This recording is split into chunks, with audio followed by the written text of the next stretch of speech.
As of today, Count Leseltein said sternly, you are to step away from all the businesses run by the family, Rachel. Rachel Leseltein stared at him in disbelief. I tried to give you an equal opportunity as my second-born, the Count continued, but I was short-sighted. Turning to his firstborn, he asked, what do you think of this proposal, Raymond? Raymond Leseltein, the Count's eldest, responded coolly.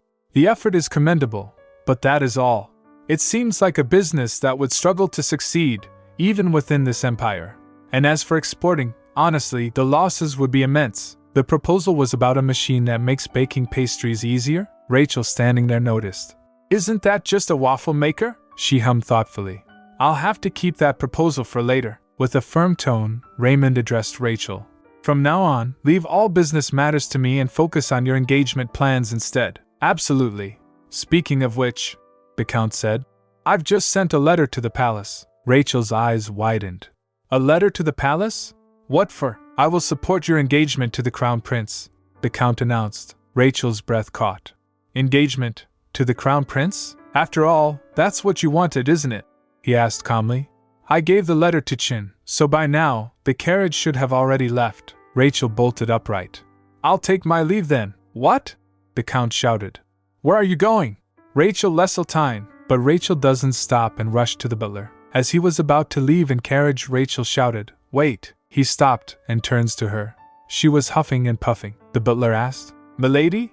What is the matter? Is there a new item you'd like to get? Give me my engagement letter! She snatches the letter from his hand and ripped it apart. The butler fell in shock, bewildered. She said, You know how I constantly change my mind. In her mind she said, I've just blocked one of my family's paths to downfall. She recalled reading the novel, Stop Messing with the Side Characters, the ultimate heroine-centered, justice always prevails fantasy. 2 days ago, she was reincarnated into this story. She died in her past life. She recalled, I had lost my parents at a young age and spent my life as the breadwinner for my sibling. I had even managed to land a job in a major corporation's international sales department. But from what I remember, my life ended in death by overwork. All I wanted was to see my sibling get into school before I died. Still, I had no regrets except one. I never got to fulfill my passion for baking. My pastries were seriously delicious. I wanted to save up and open my own bakery. So once she adjusted to this new world, she started looking forward to making her dream come true. This world is filled with magic-powered tools of all kinds. And the family she was reborn into? They'd amassed incredible wealth through magical artifact production. Their name is Leseltein. And the one who completely ruined that fortune was none other than the Villainess, Rachel. Every business venture she touched ended in disastrous failure. In the original story, she tormented the heroine only to be destroyed by her in the end. But she remembers the story inside and out. As long as she avoids the pitfalls, she can escape the disaster. Now, the first thing she started is reading market research on the baking industry in Thean Empire. She felt determined. Nothing can stand in the way of my dream. And just like that, her passion for baking began to burn brighter than ever. So, the Count said slowly, You tore the engagement letter into shreds? Yes, I did, Rachel declared proudly. And this is my new business proposal. She laid out the plans before him. She said inwardly, the first business proposal of the reborn Rachel. Fine, the Count said after a pause. But there's one condition. If this business fails, you will marry the leader of the Denave Merchant Guild. The leader of Denave, Rachel whispered. That must mean Daniel Denave. She thinks so. He's already convinced my business won't succeed. Daniel is politically neutral, free of scandal, and a well-matched candidate for our family. He's also one of the male lead candidates in the original story. The Countess seemed to care for his daughter. He even considered an engagement with the Crown Prince, despite his neutral political stance. Though I don't like the idea of marrying someone just because my parents decided it. If my business fails, Rachel said solemnly, I'll do as you say. The Count sighed. Good. Once you clean up the mess, return immediately, she pointed out. If I fail. Where are you planning to open your bakery? The Count asked. She replied. Lilfrost, 7th Avenue, near Duke Hessen's mansion. That place has no strategic advan. He paused, then sighed. Never mind, she observed. I can literally see his last bit of hope disappearing. Anyway, the Count generously purchased a building for her. Even though he technically owns it, it's still a win for her. She doesn't have to pay rent. Later at a moment she was busy in thought. I may not have liquid funds in my name yet, but I do have an untouched mine. My lady, are you seriously going out alone? Matilda asked in disbelief. Dressed as a maid, without a guard. I promise you won't get into trouble, Matilda, Rachel assured her. She bribed her with an ornament and added, Can I count on you to keep a secret? Of course, my lady. You can absolutely count on me. Matilda quickly changed. I'll make sure you won't get caught before you return safely. Good. Rachel smiled. I'm counting on you. Rachel thinks in her mind. As expected, she quickly changed her attitude. Rachel trusted Matilda the most. But in the end, she had always been Raymond's loyal servant. Still, Matilda never hides her emotions, and that's something I appreciate. Later, You're here on an errand for Lady Rachel? The coachman asked. Rachel replied disguised as a maid. Yes, she said it's an important matter. You must be new, he said with pity. It must be tough working as Lady Rachel's maid. Most can't quit fast enough. Hearing that, she laughed bitterly. Being criticized for things that happened before I was reincarnated feels quite odd. However, thanks to that, he's letting me ride without a second thought. Then he asked, Where are we headed then? She replied, To the square. Citron Square. But her real destination is elsewhere. She doesn't want Raymond to catch wind of it, because she's about to secure funds for her bakery. At another place in capital, a duke and his companion were riding horses. His companion said it had been half a year since they last returned to the capital. We head to the borders every year for the monster hunt, and yet, each time we return, it feels as though ages has passed. Now that the reports are finally done, it is time to return to the mansion. Suddenly the duke galloped the horse, rushed towards something. His companion gets surprised. Coming soon! A colorful poster proclaimed. The finest strawberry specialty bakery. Opening on Lil Frost 7th Avenue. The Duke was staring at the poster. What's the matter, Your Grace? His companion asked as Duke Karhan Hessen came to a stop, eyes locked on the advertisement. Someone posted this on a tree. The Duke muttered, tone clipped. His companion said, I'll check right away if it's authorized. Never mind. The Duke added coldly after a pause. His companion shrieked, he seems angry. I should take it down right away, the knight thought. But he approached the tree, the poster disappeared, only to blink in confusion. Wait, where did it go? The Duke had already sneaked it inside his robe. Meanwhile, in a quiet hallway of the Citron Central Bank. The person you're here to meet is? The receptionist asked. President Robert Denave, Rachel replied calmly. I have an urgent matter to discuss with him regarding an investment. Ah, just a moment. I must have dozed off in the carriage, she added with a soft chuckle. The receptionist, unfazed, gave a polite smile. If you wish to meet the bank president, please schedule an appointment and come back again. After hearing that dry response, Rachel thought, as expected, they won't just let me in. Rachel took a deep breath. She hadn't wanted to draw attention, but now, she had no other choice. She plopped to the ground and cried out loud. Then let me meet the head of the Denave Guild instead, she declared. Daniel Denave? Her voice echoed through the marble walls. The receptionist blinked. Why are you suddenly asking for him here? Daniel! Rachel called out. The receptionist gasped. Guards! Someone stop her! But Rachel continued, calling Daniel Denave. The guards apprehended her and said, You're seriously asking for the man who's practically the bank president's mortal enemy? In here? What's all this commotion? A new voice cut through the chaos. President Robert Denave had arrived. Rachel turned to face him directly. Ah, there you are, President Denave. I'm here to inform you about a promising investment opportunity, specifically about expanding into the Avir Kingdom market. As he heard that, he flinched. Rachel continued, Do you have a moment to talk? The person looked at her suspiciously. He narrowed his eyes. Moments later, both of them were in his office. While entering, the president instructed his servant, You don't have to prepare tea. He went past by Rachel and went to his desk. Then he pulls out a cigarette and lights it. Rachel said, You don't have to put on an act. I know you hate the smell of cigarettes. Upon hearing that, he gets stunned for a moment. That's nonsense, he replied smoothly. Come on. You're literally holding your breath right now, aren't you? She said, one eyebrow raised. Standing before her was Daniel Denave, the leader of the Denave Merchant Guild, and Robert Denave, the president of Citron Central Bank. Or rather, they were one and the same.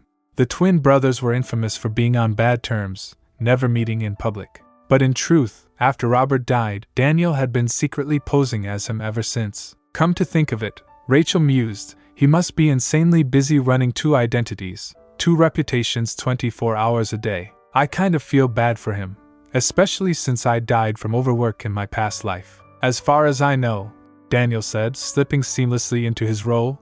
Robert has never met you before, Rachel replied. I thought someone in your position would understand when certain sources can't be disclosed. She wore out her hat, straightened, and spoke confidently.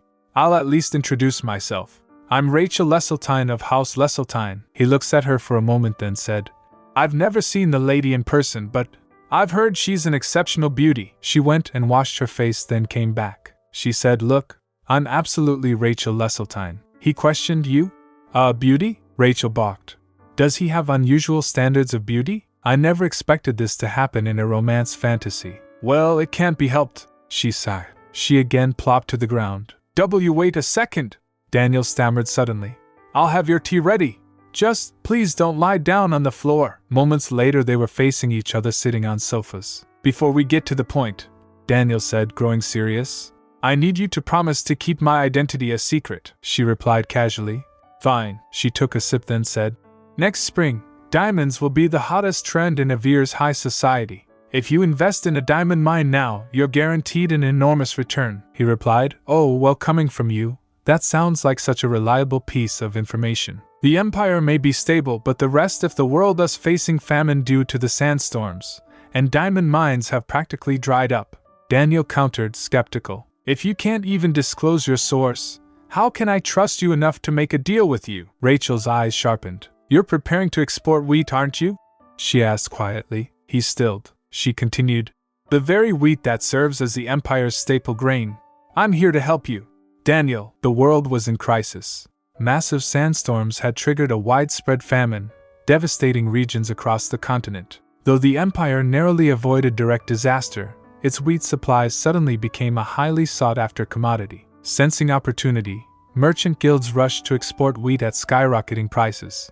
But if this trend continued, even the empire's own reserves would be at risk of running dry. To prevent this outcome, the emperor called for urgent solutions. It was the crown prince who proposed a temporary ban on wheat exports, a bold move that immediately earned him overwhelming support from the people. Now, with strict enforcement measures about to begin, even powerful guilds like Denave wouldn't be able to slip through the coming crackdown. Before you get caught, Rachel said sharply, burn all your wheat. Daniel's eyes widened. That would be an unforgivable crime against the people. Then what are you going to do? She asked. Daniel clenches his fist and asked, You know another way out of this, don't you? You came here to offer me that alternative, in exchange for something you want. If you give me a solution other than burning the wheat, I'll compensate you accordingly. Rachel smiled faintly. I like how quickly you get to the point. I want a shell account. Under Citron Bank. President Robert. Daniel stiffened. That's impossible. It would compromise our bank's credibility. Besides, account access is strictly limited to the owner. So, there's no need for a shell account, she countered coolly. Well, but what if someone in my family bribes a bank employee to access my funds? Not everyone can resist that temptation, he replied. In that case, I'll lend you an account under my name. I don't want to do anything shady that might tarnish my brother's name. Rachel raised an eyebrow. That means you could just pretend later that the money was always yours, he said. I've built my entire career on trust. If you can't trust me, then you can't trust anyone. Bold words, Rachel said, amused. Fine. I'll use your account. There's a large warehouse behind my building on Lilfrost 7th Avenue, she added. You can store all the wheat there. Daniel's brows furrowed. Isn't that near Duke Hessen's estate? He's the crown prince's close ally. That's too risky. The best place to hide, Rachel replied with a smirk, is right under the enemy's nose. Don't worry, just move it. Besides, the warehouse belongs to Rachel Leseltein, the ultimate symbol of business failure. Stockpiling ingredients without much thinking?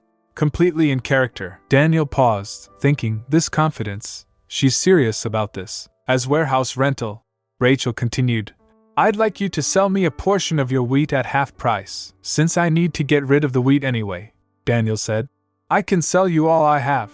But she could sense hesitation behind his calm exterior. He probably wants to donate some of it. Unbeknownst to most, Daniel had been secretly making charitable contributions to the poor for years. When famine strikes, it's never the nobles who suffer, it's the poor. especially the children in foster homes. There's a foster home on Lilfrost 12th Avenue, Rachel told him. I plan to donate all leftover bread and pastries there every day. She stands up and announced, and just I'll be making a lot of delicious bread and pastries. Daniel blinked. You're really planning to donate that much? Are you sure? She replied quickly. Of course. I can afford to thanks to low-cost ingredients. Now, she added, shall we draft the contract? Agreed, Daniel said, placing the document on table. Let's do it immediately. Wait, suddenly he asked. Which diamond mine are we contracting? Hector mine, she replied casually. He raised a concern. Wasn't that an abandoned site? It only ever yielded some copper at best. Soon, it'll produce diamonds, she said. You trust my intel, don't you, Mr. Alias? His eyes narrowed. What will it take for you to tell me your source? Name your price. Rachel only smiled. You'll have to wait. And just like that, a contract with a massive penalty clause was finalized. But that wasn't all. For now, Rachel explained, all extracted diamonds must be exported exclusively to the Avir Kingdom. That will cause diamond prices within the empire to skyrocket due to scarcity. But the wealthy nobles, Daniel said, catching on, will still pay any price to get their hands on them. Which means, she concluded, we can sell at insanely high prices and donate even more, he remarked. Sounds good, then said. It's an honor to do business with you, Lady Rachel. That's my line. She grinned. With a strong appeal centered on charitable donations, she had also secured a distribution contract. Mission accomplished. She now had all the wheat flour she needed for her bakery. Back at the shop, she examined her freshly cleaned workspace. Is this clean enough? She murmured.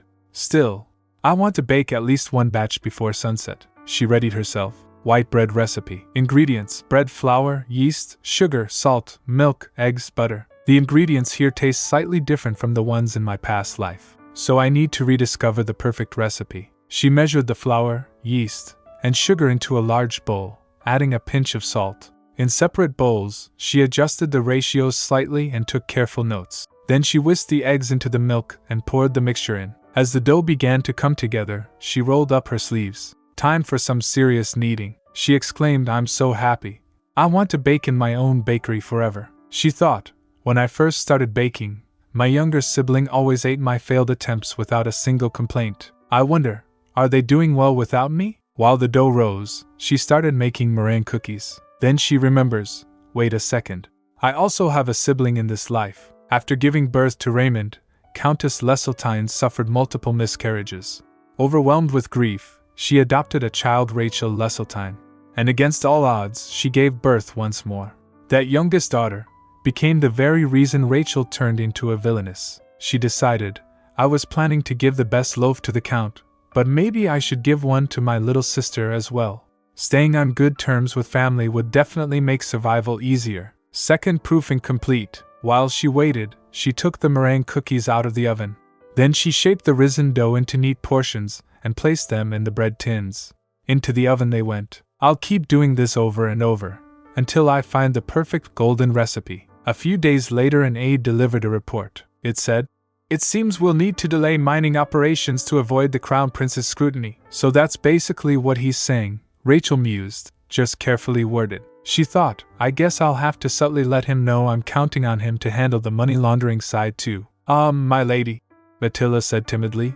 Young Master Raymond asked you to stop by his office after lunch, she replied. Did he?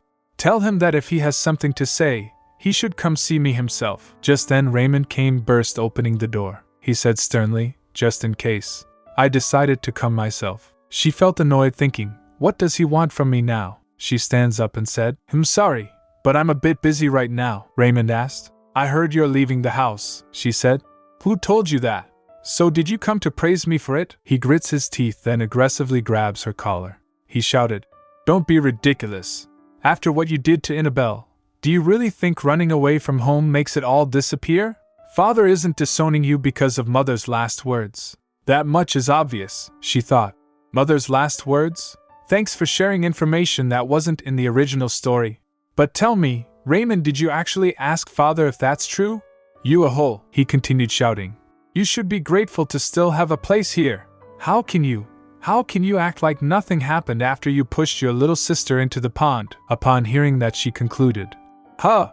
Am I the a-hole too? She whacked his hand and said, I have no intention of leaving. In her mind she said, because my bakery is here. Then she said, if you're done talking, could you leave? He lashes out. So you plan to leech off this house forever? You orphan! Saying that he left. After he left, Rachel asked, Matilda, guess what Raymond is thinking? I'll give you a bonus if you get it right, she said thoughtfully. Sister leaving home, gets angry. Sister staying home, gets angry. Maybe he didn't think that far ahead, Rachel said. Yeah, let's just go with that. So she gave her the bonus and said, by the way, Matilda, the maid asked. Yes? Rachel asked. Is what Raymond said true? Upon hearing that, Matilda gets stunned for a moment. She hesitated, saying, I don't believe those rumors, not one bit. Though within the mansion, it's treated as a fact. After hearing that, she thinks in her mind, not having Rachel's memories makes this even trickier for me. In the original story, Annabelle played a big role in making Rachel the villainess. She overreacted, exaggerated stories, and spread baseless rumors. I thought she was too young to start displaying that kind of behavior. But could it be? Then she went to Annabelle's room. A doctor was present there to observe her situation. The doctor said as Rachel approached, Lady Annabelle hasn't woken up yet. Rachel was holding a plate. She said, could you step out for a moment? I'd like to be alone with her. The doctor looked concerned. He said, Lady Annabelle is not in a condition to eat yet. Out of consideration, please refrain from eating in here as well, Lady Rachel, she replied. I wasn't planning to eat this myself. This was for Annabelle. If she were awake. The doctor took the plate with himself. While leaving, he was wary of Rachel. Rachel sat beside Annabelle's bed and started observing her. Her hair looked like fresh strawberry jam. Now that Rachel had seen her in person, something felt off. She stroked her hair and wonders, why does it feel like Rachel never hated her? Why does it feel like she actually liked this girl? She said, Wake up, Annabelle. When you do, I'll make you all the delicious treats you want. How about a slice of cake topped with fresh strawberries? Or thick slices of bread studded with blueberries and slathered in homemade cream cheese? Maybe we'll dig into a moist tiramisu together, even if it leaves cocoa powder all over your mouth. When you wake up, I'll drown you in pastries. So get better soon. Later, Rachel turned her attention back to her baking. I need to cool the freshly baked ones and pack up the ones that have cooled completely. Once the shop opens, I should focus on making bread that consistently sells well. But before that, she had to experiment with a variety of recipes. I won't let a single customer slip away. If I do this right, I'll be able to buy this building from Father even sooner. Just then a small figure appeared peeking from the door. She called out, Rachel! Rachel turned to her and saw Annabelle. She gets surprised. Annabelle said, I was so worried you might die. Thank you, Rachel. Annabelle grasped her hand and started snuggling with it. Rachel asked, Thank you? For what? Annabelle asked. What do you mean for what? You saved me when I fell into the pond. That came as a surprise for Rachel. She asked, How do you know that? You were probably too out of it to remember anything. Matilda was hearing to their conversation from a corner. Annabelle replied, I wasn't sure at first, but when I heard your voice yesterday in my sleep, I just knew. Rachel realized this is completely different from the rumors. How am I supposed to react? She decided. For now, let's just give her some food. She offered the sweats she was currently baking. Do you want to try this? I made it for you, Annabelle. Annabelle gets excited. Oh, really? Thank you. It looks yummy, Rachel said. Good. Go ahead and take a bite. Just then Raymond came there and shouts, Rachel, what do you think you're doing right now? Annabelle hiccuped. So Rachel felt annoyed. Ugh, what does he want now? He stepped closer and shouts, You! What do you think you're doing? Bringing Annabelle here and feeding her whatever you want? Raymond's voice rang out, indignant and sharp. I didn't know she'd come here, Rachel replied calmly. But since she's here, I'm giving her some of my homemade meringue cookies. She turned to Annabelle with a gentle smile. How do you like them, Annabelle? They're amazing. Annabelle beamed. Rachel's cookies are so sweet and yummy, so don't be too mean to her, Raymond, she added, puffing her cheeks in protest. Hurry up and say you understand. Raymond hesitated, clearly taken aback. Since I reincarnated as Rachel, no one has ever defended me, Rachel thought silently. And yet, Annabelle just did. Annabelle turned to Raymond, her voice trembling slightly. And what were you doing when I fell into the pond, Raymond? I was so scared. But Rachel used a whisk to fight off a giant octopus monster, and she smacked a lizard the size of the mansion with an oven tray. Both Rachel and Raymond gets bewildered upon hearing that. Annabelle continued, and she promised to make me lots of yummy pastries when I woke up. Did she have some kind of fever dream while I was visiting her? Rachel wondered, utterly confused. Well, Rachel said, shrugging. Annabelle says that's what happened. I don't care what you think about me, she continued, her gaze steady. But are you really not going to believe your precious little sister either? By the way, she asked gently, Annabelle, how did you get here? I offered money to anyone who could tell me where you were. Annabelle explained proudly. And your servant brought me here. Yeah, I see, Rachel assured her.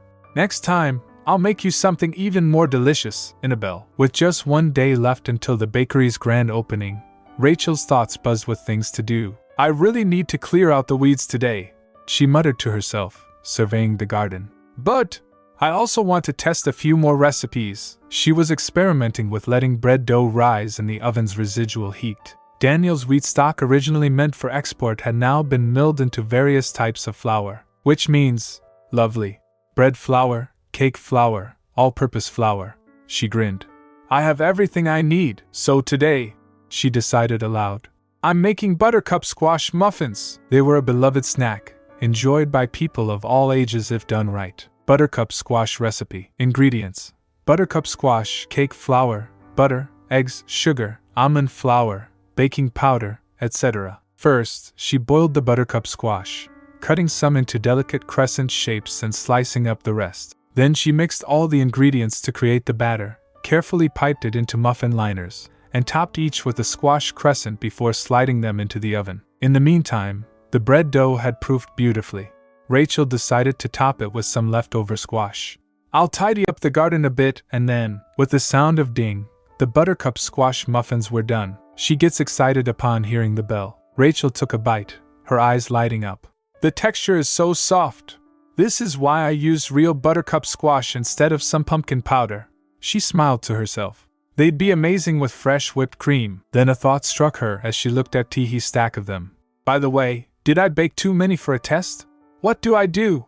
And there's bread in the oven too. Oh, right. She had already decided to donate the leftovers. Guess I should bake even more. I hope the kids will love them. At the Star Valilik's foster home, a woman greeted her warmly.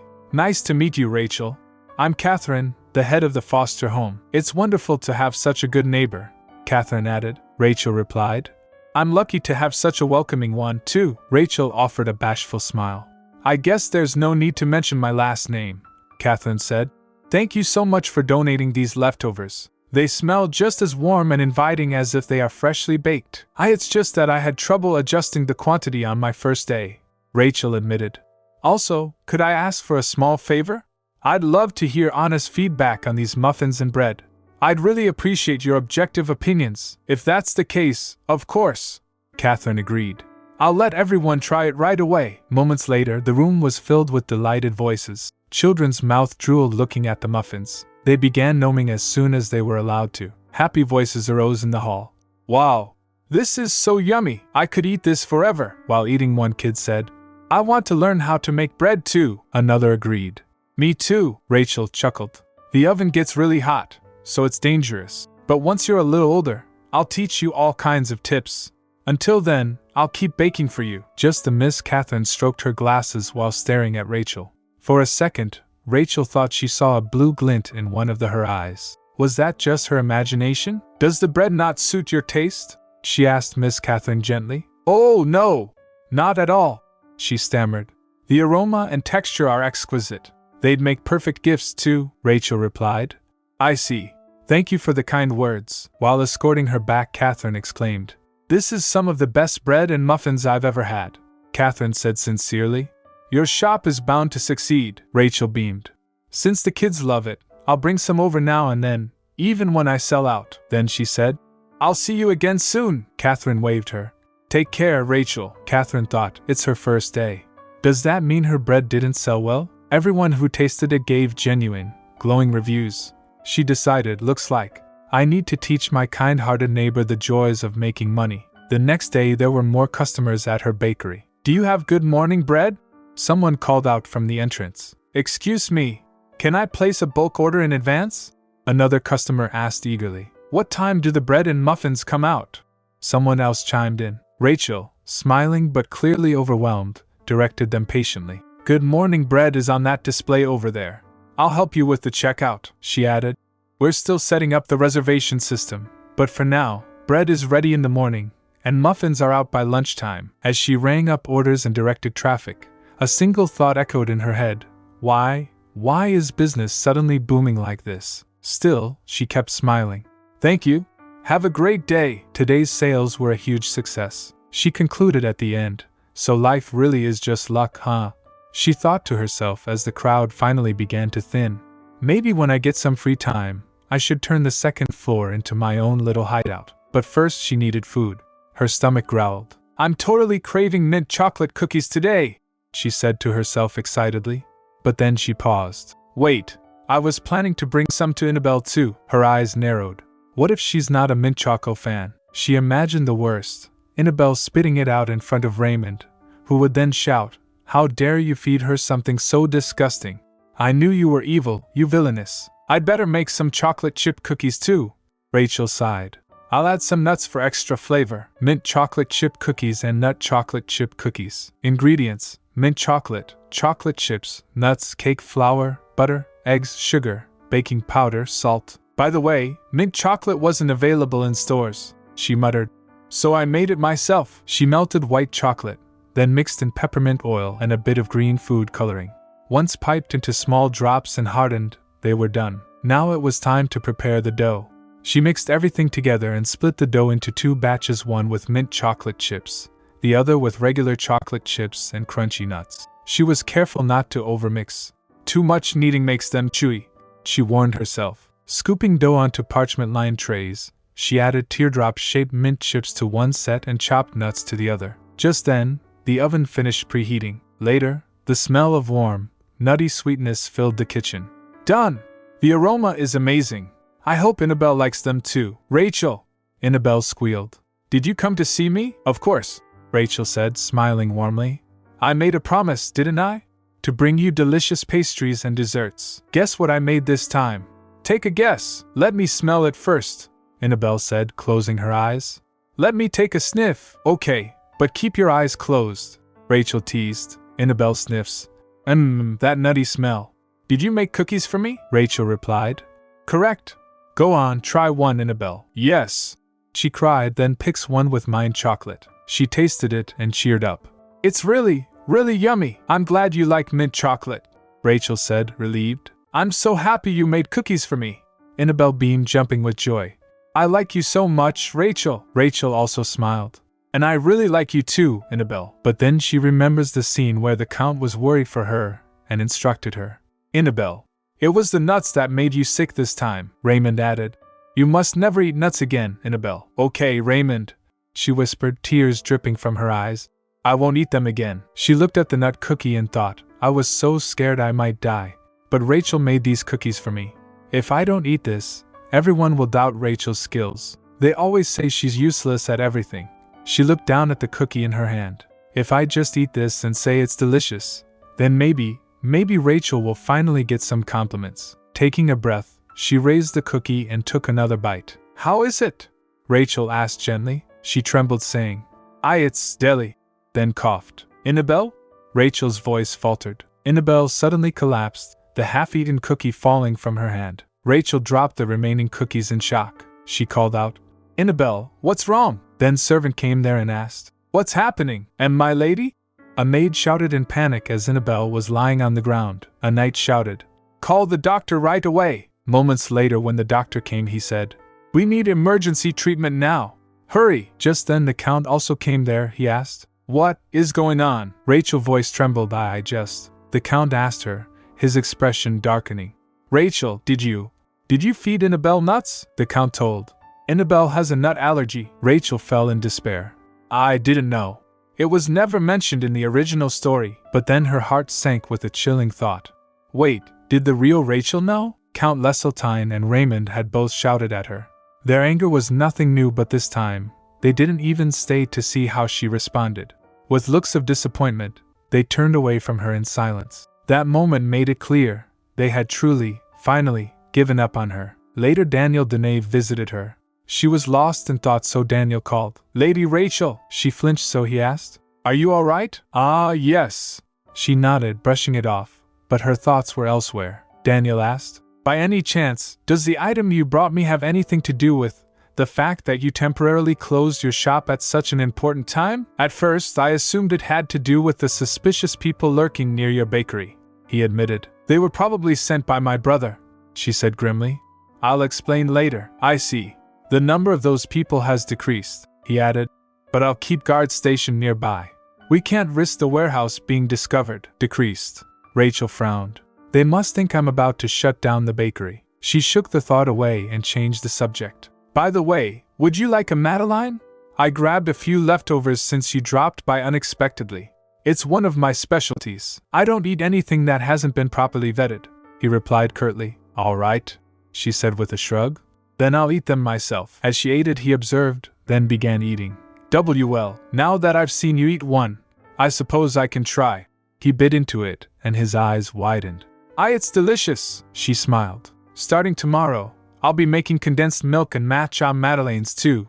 Are you curious about the recipe? He was stunned for a moment, then said, If I am, would you tell me? For a price, she teased. If business goes well, she continued more seriously. I'm thinking of expanding the bakery. I heard you had no talent for business, he said, eyeing her.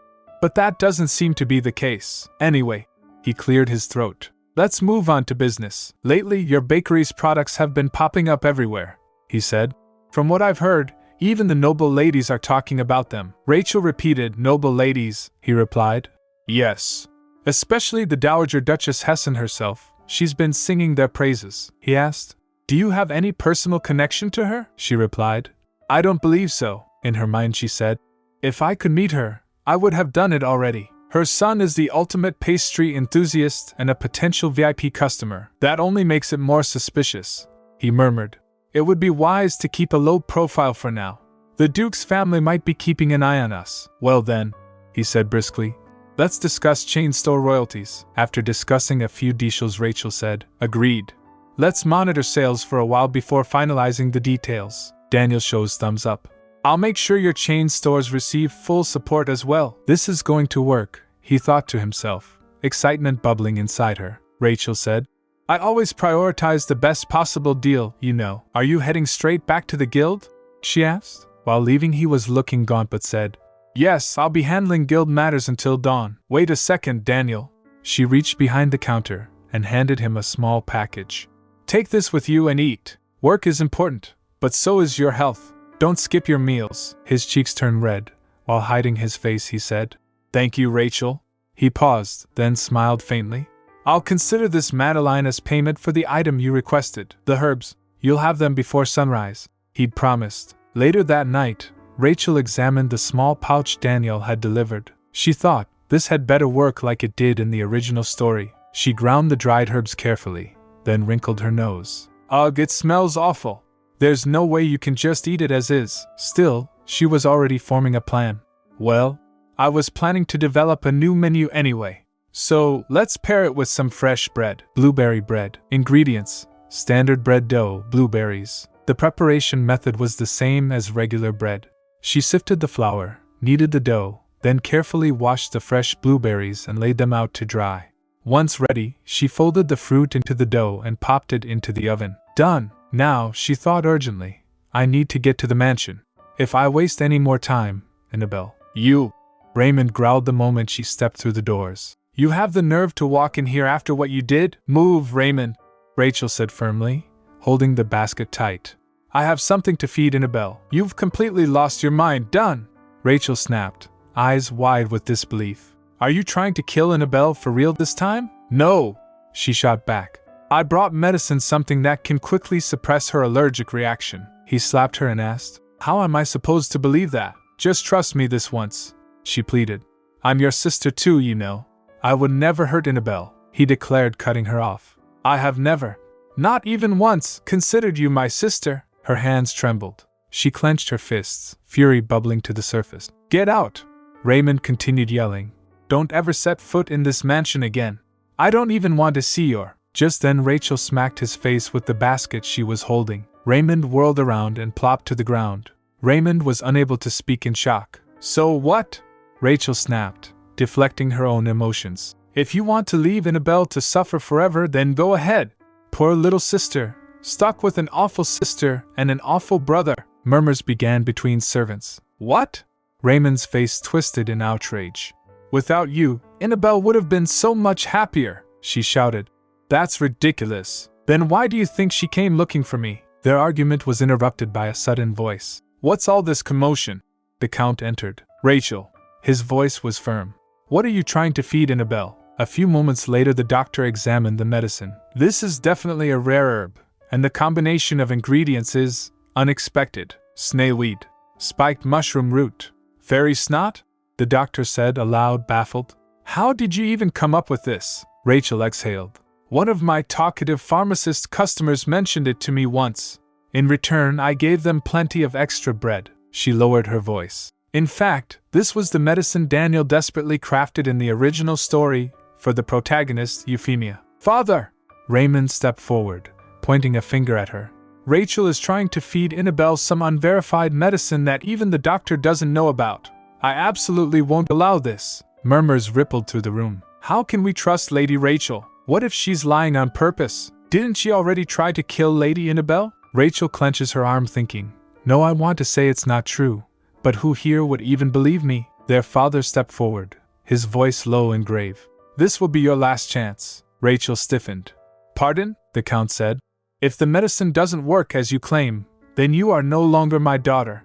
And today will be the last day you ever set foot in this estate, he continued. A family should have at least a minimal amount of trust in each other. However, you did put Annabelle in danger. This means we cannot fully trust you, so you will have to prove yourself. Do you understand, Rachel? She agreed. I understand. They administrated the medicine, and when Annabelle opens her eyes, they fed her the bread. Amid the tangled mess of emotions, a long and exhausting day finally came to an end. Later, hushed murmurs filled the halls. Did you hear that? Lady Rachel, she healed Lady Annabelle. Rachel! Annabelle cried as she threw her arms around her. Are you that happy you're feeling better? Rachel asked, surprised. Yeah, but... Annabelle grinned. I'm even happier that you came to see me, actually, she said a little concerned. Raymond told me never to eat things like peanuts or walnuts. She drooped. I'm sorry, Rachel. I tried to hold back, but I couldn't. Don't worry about it. Rachel reassured her gently. In the end, things turned out fine. Even I wouldn't be able to endure pain like that. But why did you try to do that, Annabelle? Rachel asked, softly patting her head. Because... Annabelle's voice wavered. If I had eaten it without complaining, then people wouldn't have said bad things about you. Then Matilda brought the bread serving. Aha! Annabelle gasped. It's the blueberry bread you brought. Even with just one bite, it was so good. Well, of course, Matilda chimed in. It's Lady Rachel's baking, honestly, the maid added. I've never understood why those malicious rumors about you spread. The way people kept making up stories. As she said that, she gasped and quickly left. Anyway, I'll take my leave now. Rachel gets suspicious. Now that Annabelle has recovered, it's time to dig deeper. The faint sound of Annabelle munching on her bread followed behind her. I think this isn't simply about bad rumors, Rachel thought. Something else is going on. Later at the Duke's manor, his attendant informed. For dessert, we have yuzu pound cake and raspberry cake, Your Grace. I'll pass on the dessert, came the curt reply. Just bring the tea for me, the attendant said. Yes, Your Grace. Across the table, a guest smiled brightly. How delightful! They say you must try the desserts whenever you visit the Duke's mansion, after all, the Duke added. The head maid has good taste, the guest continued. And surely, that reflects your refined taste as well, Your Grace. The nobleman gave a faint nod. I'm truly honored that you've chosen to invest in my accessories venture, the guest continued eagerly. If entrusted to me, I'll give it my utmost. Just then a servant served them the cakes. Oh my! He gasped, eyes lighting up. This looks absolutely delicious. He eagerly took a bite, then paused. This is the raspberry jam layered between the sponge. It's exquisite. If this were sold commercially, I'd definitely buy it. He turned his attention to the other plate. And look at this yuzu pound cake. The fragrance and texture are perfectly balanced. Another bite. I don't normally enjoy cakes, but this is. Suddenly, the Duke grits his teeth and stood up. He said, a pressing matter just came to mind. This conversation will have to end here. Count Dutchin, the guest said. Huh! But we haven't finished discussing the partnership, then the guest said quickly, sensing the change in mood. We can continue our conversation another time, Your Grace. As the nobleman left the place, the Duke looks at the cake and quickly snatches the cake away. In his study, the Duke ate the cake. His thoughts lingered behind. The flavor is excellent, but somehow, it's not satisfying. He pulls out the poster, Rachel Bakery. The name drifted through his mind. Thanks to my mother, I now have an excuse to go there. But, I've heard it suddenly closed just days after opening. What on earth happened to the bakery owner? And my lady? A nervous voice echoed in the corridor. You can interrogate me all you want, Matilda said, fidgeting. But I don't know anything about the pond incident. As I told you before, technically, I'm on young Master Raymond's side. So even if I knew something, I can't exactly tell you. Matilda continued, feigning innocence. I only heard rumors floating around the estate. Rachel bribed her with an ornament. Matilda quickly changed. And also, maybe help spread them a little. Well, I am the most well-connected person in this mansion, so, Matilda added with a nervous chuckle. But really, I don't know anything, she twitched. I mean, I have no idea who strengthened the rumor or where it really started. Rachel shows her more gems. Matilda looks at them, then gave in. Except I did hear it was Maid Joanne who made the whole thing sound credible, Rachel admitted. I really do admire how honest you are when money's involved, Matilda, she said. Oh, come on, my lady. Anyway, Matilda continued, Joanne gave the key testimony about the incident. It was the day Lady Annabelle and young Master Raymond went for a walk. Supposedly, after she slipped away from him to watch the fish by the pond, you suddenly appeared and, she hesitated, pushed her straight into the water. That's what she claimed. Rachel's eyes narrowed. Matilda added, and even with the mansion staff divided on the matter, Joanne has been allowed to keep her own private room for witness protection. Is that so? Rachel murmured. Matilda said. But the truth is, my lady, at a quiet corner of the estate, Rachel approached. Maid Joanne. The woman bowed stiffly. My lady, what brings you to such a humble corner of the estate? Rachel replied. Nothing major. I just have a few questions about the pond incident. Matilda was behind Rachel, she said. How much did you get paid, huh? Joanne stiffened and said, What nonsense are you saying in front of the lady? You're the one talking nonsense, Rachel said coldly, eyes locked on Joanne. I know everything about the false testimony you gave. And what proof do you have to say that, my lady? Joanne sneered. I saw it with my own eyes. Her words landed like a slap. How could you try to discredit a witness like this? Joanne added. Do you know how disappointed the other masters would be to see you stoop this low? Rachel's voice caught. She thinks in her mind. I may be adopted, but I'm still technically her employer. And she's this brazen about tearing me down? Then Matilda said with a low voice. It's not slander if it's true. You weren't even near the pond that day. You were in the inner courtyard, far away from the pond. What? Joanne gasped. Did you seriously think you saw me there? Not me, Matilda said. But the head maid needed an extra pair of hands that day to help carry a few things. A guest had come to meet the Count for business, and the maid saw you in the courtyard with that guest. Her eyes narrowed. If it were just a servant, maybe you could cover it up, but a guest of the Count? Lady Rachel would have no way of manipulating that testimony, Matilda continued. That maid thought she was just mistaken, but if we ask the Count, I'm sure he can summon the guest again to confirm it. Upon hearing that, the Joanne trembled. You heard her, Rachel said, her tone final. I'll give you one chance not to be kicked out of this mansion, Joanne. Then she asked, voice firm. Who told you to lie? Did you hear that? Someone whispered sharply. Lady Rachel. She's not really the late Countess's daughter. Unbelievable. Another voice replied. Why would Madame keep that secret until the moment of her death? Who knows? And besides, why do we even have to call that girl my lady? She's just a commoner like us. Exactly. What if that commoner ends up hurting Lady Annabelle? Maybe that's why Madame revealed the truth before she passed, to protect Lady Annabelle. I heard Marchioness Sealed was by Madame's side at the end, one murmured. Perhaps she wanted her closest friend to keep Rachel in check, so a mere commoner wouldn't dare lay a hand on Lady Annabelle. The head butler's thought raced. That's right. A commoner, someone no different from us, is living in the Leseltein estate? Unacceptable. The luxury, the entitlement, this entire charade. We won't stand for it, he demanded as Rachel approached him for correction. You're saying there's something that needs to be corrected in the report? What kind of ridiculous rumors have you been listening to? Rachel replied. Are you saying there's nothing that needs correcting? Should we ask Joanne then? Just then maid Joanne came appeared. Rachel added, maybe she can tell us if there's anything worth revising, like whether she's been making secret deals behind the scenes. Joanne admitted. The testimony I gave about Lady Rachel, it was all false. She bowed to Rachel and said, I wasn't even near the pond that day. I'm sorry, my lady, Rachel replied.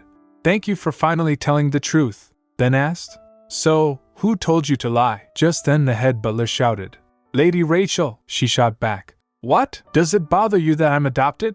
Rachel's voice rang out, raw with emotion. Don't act like I don't know. I know you can't stand that someone like me, born who knows where, was accepted into House Leseltein. And that makes me a thorn in your side, doesn't it? Her voice shook. I've heard more than once all the things you say behind my back. Yes, more than once. Just then someone knocks the door. Rachel thought. He's here. Rachel took a breath, then turns. Until now, I thought it wasn't worth reacting to. After all, it's true I am adopted. Raymond was standing at the door. Rachel continued. But when lies turn into real damage, that's where I draw the line, Raymond said skeptically. Isn't it possible that you just bribed that maid? Rachel's voice cracked. What? You seriously think I would? She didn't, Raymond! Annabelle interrupted, her voice clear. She defended Rachel and said, Rachel saved me when I slipped. There's no culprit in any of this. Rachel gets surprised. Annabelle continued. I've been telling you that over and over again. But why won't anyone believe me? She remembers her brother saying, You're a sweet girl, but you shouldn't be kind to someone who does this to you. Not you, Raymond. Annabelle cut in. Not Chin, not anyone. This isn't about covering up what Rachel did. I'm just telling you what actually happened. Upon hearing that, Rachel thought, maybe, even in the original story, Annabelle liked Rachel at first. But being surrounded by lies, by people whispering in her ear, she eventually believed them. She started to think I really was the villainess. Rachel smiled, her voice softened. Thank you for believing me, Annabelle. Later in the Count's office, the Count took a breath and asked, where is the head butler now? His attendant bowed. His involvement hasn't been fully confirmed yet, so we've placed him in temporary confinement, the Count said. I see. A response has arrived, his attendant said.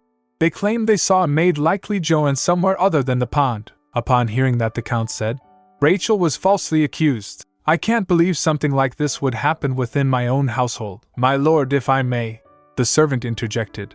If this incident spreads beyond the estate, the family's reputation could suffer greatly. If we punish the head butler appropriately, the truth behind Lady Rachel's false accusation will clear itself with time. Then the Count recalled his interaction with the doctor. At night, the doctor was carrying a tray with cakes. Greetings, my lord. A bow followed. The Count asked the doctor. Yes. What's that you're carrying out of Annabelle's room? He replied. Oh, it was brought in by Lady Rachel. I was going to dispose of it, just in case. Rachel brought that? The lord asked, brows furrowed. Give it here. I'll take care of it myself. The Count went to Annabelle's chamber with the tray. He peeked in and saw Rachel sitting beside Annabelle's bed. Rachel murmured, Wake up soon, Annabelle. When you do, I'll bake you all the delicious bread you want. The Count ate the cake he was holding. This is good, he continued after a pause. Reopen the investigation. Annabelle may call it an accident, but there could be a true culprit behind it, his attendant asked. Pardon? The Count said firmly. I'll personally deal with the head butler. And this incident, make sure it's made known beyond this house. After a few days, Rachel opens her bakery again. She processed an order. 2 loaves of good morning bread, right? The customer replied. Yes, she said, smiling. That'll be 6,000 kroso. Thank you very much. Please come again. The cheerful farewell was followed by complete silence, closing right after opening. Yeah, that definitely hurt business. It wasn't that no one was coming in, but still things weren't steady. I need to prepare more thoroughly, she thought, her eyes narrowing with determination. For my future VVIP guest, Duke Hessen, she decided. First, let's make some muffins. I'll decorate them like fancy cupcakes, with his favorite ingredient, strawberries. Just as she set to work, bell jingled. The door creaked open and someone enters the shop. She turns to the person saying, Sorry, we're closed for the day. She caught herself mid-sentence. She looked at the person and said, I mean, we're still open. Welcome, sir, Duke Karhan Hessen, the Empire's strongest knight, guarding the northern border against monsters and foreign threats. And yet, even he had been facing a serious problem lately. Few hours ago at Duke's Manor. What do you mean you can't accept it? Someone asked, stunned. Doesn't the Duke usually accept gifts only if they're food? Of course, the butler replied politely. We're deeply grateful for your thoughtfulness. However, my master unfortunately has little interest in desserts. I was told by the former head butler that he only accepted food gifts out of politeness. I truly apologize. I only wish to serve my lord to the best of my ability. Oh, no need to apologize, the guest said warmly. The Duke is lucky to have such a loyal butler. The butler flushed slightly. I'm flattered. Meanwhile, the Duke was watching from his window. His disheveled voice cried out. And no! My emergency supply, my emergency sugar rations, they're gone. He stumbled through the doorway. Perhaps I've gone this long without a single sugar fix. My legs just carried me here on their own.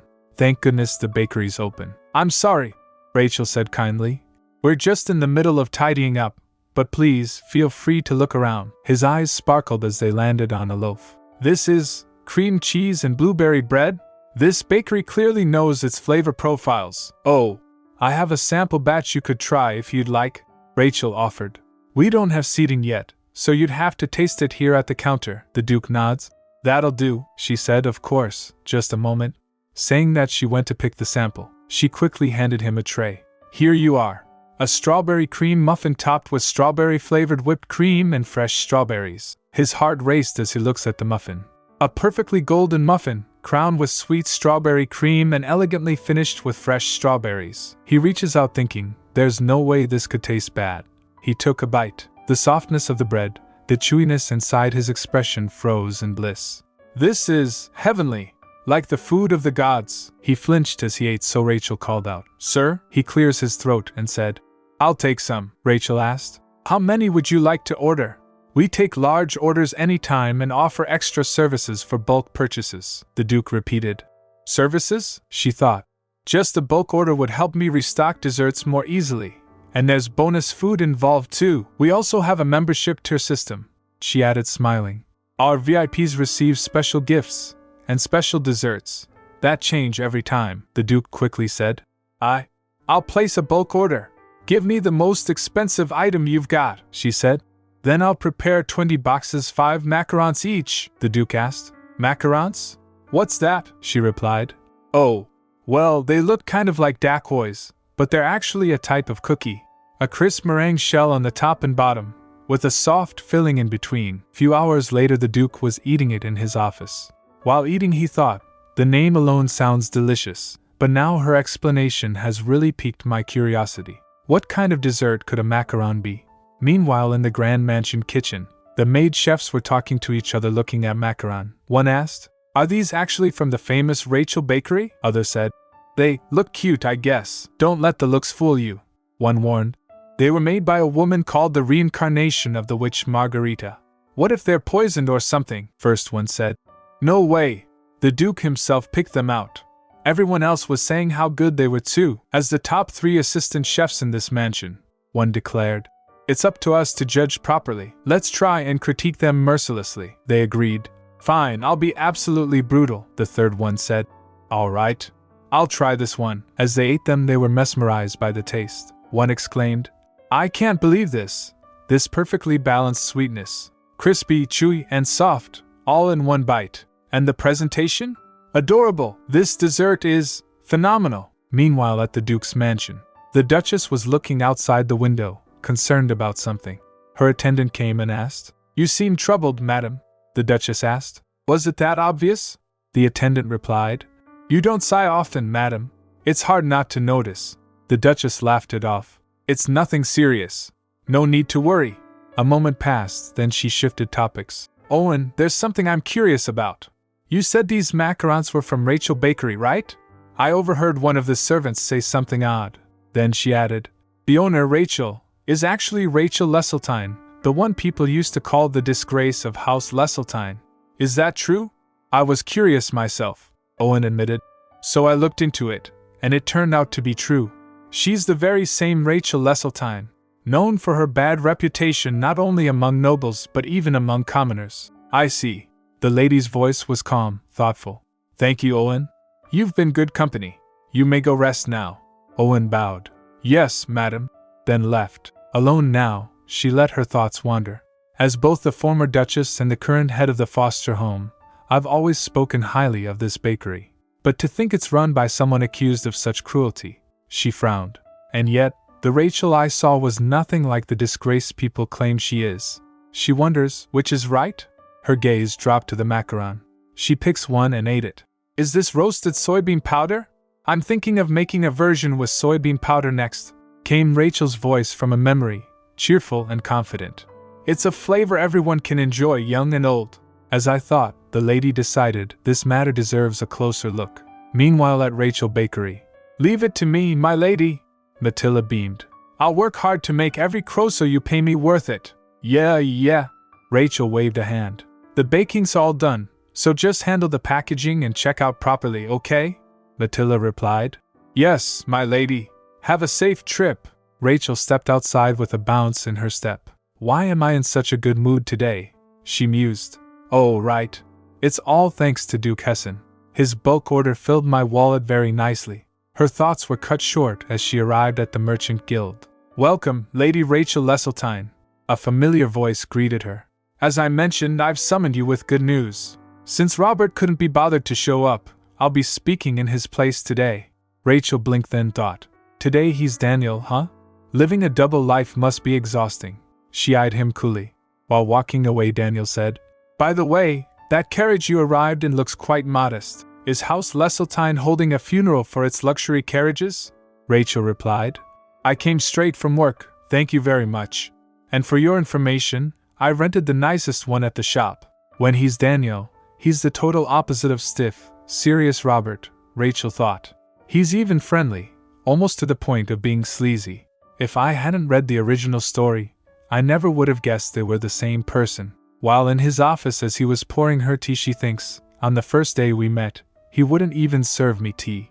And now I'm one of his key business partners. She looked up at him and smiled. So what's so exciting you had to summon me to your merchant guild? She asked. There's something I think you'll be quite pleased with. He leaned forward. As you predicted, high-purity diamonds have been discovered in the mine. Daniel continued. Of course, to sell gemstones at high prices, fine craftsmanship is essential. Rachel asked. Are you planning to commission House Dutchen? He replied. No, I'm still considering my options, she asked again. But they're known for having the best craftsmanship. The thing is, Daniel's tone darkened. Duke Hessen's involvement is giving me pause. I have reason to believe we're being watched. Word is, Duke Hessen has taken a sudden interest in Count Dutchen's business lately. Nothing concrete yet, but... He lowered his voice. I also received word from our warehouse guards that Duke Hessen visited your bakery after hours. There's a good chance he's already on to something, she said. Possibly, but inwardly she thought. Though he's just a dessert fanatic. Sorry for letting the misunderstanding spread, Your Grace, but I wasn't planning to work with Dutchen anyway, so this works out as I intended.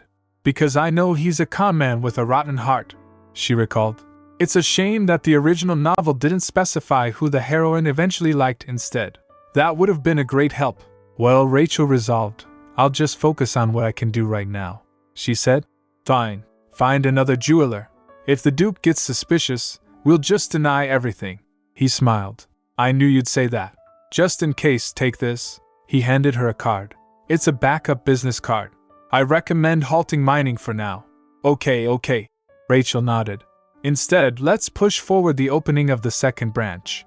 Once the diamonds are mined, I'll pay you in full. For now, find me a good location in the Denave territory. You're trying to consume the flour as fast as possible, huh? He teased. Luckily, we have a vacant building in the territory. You can use it rent-free for now, she replied. It's not like I can use it for free forever, right? Let's set a monthly rent in advance for when the flour runs out. He laughed. Haha, you still don't trust me enough for a verbal agreement, I see, she said. Trust like that has to be earned. No exceptions, he agreed. Fair enough. Let's sign the contract. Meanwhile, at her bakery, Matilda was sweeping the place humming. I love a boss who pays me on time. The day she misses payroll, I'm out of here though. But until then, you'll get your money's worth from me. Just then, a familiar voice called out. Matilda beamed.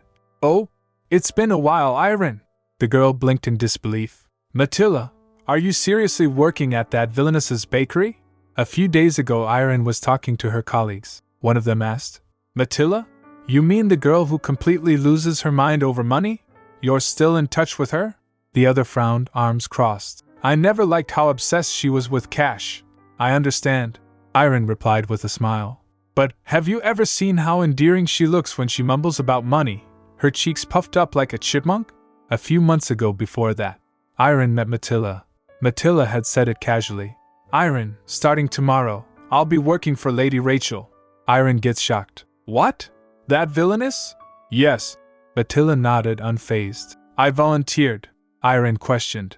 But why? Isn't she the one with the worst reputation in the whole estate? That's right, she admitted. But being a personal maid means serious money. After that, life got in the way. They both got busy, barely kept in touch. But now, Irene wondered, could it be? She imagined Rachel as a villainess with her evil plan. Rachel ordered Matilda in her vision, I need to make a fortune. Come up with a plan that pulls in massive money. My lady, that could hurt a lot of people, Matilda warned her cautiously. Rachel throws a bag of coins to her. Do it right, and you'll be richer than you ever dreamed. Seeing that, Matilda agreed. You can count on me, my lady. I'll deliver the world to your feet.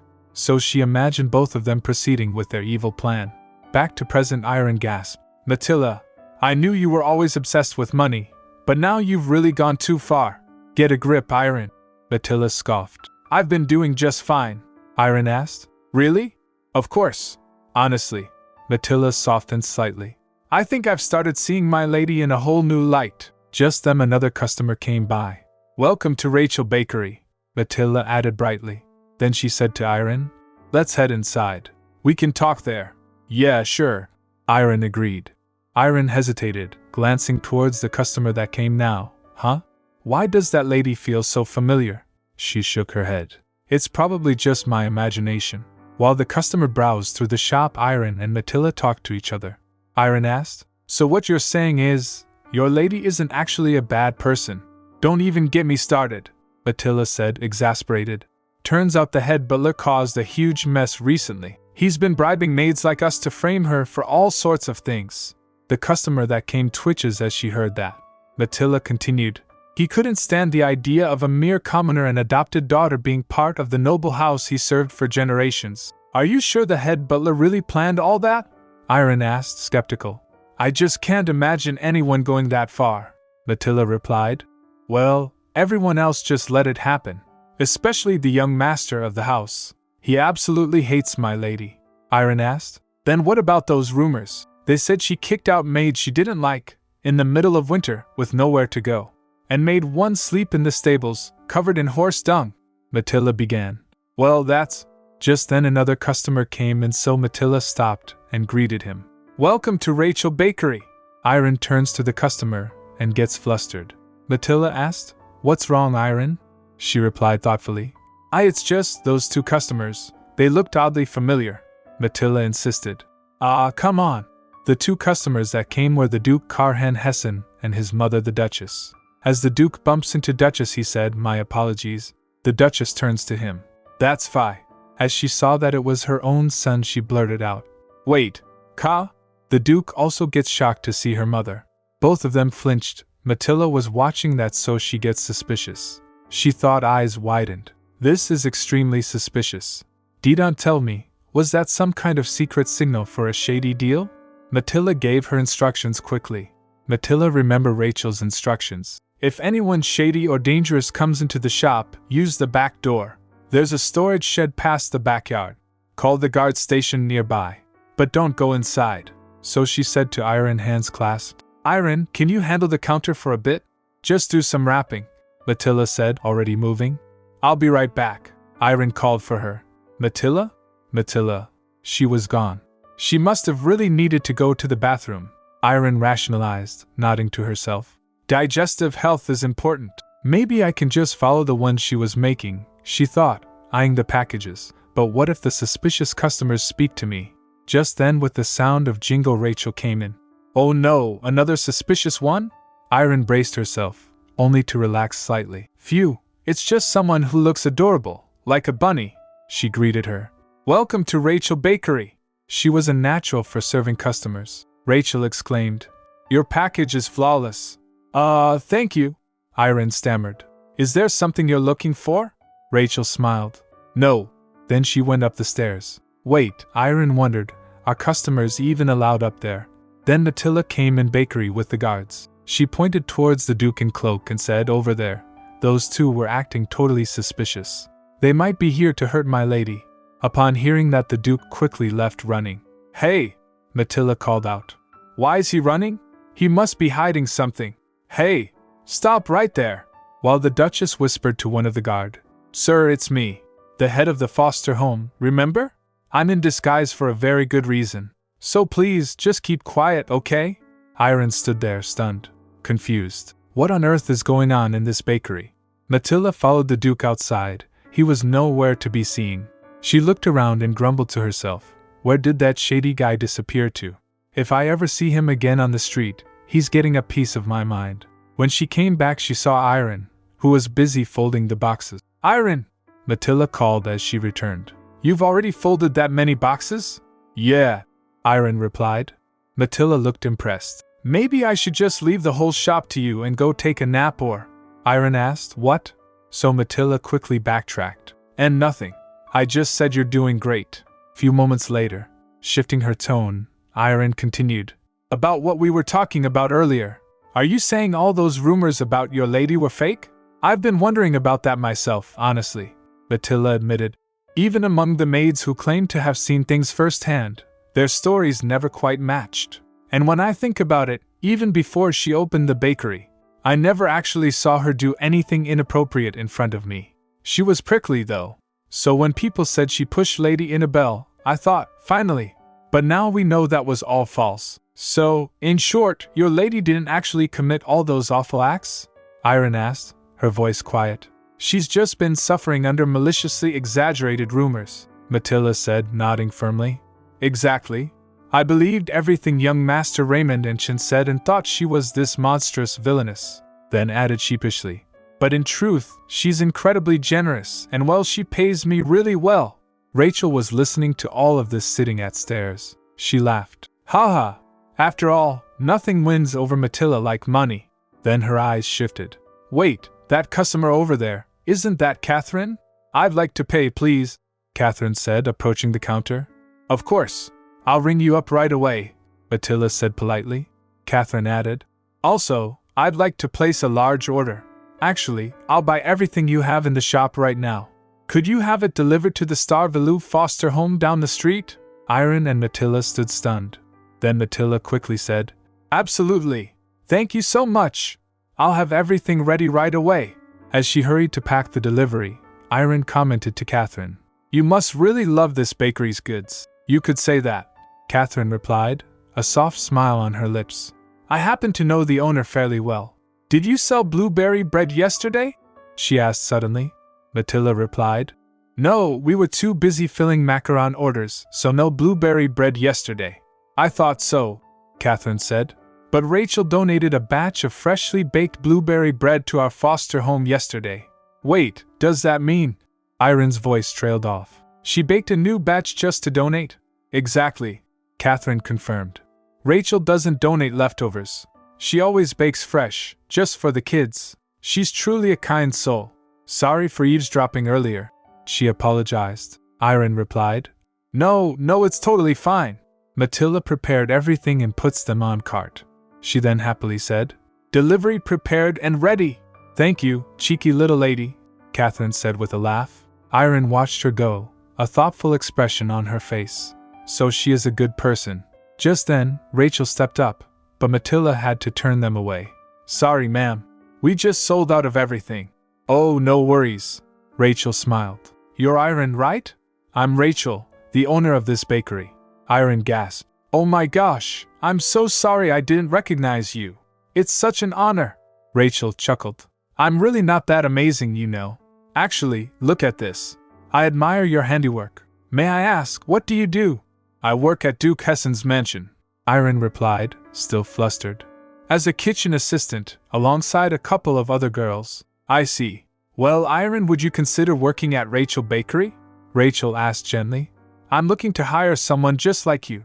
Monthly pay is 6 million kroso, plus bonuses, overtime, and severance. Me? Iron stammered. But first, Rachel continued warmly, let me pay you properly for your help today. She gently took Iron's hand in hers. I hope you'll seriously consider my offer. Then, with a graceful nod, she excused herself. Iron stood frozen. Lady Rachel, she's so cool. Outside, Rachel looked for the Duke. Gasping, she thought, I've lost count of how many times I've circled the block. Where is my future VVIP customer? She said aloud. Did he already go back to his mansion? She sighed, deflated. He's probably not coming back to the shop, is he? A ribbon fell from her ear. Just then, someone approached. She turns to him and he handed her the ribbon. You dropped this. Rachel Leseltein. She gets stunned for a moment, then said, Thank you, gold tier customer. I'll be sure to give you a lot of services next time. Then she froze. Wait, I'm not supposed to recognize him right now. I'm pretending not to know who this robed customer really is. She quickly retracted. What I meant was, the Duke cut in, as I suspected, we both knew who the other was. That came as a surprise for her. He knew I was Rachel. But how? I barely attend any social gatherings, and I'm almost certain he's never seen my face before. He must have overheard Matilda and Iron earlier. Not that I was seriously trying to hide anyway. She exclaimed, We've never met before. How did you recognize me? Well, regardless, you're right. I am the owner. She concluded, Okay, let's act really surprised. He's a potential VVIP customer. After all, a little customer service charm wouldn't hurt either. Then she asked, By the way, did you enjoy the macarons you ordered? She gave him a pleasant smile. I took extra care packing your box, you know, he replied. The strawberry ones. They were satisfying. Which strawberry ones? She asked, feigning confusion. If I remember correctly, your box was like 80% strawberry. You knew I liked strawberries? He asked, eyes narrowing slightly. Well, she said with a light laugh, it was hard not to notice your eyes lingering on the strawberry display the entire time. I see, he said. They were very good, very sweet. She thought, Karhan really isn't very expressive, is he? He can taste desserts like a connoisseur, but he barely says anything. She remembers, in the original story, he was always overshadowed by sweet, charming Daniel and the bad boy Crown Prince. He was the least popular of the three. But honestly, while the others flaunted wealth and power, Karhan was the only one who fought for the heroine with genuine sincerity.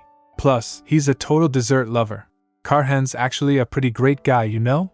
Later, my lady, Matilda chimed in, breaking her train of thought. Are you planning to make your spring ball dress yourself this year? What are you talking about? Rachel asked. Matilda replied. Well, I just thought maybe that was for the ball, since you're working on something right now.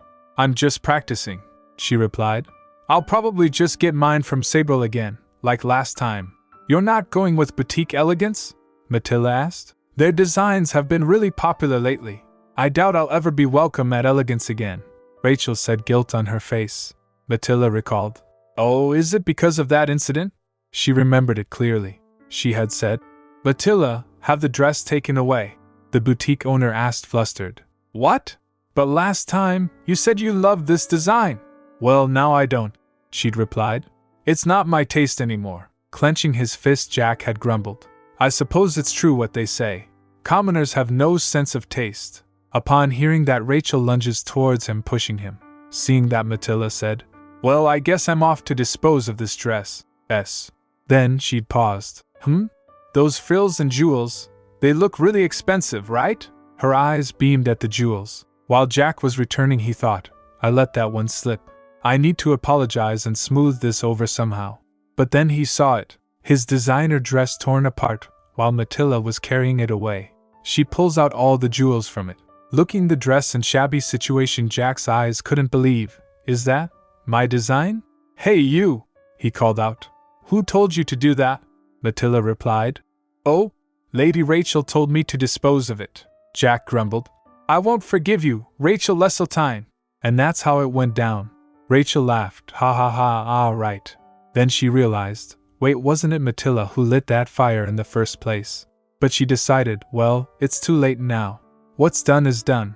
As she remembers, Jack was supposed to catch the Empress's eye at this spring ball, wasn't he? After that, He rises and gets noticed by the heroine, and with the protagonist's benefit, reclaims his place as the #1 boutique. He also gets revenge on me later, so I was planning to get ahead of that. A thought crossed her mind. Rachel said aloud, "Wait. What if I get noticed by the Empress as well? That'd be amazing publicity." Matilda suggested, "In that case, why not use the ball's theme to your advantage? This year's spring ball is extra special. It's the 500th anniversary of the Empire's founding. I heard the Empress is putting in a lot of effort this time. Unlike previous balls, which were mostly attended by young nobles, many older aristocrats will be joining this time as well. And Count Leseltein is planning to attend, too." Right. Rachel mused aloud, then questioned, "But seriously, how do you even know all this stuff? Doesn't everyone just pick it up around?" Matilda shrugged. Rachel thinks in her mind, "I've thought this before, but..." She's way too good at gathering intel and doesn't even realize how valuable it is. Rachel gave her coin and said, "I've just come up with a brilliant idea. Here's your reward." "I don't know what this reward is for," Matilda beamed. "But thank you," Rachel concluded. I definitely need to keep Matilda close. A few days later, the Duchess in the disguise of Catherine went to Rachel Bakery. Rachel was out pulling out wild grass. Rachel?" Director Catherine called out, surprised. "Oh, good morning, Director Catherine," Rachel replied cheerfully. Catherine blinked at the sight before her. "Are you pulling out all these weeds by yourself? You didn't hire anyone?" Rachel smiled sheepishly, wiping some dirt off her hands. "I figured I'd get some exercise. And well, hiring help costs a bit, so I thought I'd do it myself this time." Catherine felt touched, then changed the subject. "What's the recommended menu for next week, Rachel? If you're working on something new, I'd love to give it a try." "Oh, actually, just a moment," Rachel said, rushing off for a second. She came with a box and said, "Would you mind tasting this for me?" Catherine accepted the macaron Rachel offered, studying it carefully. "Is this the soybean powder macaron you released recently?" "Yes. I've been tweaking the recipe a bit," Rachel explained. "Wonderful. I'll try it right away," Catherine said, delicately biting into the macaron. Rachel observed, though the soybean powder made it a little messy, she handled it with elegance. Catherine's eyes lit up. "My goodness. This is phenomenal, Rachel. The nuttiness and subtle flavor come through even stronger now. And it's not too sweet, it's so easy to enjoy." She smiled, pleased. "You've really outdone yourself," Catherine added. "Is there a special reason for all this extra effort?" "Yes, actually," Rachel replied. "This time, I'm holding a special event for the soybean powder macarons," Catherine asked. "Aren't they already popular with people of all ages?" "They are," Rachel agreed. "But maybe because the powder makes them look a bit messy to eat, they haven't quite caught on individually the way I hoped. So I've been refining the recipe." She looked down at her hands, then back at Catherine. "My dream is for them to become so well known that I get asked to supply them at a major event someday." "I see," Catherine smiled warmly. "What you really want is that kind of recognition. Something big enough to draw attention from important clients, isn't it? I'll be rooting for you, Rachel. You're going to do great. I just know it." Back in the kitchen, Rachel got to work. First, she whipped up the meringue. Then she sifted in the powdered ingredients and gently folded the mixture. After carefully piping the batter onto trays, she slid them into the oven. "Careful not to lose too much heat," she reminded herself. Once the shells were baked, she moved on to the cream, more meringue, a cooked syrup folded in, and a silky texture achieved. She piped it onto the shells and sandwiched them together. Then came the final step, rolling each macaron in roasted soybean powder, one after another, and another, and another. Before long, she had a mountain of soybean powder macarons, and she herself had become something of a human macaron machine. Her special event was a huge success. "This is weird," Rachel mumbled as she stared at the growing crowd. "Sure, I worked hard, but I didn't think it would be this popular. 30 boxes to go, please," someone called. "Hey, no cutting in," shouted another. Later she was looking quite worn out. "Are you all right, Lady Rachel?" a concerned voice asked. She turned to see Gray approaching. "Oh, Gray," he said. "I'll go rinse the griddles out in the yard. You're already doing enough with guarding, but thank you," she added, handing him a macaron. "Have one. It's on the house." Thank you." Gray accepted it. He ate it and liked it a lot. Looking at him, she thought, "Looks like Gray is one of us, a fellow dessert lover." Just then, Another voice roared across the yard. Lady Rachel, are you all right? She winced. This guy has a loud voice. You're not sick, are you? He asked. You look exhausted. You look terribly pale today. I know. It's just I've been baking nonstop, Rachel replied quickly. I see. I'm not very familiar with baked goods, the man admitted, more quietly now. I came to report some suspicious people nearby. Rachel's eyes widened. Suspicious people? He said. Yes. They were asking about some strange powder. Very suspicious indeed. You mean the soybean powder? She gasped. It's an ingredient for the macarons. They're customers. Don't go scaring them off. You should try one yourself, she offered. He blinked. Oh, I'm fine, really, he said hesitantly. Hound, do you have some kind of allergy? Rachel asked. He replied.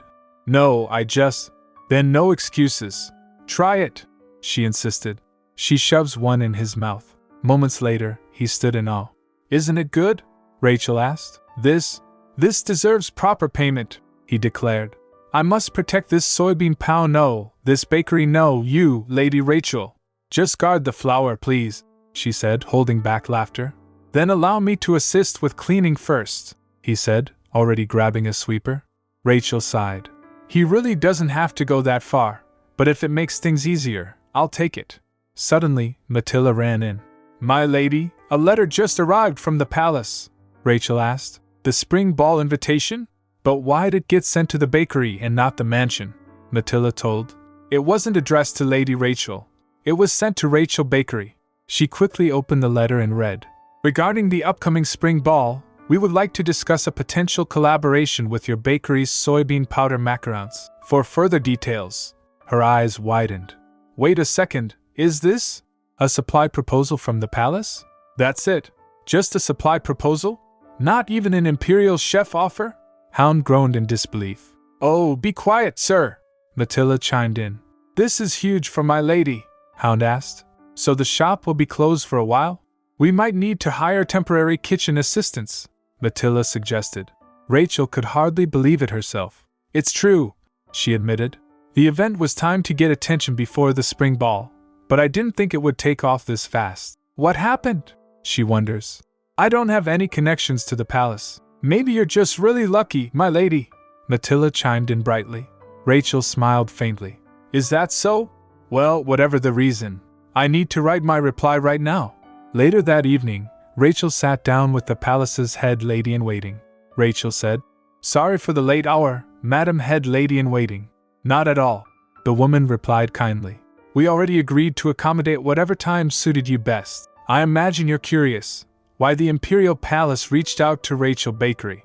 Rachel nodded silently. As you know, this year's spring ball will welcome guests of all ages. Your soybean powder macarons are a perfect fit for the occasion, she explained. Rachel raised an eyebrow. And I heard there's a chance of a long-term contract, if the response is good. Can you clarify what qualifies as good? Of course. The requirement is simple, the woman replied, her expression calm but firm. Not a single macaron should be left uneaten, the woman murmured. Not an easy task, but Rachel's tone carried determination. She signed the paperwork. Here's my signature. Please ensure the display is elegant. She accepted such a difficult condition without negotiating? The lady-in-waiting thought, inwardly impressed. She said, Very well. An empty plate? I can manage that, Rachel mused to herself. In fact, this might be the best product launch opportunity one could ask for. She said, smiling. I'm grateful the macarons were recognized for their flavor and quality. I'm proud to offer desserts that live up to such high standards. The lady-in-waiting smiled to herself. I had meant to use that requirement to assert leverage in the contract. But she responded with poise, upholding the value of her product while remaining respectful. The rumors were right. She's an impressive businesswoman. Later Rachel visited the Sabre Boutique. Welcome to Sabre Boutique, Lady Rachel, the owner greeted warmly. Please, allow me to show you to the VIP lounge. It's been a while, Jorge, Rachel said as she entered. While sitting at the table, Jorge asked, I didn't expect you to come in person, not with how busy your bakery's been lately. I thought I'd drop by and say hello, she said casually. He asked, I see. Will you be wearing something eye-catching again for this year's ball? Actually, Rachel replied, I was thinking of something a bit more modest this time, you know, like a fresh spring flower. Ah, yes. I'll go fetch a few alternate catalogs, Jorge said. Modest? Her? What's going on? He wondered. Sabril was a well-established name. Jorge was known for his humble personality and excellent craftsmanship, though he preferred safer, classic looks, refining trends rather than starting them. After boutique elegance teamed up with the rising heroine of society, Sabril had slowly begun to fall behind. She thought, but hey, I make a pretty great model too. Actually, she began. I came to pitch an idea. Is it a similar request to the last one? Jorge asked cautiously, remembering. She said, feeling embarrassed. I had something going on back then added, let me show you something first. She presented a small box. Jorge opened the box. Are these cookies? He asked. That's right. Iced cookies. I mixed the dough, cut it with custom molds, baked it, and then added the icing just as I'd envisioned. You designed this yourself? He asked, stunned. Yes. She beamed. I put a lot of care into them. They're especially for you, Jorge. He examined the cookies with interest. This is a design I've never even imagined. Very interesting, she hinted. It still needs polishing, of course. Then she said, Jorge, I'd love to collaborate with you. I want to wear this idea with your incredible embroidery, bringing it to life. Indeed, he murmured, already envisioning the potential. With Sabril's signature embroidery, it could be stunning. Perhaps an off-shoulder design that curves just below the collarbone? What are your terms? He asked. I'm so glad you're open to it, Rachel said, already prepared. I can pay 5 million Crosso up front as a contract deposit. Plus, the Leseltein family has quite a few prominent figures. We'll all wear Sabril designs to the spring ball. All of you? Jorge asked, slightly stunned. Even with your families, let's say, complicated dynamics? Rachel gasped, remembering. Right, everyone knows Raymond and I don't exactly get along, she said. But don't worry, I'll make sure everyone wears Sabril. And I know just how to make that happen. Then she went to finance minister of the house. As she enters, burst opening the door. Samuel stammered. And my lady? I heard you called for me. Is something the matter? He asked. Nothing serious, Rachel said with a smile. I just wanted to have a friendly little chat, Assistant Samuel. Her eyes sparkled mischievously. I'll be using every tool I've got. While pouring her tea, Samuel thinks, they're saying Rachel Leseltein has finally matured. Well, if she's barging in here like this, that rumor's clearly nonsense, he scoffed. Next time, please schedule a visit in advance, my lady. I'm sorry, Rachel said, voice calm, composed. I know how busy you are managing things for our family, but given the nature of this situation, I had no choice but to come directly. He gets surprised. Did she just apologize? And so politely, too? I'll be sure to let you know ahead next time, she added sincerely. All right, the aide replied, taken aback. May I ask what brings you here? There's been a lot of buzz about risky investments lately. Rachel began smoothly, looking at the newspaper. Especially with all those unexpected variables. She let the words hang in the air a moment before continuing, her eyes steady. For instance, like the Dainio mine, which was rumored to be a gold mine. I heard it turned out to be completely hollow, didn't it? Samuel flinched as he heard that but continued drinking tea. That struck a nerve. Panic stirred behind the aide's polite expression. He thought, why is she bringing that up now? Wait, does she know I invested in Dainio? No, there's no way she'd know that. Why don't you get right to the point, my lady? He asked stiffly. If you came for just small talk about current events, perhaps we can. What do you think of the hectare mine? She cut in. He asked. Pardon? You mean the one you own? Not anymore, she replied. I sold it recently, to none other than Robert Denave, president of Citron's Central Bank. Apparently, it's been confirmed to produce diamonds. If you invest now, you might just recover your losses from Dainio. And put back the money you diverted. His face turned pale. How did you? My budget allocations didn't quite match up with what I actually received, Rachel said, matter of fact. And as a direct member of House Leseltein, I do know how to read a financial report. He trembled. You knew, and instead of turning me in, you're offering a solution? What are you up to, my lady? I'm glad we're getting to the point, she said coolly. I want my brother and father to wear Sabril suits to the spring ball. That's not a hard favor to ask, he thinks cautiously. Sabril's already one of the top boutiques. Isn't she, in a way, helping me look good? But why? I happen to have a personal connection with Jorge, Rachel said. So, from now on, how about saying we have a connection too? He processed the unspoken threat. She'd keep quiet about his embezzlement, as long as he quietly let her influence certain family decisions for personal gain. He agreed. Understood, my lady. He thought, she's far more formidable than I gave her credit for. The day of the spring ball, the guard announced. Now entering, Lady Rachel Leseltein and Lord Raymond Leseltein of House Leseltein. A hushed stir rippled through the ballroom. Wait, the young lord and lady came together? One exclaimed. Is that beautiful embroidery on her dress by Sabril? Another murmured. The fabric's sheer, but not at all vulgar. It flatters her beauty perfectly. And Lord Raymond's suit must be from Sabril too. Another chattered. They say the villainous rumors about her were overblown. Maybe she and the young lord patched things up? Raymond and Rachel started dance. Raymond glanced at her uneasily and asked, Are you sure this is what you want? Come on, Rachel said with a faint smile. Do you think I'd mess around when Annabelle's life is on the line? And yet, Raymond murmured. You're taking royalties from the allergy remedy recipe, she replied. Considering I handed it over to your merchant guild, not mine, he said. After all, wouldn't handing it over to me, of all people, work out best for you anyway? Oh, stop puffing your chest, she muttered. Anyway, she added lightly, enjoy your dance tonight and brace yourself for what's next. Moments later the nobleman approached Raymond.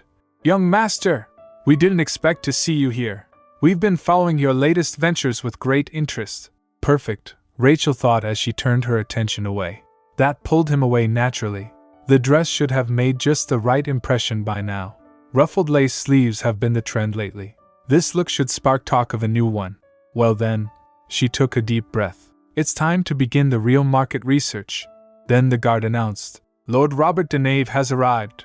Wait, he came as Robert, not Daniel? Rachel blinked. Usually it's Daniel, the carefree one, who shows up to events like this. Daniel saw her and quickly approached her. She thought, is he heading this way? The whispers only grew louder. Just then the guard announced, Duke Karhan Hessen has arrived. Rachel thought, Duke Hessen too?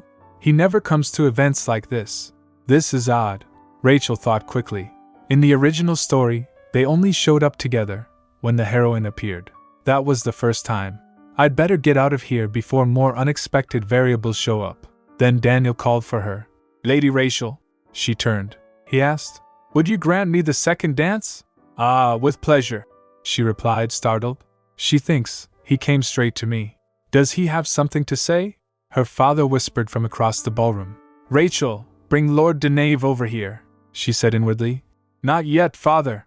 As they started the dance, she asked, Is there something you have to tell me? He replied, Well, to be honest, I didn't want to miss the chance to be your second dance partner. She asked. Pardon, we are business partners after all, he said with a small smile. She asked, Isn't Daniel my business partner? Why did you show up as Robert then? That's because... He hesitated, then composed himself. Having both sides visibly support Rachel Bakery is good for your public image, isn't it? Ah, of course, it is helpful. Rachel laughed. I thought you were coming to break some terrible news or something. Well, he said seriously, I do have something to say. And it's...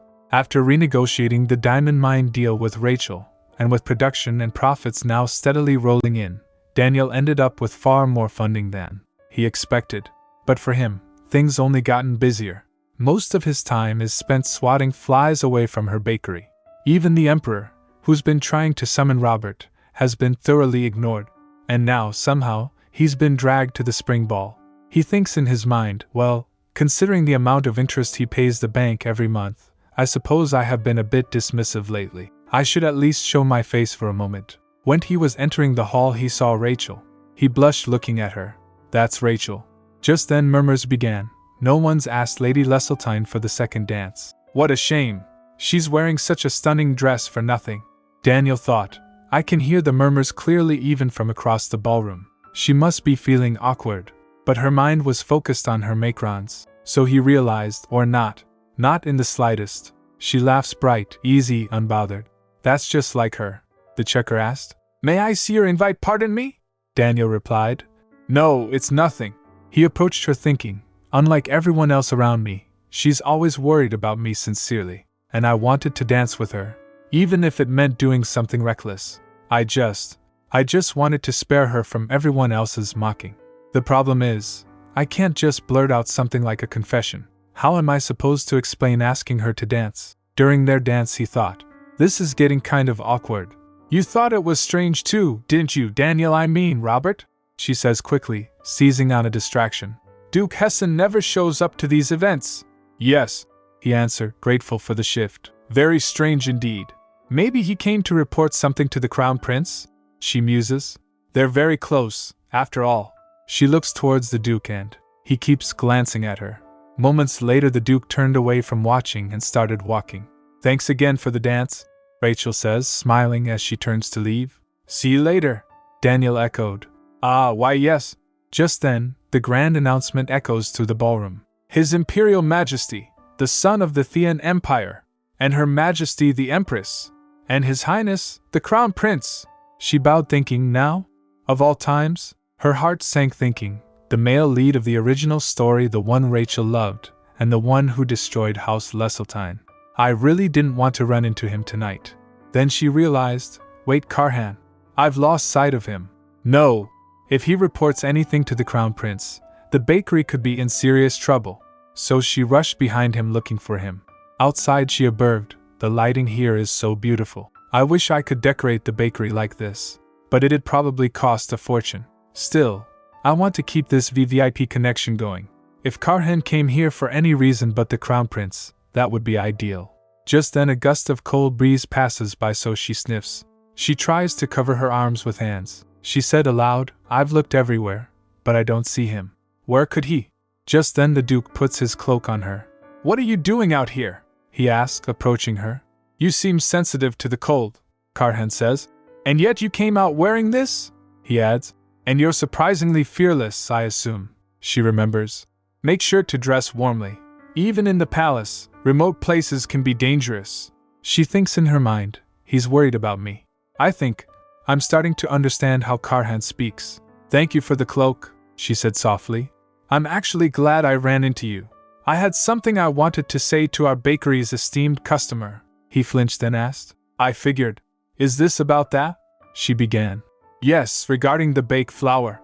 But he cut in. I'd prefer if you didn't mention it to anyone else. She gets surprised. Pardon? He asked her. The bakery's what? What did he just say? She stammered. And no, it's nothing. Never mind, she quickly said. You mean a different secret, right? He replied. Yes. The one you discovered about me, Rachel. So she realized, I see. He wasn't talking about the flour. He's worried that people will find out he likes sweet pastries and desserts. After his predecessor died in battle, Karhan's uncle rallied their retainers around him. To protect his mother and loyal followers from those coveting the duchy, Karhan inherited the title of Duke at a young age, and volunteered to go to war at 14. He miraculously survived and became the Duke who is respected and admired today, at least on the outside.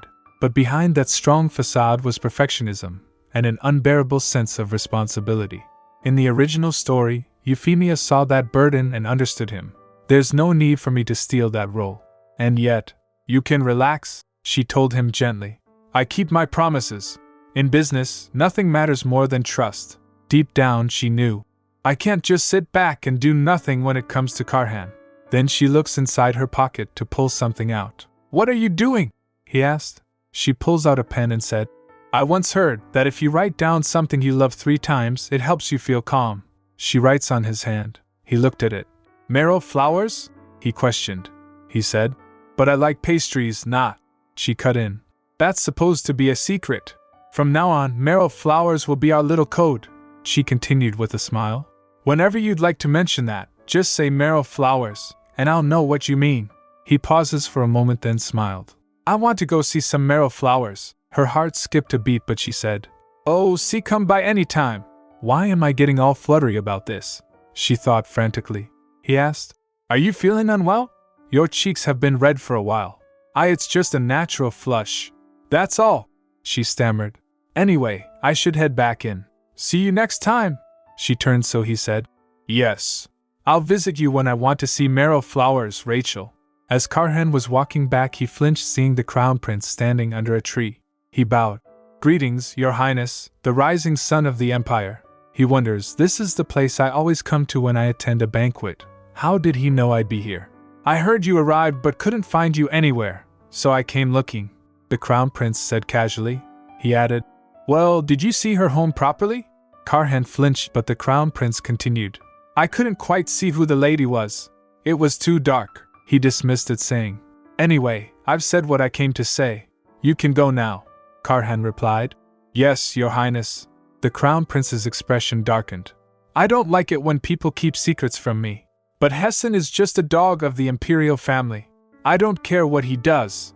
What does matter is that the lady he just spoke with danced with the head of Citron Bank, and now whispers secrets with Hessen. He smirked. I thought she was a predictable, boring woman, but it turns out she's hiding something far more interesting. He smirked. Let's see what kind of fun you bring me, Rachel Leseltein. Later, when Rachel returned, her father gave her a list. What's this?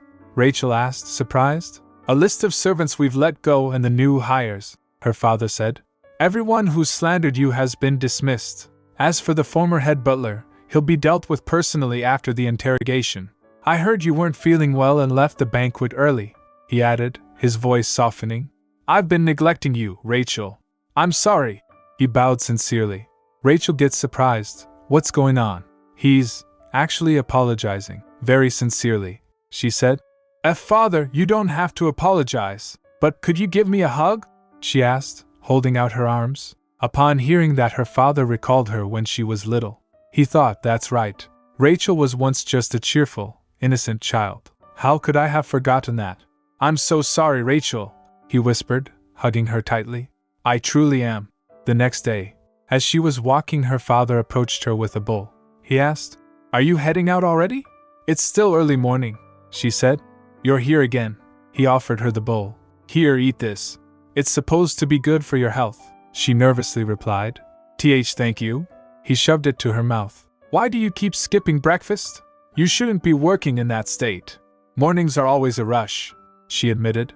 There are backlogged orders, a new hire to train, and I'm preparing to open our second branch. That came as a shock for the Count. His voice became shaky. Second branch? Just how many of you are there? She replied. I'm finding expansion pretty fun, actually, her father said. Growing with the tide is fine, but don't let it wear you down, Rachel, he advised. And here, your maid mentioned that you need some new accessories, so he gave her allowance. She thought, I make plenty of money on my own now. She looked into the bag and it was full of coins. Father, she cried out, moved. I'll take better care of you from now on, he promised, she said. Thank you. I left some soybean powder macarons with the butler, so make sure to try them. She thought, at this rate, I might be able to gather the money for that auction even faster. You're here, boss. Her new employee greeted her cheerfully. Rachel asked, Why are you here so early? Your shift doesn't start for a while, Irene replied. I just feel better starting early like this. Rachel smiled, readying herself. If you keep this up, you can't avoid more overtime pay. Today, I'll teach you how to make blueberry bread, she said with a smile. Later, Rachel whispered to Irene. And about Duke Hessen, she replied. Don't worry, I'll act like I know nothing. So she said. Great. Then I'm heading out to the Denave Guild for a bit. Irene asked. Are you going to discuss the second branch? Will it be okay to come back here after that? I'm afraid it might be exhausting, Rachel replied. I'll be fine. I need to prep early anyway. I'll be baking lots of strawberry muffins tomorrow. As she opens the door, Daniel was standing there outside. She freaked out for a moment. Whoa, my goodness! Daniel? Rachel blinked. She wonders. I told him I'd be the one to visit. Did something happen? Why did you come all the way here? Rachel asked, surprised. I was planning to go to the Denave Guild myself, he replied. Last time, you showed up in that shabby carriage. As my business partner, you should be riding in something more fitting. Is that so? Rachel replied with a small sigh. Then next time, just send the carriage. You don't need to travel all the way here. It's no trouble, he stammered, clearly flustered. We can talk business on the way. Rachel noticed his mumbling. We've both been so busy, we hardly get any time alone, he added under his breath. Excuse me? What did you say? She asked, raising an eyebrow. Then she added, Anyway, I prepared these madeleines for you. We can share them on the way. Thank you, Lady Rachel, he added more formally. Rachel chuckled to herself. He really does love Madeleines. Good thing I prepared them. You said you'd show me a potential building for the second location, Rachel said as they rode. What kind of place is it? It's where I used to run a different shop. The location is excellent, Daniel replied. She asked. You're giving such a good spot to me? Well, it didn't do very well, actually, he admitted with a sheepish grin. Is it really a good location, then? Rachel wonders, now a little wary. By the way, he continued, which company handled the first shop's interior? Leseltein Construction, she answered. But for the second branch, I'm thinking of going with a different company, she said inwardly. Since Raymond is managing construction now, I see no reason to boost his portfolio, he replied. That might be difficult. Leseltein would be the ideal choice. I'm planning just a light renovation, so it's fine, Rachel said. Well, let's just go take a look. They arrived at the old building. The inside was shabby. This is the result of the last contractor's work, Daniel explained. I oversaw it myself. The furniture's all gone now, though. Rachel surveyed the space and frowned. To be honest, the vibe would kill everyone's appetite, Daniel admitted. I don't have the best eye for these things. Besides, your first store set the bar really high, Daniel added. Then she exclaimed determined. Okay then, I'll give it a try. A fresh coat of paint should be a good start, right? I'll help, Daniel offered quickly. Moments later when they painted the interior it didn't make any difference. She cried out thinking, yeah, I don't have the best either. Maybe we should just go with Leseltein after all, Daniel muttered. Rachel replied. Not necessarily. I could ask Father directly, she thought. Most of the crew probably went to Leseltein Construction, so if Father oversees it himself, it'll be in line with his high standards. That'll definitely get expensive, Rachel sighed. Right now, what I can actually spend includes the allowance from Father, the earnings from the bakery, and the budget under my name. She looked at Daniel thinking, I haven't received the profits from the diamonds yet, so only one option remains. Well, it can't be helped, she muttered. I guess I'll have to pay Robert a visit soon. Upon hearing that, Daniel lit up. He offered. If it's money, I could lend it under Daniel's name, personally. Really? She asked. Then could I borrow 50 million kroso? There was a moment of silence, so she added. We'll put it in writing, of course. I'll pay every last bit back, no matter how long it takes. Daniel mumbled something. A new long-term contract with Rachel. I can write a check right now, he said. Let's start with the interest rate. Rachel watched him roll up his sleeves, startled. He's rolling up his sleeves for this? This feels like a trap. And somehow, she ended up agreeing to a pretty steep rate. Later, when she'd asked Matilda to pick out a cheap mask for the auction, she came back with a weird animal mask. Rachel sighed. I swear, Matilda never fails to surprise me. Anyway, it was time to head to the auction. As she was walking towards the building, a voice called, Lady? Pretty lady, spare a coin? A ragged voice called out to her as she neared the entrance. She turned thinking, he's talking to me, right? Rachel paused. She had a bit of cash in one pocket, and Madeleine's in the other. She decided in that case. Here, have this, she said, handing over the pastry. The boy blinked in disbelief. Is this a Rachel Bakery Madeleine? He glanced around. So she thought someone must be watching to make sure he doesn't pocket donations. Thank you, he said. She handed him the Madeleine. Go on, try it now. It'll be good, he said. Okay. He started eating it. You know, Rachel continued softly, if you want more bread, come to Rachel Bakery. Tell them the White Rabbit sent you. She leaned in and whispered. But remember, you should come alone. Then you'll be able to eat freely there. She turned away thinking, that's all I can do for now. I hope the kids can make it out and get the help they need. A voice scoffed nearby. Tisk, saving one kid won't change anything. What's the point of such a useless gesture? Rachel turned. And who are you to judge? Whether it's useless or not, we'll see. The person was the Crown Prince disguising himself. She looked irritated. Also, you're blocking the entrance. How about not wasting my time and getting out of the way? Upon hearing that, the person laughed. Rachel thought, what's wrong with him? I really hope I don't run into him again. But moments later inside the auction house the same person was sitting beside her. Welcome, everyone, to the Spring's auction, held only once a year. The host's voice echoed over the crowd, drawing curious eyes to the stage. Everyone claps, but the person besides Rachel kept staring at her. First, let me explain the special rules of today's auction, the host continued.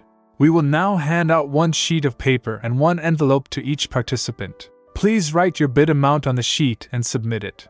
However, there's an important rule: if you want to change your bid, you may do so only once, and you must replace the entire sheet of paper. Murmurs spread through the audience. You may freely converse with others in the meantime, the host added cheerfully. What? Why go with a system like that? Rachel thought, her eyes narrowing.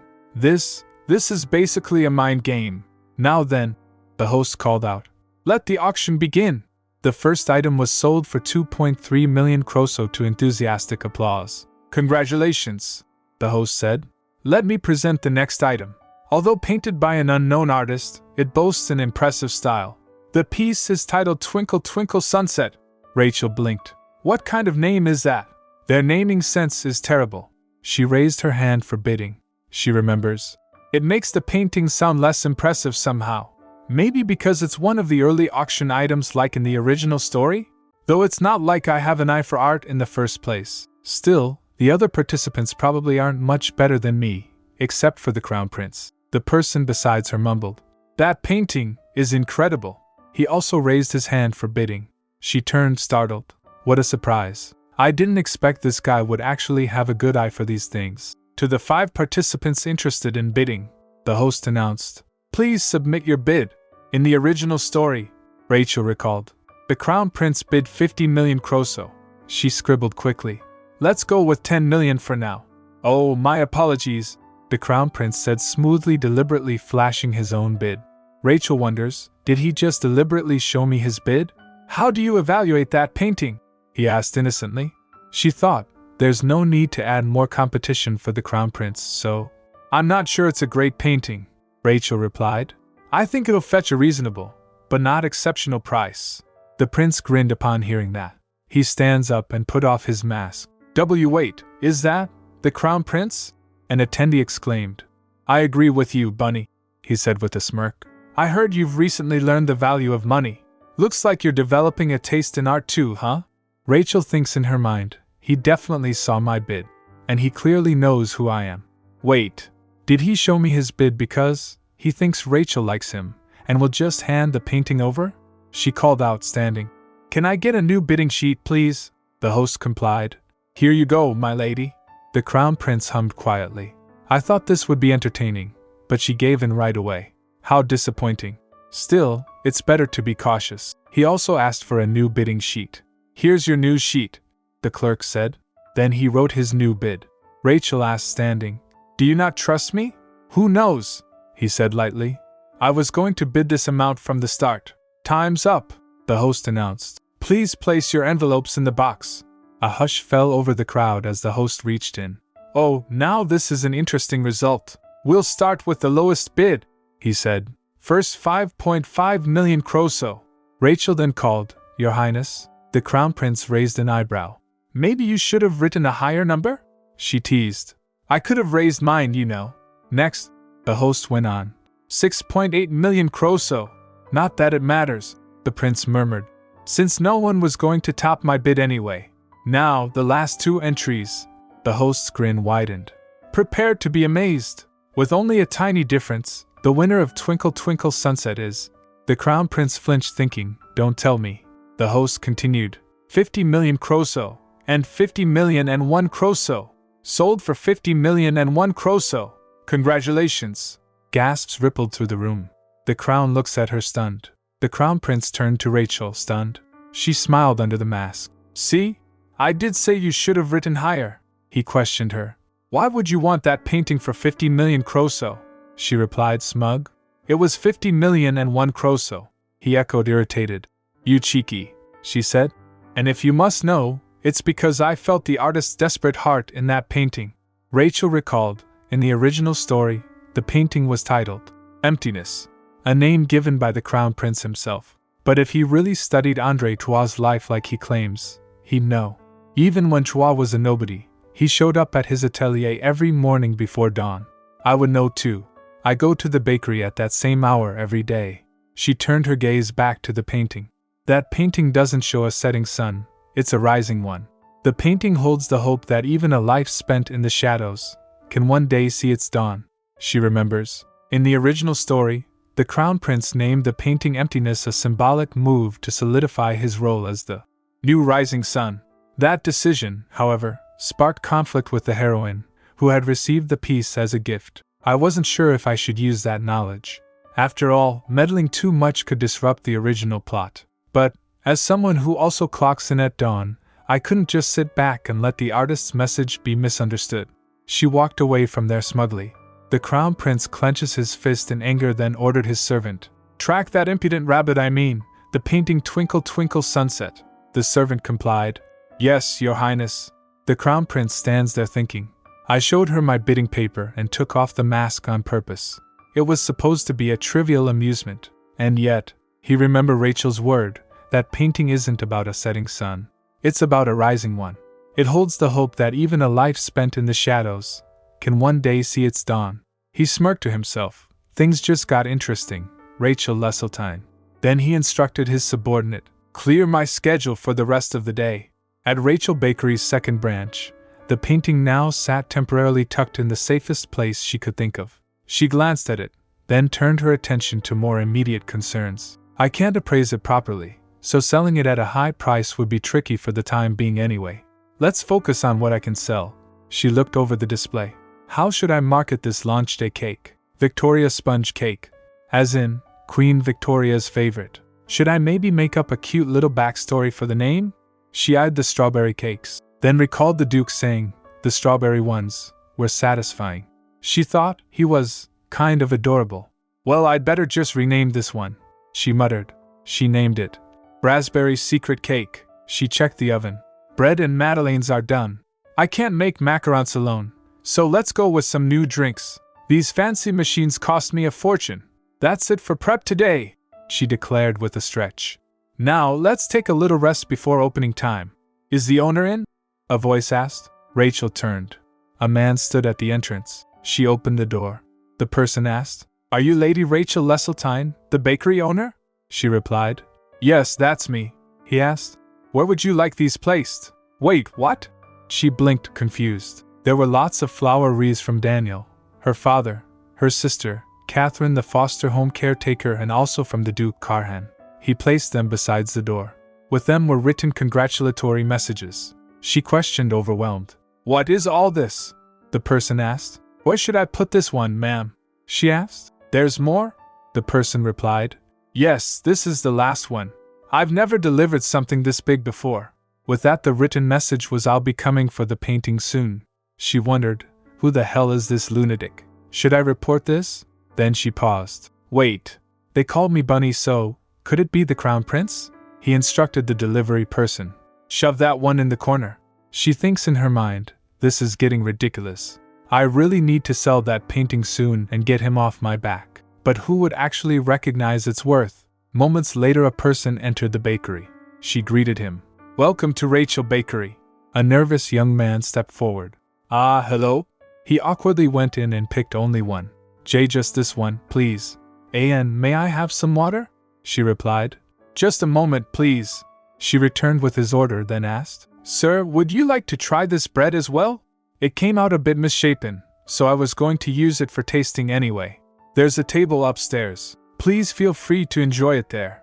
All I ask is that before you leave, let me know how it tasted. I'm sorry if this is a bit sudden." The young man was visibly touched. "No, not at all. Thank you so much." The man went upstairs, but moments later, he rushed down and asked frantically, "Why is that here?" Rachel replied, "Sorry? What do you mean? Please calm down and tell me," he blurted out, slamming his hand on the table. "This is not something to stay calm about. Most of André Troyes' early paintings were destroyed by the artist himself. Almost none remain. How could something so rare be hanging on the wall of a bakery?" Rachel stared at him in disbelief, then asked, "Wait, are you? You wouldn't happen to be Andreas, would you?" The young man's eyes widened. "Do you know me?" she said inwardly. "How would I not know you? He once lived in poverty, painting landscapes. Later you were sponsored by the heroine and became so acclaimed that the emperor himself granted you a surname. The great master of landscapes Andreas Bryan," she said. "I'm a huge fan, Master Andreas." Rachel thought, heart racing. He's one of the few who can truly appreciate the painting. Later at Crown Prince's palace. What? The prince asked, brows raised. Karhan Hessen is tailing Rachel Leseltein? Yes, came the report. It seems that way. He's been spotted several times around Rachel Bakery. Why would Karhan do that? The prince thinks to himself. It's not too hard to guess. His Majesty was never fond of the late Duke of Hessen, and one winter, when monsters were rampant, he ordered a reckless deployment. The late Duke returned a frozen corpse. His son, Karhan, inherited the title and accepted his place, choosing to become the imperial family's loyal hound. Rachel once snuck into my palace, saying she had a letter to deliver. Maybe he's just trying to prevent any future risks. But then he recalled Karhan's meeting with Rachel. No, he interrupted himself. It's not some noble reason like that. Your Highness? The aide looked confused. I don't quite follow, he instructed. I'll ask him myself. Summon Duke Hessen. At Rachel Bakery's second branch. You're a fan of mine? Andreas blinked, caught off guard. Yes, Rachel said brightly. I really want to buy the painting you made, he questioned. But how did you recognize someone as unknown as me? She flinched. I'm not supposed to say, because I know the original story. Rachel forced a smile. I'd better deflect before he gets suspicious. I came across your work by chance, she said smoothly, and I thought it was amazing. I'll buy it at whatever price you name. I can draw up the contract right now. I'm afraid that's difficult. Andreas hesitated. In fact, I'm currently out of paint, so, in that case, Rachel offered, would it be all right if I paid you in advance? What? He exclaimed. How can you trust some stranger like me? Because I truly believe in your art, she said sincerely. She recalled. And in Euphemia's discerning eye too. At an auction, what matters most is the appraisal. If Andreas becomes famous, the value of Dawn will soar. She smiled. If you'd be willing to paint something, I'll hang it in Dawn's place for now. And you're always welcome to come by for bread. After all, you're the artist who'll shine on the second floor of Rachel Bakery. His eyes welled up. I won't forget this kindness, she chuckled. First, let's get some food in you. He emptied all the dishes and remarked, It's delicious. Rachel laughed. By the way, what kind of painting do you plan to make for me? He replied. I'll paint what I'm best at, she thought. Oh, in that case it must be… She was about to say a landscape, but he said, I'll paint a portrait. Wait, what? She blinked. A portrait? As in, a picture of my face? He stood up. Yes. I can sketch it right now. This is odd, Rachel thought, watching him. In the original story, Euphemia definitely said. Rachel recalled the scene where Euphemia said, Wow, Andreas, you have such talent for landscapes. In my eyes, you're more amazing than anyone else. Rachel thought that's what she said. Did she not know Andreas was most confident in portraits? No way. The most likely explanation is, my presence is probably altering the original storyline. Phew. Andreas wiped his hands. It's finished. Would you like to see it? She replied. Sure. He handed her the portrait. She gulped before looking at it. She gasped. Andreas, thank you so much. I'll treasure it. But then she said, now that I think about it, a landscape painting might suit the bakery better. And you do have amazing talent for landscapes. In my eyes, you're more amazing than anyone else. I am so flattered. You're too kind. Andreas stammered. Then I'll prepare a landscape painting as well, she replied. Yay! I'd love that. A change in the original storyline? Rachel thought. Well, she gave a mental chuckle. Andreas, please stick to landscapes before your career goes off the rails. Later that day, as the bell jingled, she turns and said, welcome, our VIP customer. The Duke strode in, calm and casual. I came to see Marrow Flowers. He looked charming. Rachel's heart skipped a beat. He asked, but when exactly do I become a VVIP? I was planning to bump up his tier a bit later. Rachel thought, sighing internally. First, she said aloud, here's your reserved raspberry secret cake. Oh, he said theatrically. She asked, would you like to have a slice now? He replied, sure. But as he strode on the second floor, he suddenly froze. What is this? He said, staring at the wall. Why is a painting like that hanging in the bakery? Karhan called out Rachel. Yes? Rachel responded, turning toward the voice. She realized, Oh, that's the portrait Andreas drew for me. Karhan stared at the painting. This painting, the more I look at it, the cuter it seems. Did you draw it yourself? Excuse me? Rachel blinked. It's neither cute nor drawn by me. Ahem. She cleared her throat. One of my customers drew it. That's me in the painting. But thanks for calling it cute. His cheeks tinged pink, and Karhan froze. Did I just call Rachel cute without meaning to? A beat passed before Rachel looked around. Come to think of it, I forgot to bring any utensils, she said. I'll go grab some forks and plates real quick. I'll get them, Karhan interjected. She moved to protest. I can't. But he was already gone. He's fast. Is he using some sort of step technique? She wondered, impressed. As expected of the Imperial Sword, if I ever open a dessert restaurant, I'd love to hire him for table service. Then I could focus more on the baking. Then she went down, and he was already there. She exclaimed, Whoa, you startled me! You're slow, Karhan said calmly, setting the utensils down. This is the first time in my life anyone said that to me. She muttered, a little dazed. Why did you bring 2 of each? She asked. We're eating together, he replied without hesitation. She asked, I'm eating with you? Rachel blinked. The real reason Karhan ended up as the least popular male character was, don't covet what belongs to others just because you've finished your own. That absurd line he threw at the heroine. He's that serious about pastries and dessert. But now he's sharing his with me? She glanced at the table. Is it because I keep feeding him good stuff? While eating, she said. It's a great spot here, with the foot traffic. That's why a lot of people are visiting the bakery, she added, munching thoughtfully. Honestly, I can't believe the previous business that opened here didn't do well. The current bestseller's the soybean powder menu. Karhan stared. You were hopping earlier, and the way you're munching food now. His gaze narrowed in amusement. You really do remind me of a rabbit, Rachel. What? Me? She sputtered. An ex-villainess being compared to a herbivore? What an indignity. She narrowed her eyes. Well then, you, dear customer, look like... But before she could finish, she noticed a pink flush on his face. Wait, are you okay? She asked, concerned. It seems like you have a fever. I'm fine, he said stiffly. No way. Rachel looked outside from window and continued. Come to think of it, you rode here on horseback for hours, didn't you? Just then she gasped and added. You should go out this instant. It's raining, she pointed out. Then you should go check on your horse, he replied. What? All right, I'll go now. He led the horse under the canopy outside. Both of them get soaking wet. Thank goodness we had shelter ready. Rain soaked the surrounding area. Maybe I should build a proper parking setup next time, she said aloud.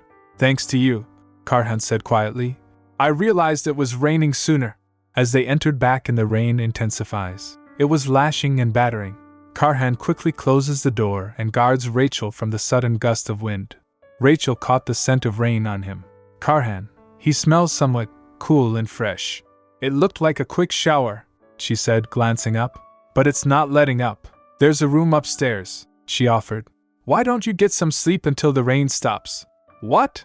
His eyes widened. Sleep here? I must decline. I vowed to remain chaste until... She cut in. There's a soft, comfortable wing chair up there. You can take a nap there, he groaned. She said. And for the record, this is VIP treatment. Are you really turning me down in weather like this? I mean, he hesitated, blushing. I'm grateful for your kindness. I'll be sure to repay it. He looks so downcast, she thought. Is he sad it's not a bed? Even for a VIP, I can't lend out beds. That's too much. Oh, but before that, she added, could you help clean up downstairs? Some rainwater got in earlier, he replied. Understood. Moments later, Karhan came after changing cloths. Rachel exclaimed, Thank goodness that outfit fits you okay. Is this Raymond Leseltein's? He asked suddenly. What? No way. Ugh. Rachel frowned. It belongs to my business partner. He dropped by to check on the renovations and forgot it. I haven't had the chance to return it yet, he replied. You should be more cautious, she sighed. Cautious about what? But then she noticed. Oh, it looks like the rain has stopped. So she added, That's a relief, Karhan. I mean, our VIP customer. He blushed again. She realized, I said his name out loud. I'll return to the capital, he said calmly. The rain has stopped, And there's no reason to stay longer. She turned. What? Oh, have a safe trip. But he was already gone. She looked to the door. Empty. She looked outside the window. He's already gone. Then she spotted the missing item. He still remembered to grab the cake, though. She pouted. He could have told me what I'm supposed to be cautious about. She mumbled. It's not like I'm careless. I just felt safer because he was here. She thought. They say you never realize the warmth of someone until they leave. Today feels oddly lonely. A few days later, Samuel reported to the Count Leseltein. He muttered aloud, so, Rachel recently opened a second bakery, and the Denave Merchant Guild supported her. Since I've had Daniel in mind as a potential match for her, this is good news. But when did things get so close between them? Samuel replied, well, it doesn't seem like there's anything romantic going on. Miss Rachel's simply been incredibly busy. According to the assigned guards, even after the shop closes she's still working, cleaning, testing new menu items, doing market research, tending the garden, sourcing ingredients. The Count gets shocked. Wait. Does that mean she's been doing all of that on her own? Samuel added, she's also been supporting a local foster home through the main store. Only recently did she start hiring more staff and even assigned her personal maid to help at the bakery. On top of that, she's begun sponsoring a little-known artist, a promising landscape painter with exceptional technique. Upon hearing that, the Count wondered, has my daughter finally developed an eye for people? Samuel continued, however, based on my calculations, at current flour prices, she's likely operating at a loss. As the Count heard that, he fell in despair. Alas, Rachel. If the business fails, she'll have no choice but to marry Daniel, just as I'd hoped. But I was really starting to be impressed by how much she's grown. Also, Samuel said, there's something you should urgently take a look at. He placed a document in front of the Count. The Count asked, what's this? Samuel replied, a resignation letter. Few days later, Rachel noticed renovations happening in front building. She went there and asked a worker, excuse me, can I ask you something real quick? He replied, sure. She looked at the sparkling building and asked, the new place opening in this building, it's a bakery, right? The worker replied, yes, as you can see. The owner stopped by to check on things before opening. If you're curious, go ahead and take a look. She replied, okay, thanks. She clenches her fists, observing a grand entrance, flashier than a wedding aisle. Opening a shop directly across from the same type of business, killing off basic business decency. And the name? Lapper Bakery. Lapper means rabbit in another language. Could it be? Just then a voice called out, you're later than I expected. I figured you'd come storming in right away, so I've been waiting. It was the prince, so. She gets shocked, thinking, this wasn't one of Raymond's schemes? After looking at her confused face, the prince said, I even gave you a hint with the bunny thing, for crying out loud. I see, she said coldly. But what does any of this have to do with you, your highness? He replied. I also sent a wreath, remember? While remembering, she said, that was you? Rachel then said, still, the interior didn't look like it was done by just any company. You've got an eye, I'll give you that. He smirked. I hired Leseltein Construction. Rachel's expressions changed quickly. I knew it. What the hell, Raymond, did he get bewitched or something? Why is he trying to sabotage everything I do? Anyway, he continued, you're still keeping my painting, aren't you? I mean Twinkle Twinkle Sunset. She refused. It's dawn, thank you very much. And it's mine. I won it fair and square. I don't get why you're going this far over it, she added. I like the painting, he said. And I've never let something I wanted stay in someone else's hands. Name your price, Bunny, and give it to me. Rachel thought, he's this obsessed? If he gave it to Euphemia in the original story, how much did he really like her? Should I just jack up the price and sell it? Of course, he went on. Once I have it, the title changes to Emptiness, she replied. What? No way, then I'm definitely not selling it, the prince argued. You might want to think that over. Just then someone interrupted their feud. Boss, where should I put this bread? Rachel gets shocked to see Matilda there. Matilda said, My lady, it's been a while. Rachel asked, shaking. Matilda? What are you doing here? She replied. Didn't you read the letter Iron probably wrote today? Rachel replied. I haven't checked yet, Matilda said. You didn't? Well then, that explains it. Starting today, I'm working here. A few days ago the Crown Prince approached Matilda. He said, They say you're the longest standing employee at Rachel Bakery, right? Have you ever considered leaving and helping me out instead? She replied. I'm actually pretty happy working for Lady Rachel, so I haven't really thought about leaving. The prince offered an enormous amount and asked, What do you say now? Back to present, Matilda said. Well, it was too much to turn down. He also said he'd compensate me properly, so I figured it'd be a win-win. After that, Rachel called out. Matilda, she replied. Yes? Rachel said. His Highness just opened his bakery. It would be rude to leave here empty-handed. Can you go ahead and pack up some bread for me? From there to there. All of it. Right now. Matilda scurried away saying, Wait a second, please, my lady. The Crown Prince giggled then smirked. He said, If you don't want to lose what's yours, you'd better think hard about what choice to make. With that tiny head of yours. His eyes gleamed. I won't be giving you much time, Lady Rachel. Before leaving, the prince said, I'll be going now. Think about what I said, Rachel. Meanwhile, Rachel stands there in front of Matilda silent. Matilda said, My lady, please say something. Rachel said. Matilda, come here for a second. Matilda asked. You're not going to hit me, are you? Rachel said. What are you talking about? Then she whispered something into her. Upon hearing that, Matilda felt chills. She quickly writes on a paper and said, Here, I'll ring you up over here and here. This is the receipt you asked for. When Rachel returned, she found the letter of iron. Matilda suddenly didn't show up for work. She just left a note saying she'd moved on to a better job. Rachel sighed. So that's what was in the letter. I missed it because I was so busy that day. Then Daniel said, I apologize. I should have prepared for this more thoroughly. As soon as I heard the news, I assigned some temporary staff to the main shop. Rachel replied. Thank you for rushing over like this. And honestly, this is mostly my fault. I didn't expect Matilda to go this far. She exhaled heavily. The truth is, my relationship with her was built on money. And in a money game, I lost to the Crown Prince. As for the recipe being leaked, I don't think that'll be an issue, Daniel said. But they copied every single menu item from Rachel Bakery. Rachel offered. How about you try some of what they're selling?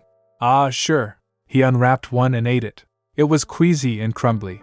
Looking at another, Rachel asked, Do you want to try this one too? It's a strawberry yogurt macaron. It looks fine on the outside, Rachel murmured. But something smells off, she said.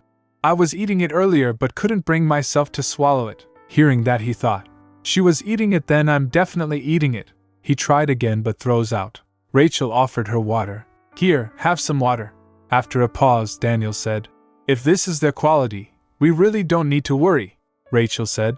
Matilda was only helping with basic tasks. The Imperial chefs will fix most of the problems soon, though. The bigger problem is that the Crown Prince is a brilliant magic item developer. You can tell the moment you step inside his bakery is filled with cutting-edge magical devices. And once people find out he's the one behind it, we won't be able to compete on equal footing. Daniel asked, Should I have him expelled from my territory? Rachel said, This isn't the time for jokes. I'm serious, he replied. I wasn't joking. Then he narrowed his eyes. In that case, Rachel filled in. An eye for an eye. A scheme for a scheme. That's what we'll do. Later she went to Matilda where she was staying. Rachel said, You bet on the wrong horse, Matilda. Before she whispered to Matilda, Listen carefully, Matilda. Once the Crown Prince finds you useless, you never know what he'll do. I'll come find you, so just draw me a map of where you're staying right now. Matilda's kneeled. What do you mean by you never know what he'll do? Rachel said. I mean your life could be in danger, Matilda replied. My life? I just wanted to make one big score. Rachel's expression softened. I know why she's so obsessed with money. I can't bring myself to fully blame her. She once said she has a younger sibling with an incurable illness. She's practically buying time for her loved one with every coin she earns. Still, stealing recipes is a serious offense. I can't just let that slide. Rachel asked, stepping forward. Did the Crown Prince happen to say this too? That he'd shut down the bakery as soon as he got what he wanted? Matilda replied. Yes, he did, Rachel muttered. Then I wonder how he'll shut down the people. Upon hearing that, Matilda flinched then cried. I'm sorry, my lady. I really am. Rachel looked at her with quiet resolve. So do you want to come back to my bakery? If you truly regret what you did, I'll forgive you, Rachel thought. The Crown Prince doesn't dispose of people recklessly. But betrayal? That's a different story. Someone like Matilda, who can easily be swayed by money. She's a liability. He'll definitely get rid of her. I'll do whatever it takes to keep you safe, Rachel said. But you'll have to help me with something. Later, while working in her bakery, Rachel thought, being near the port means lots of foot traffic but few regulars. That's why a refined, classy exterior is important. Against that kind of opponent, there's only one weapon: excellence in taste. She smiled faintly. This time, I'm working on a new menu item. Brioche topped with whipped cream and fresh fruit. Its tangy flavor pairs perfectly with the sea breeze. It also goes well with the iced tea or Americano we serve. Hours passed as she experimented, tasting and retasting. At last she groaned, dropping her spoon. It's already 11 p.m.? I can't believe it.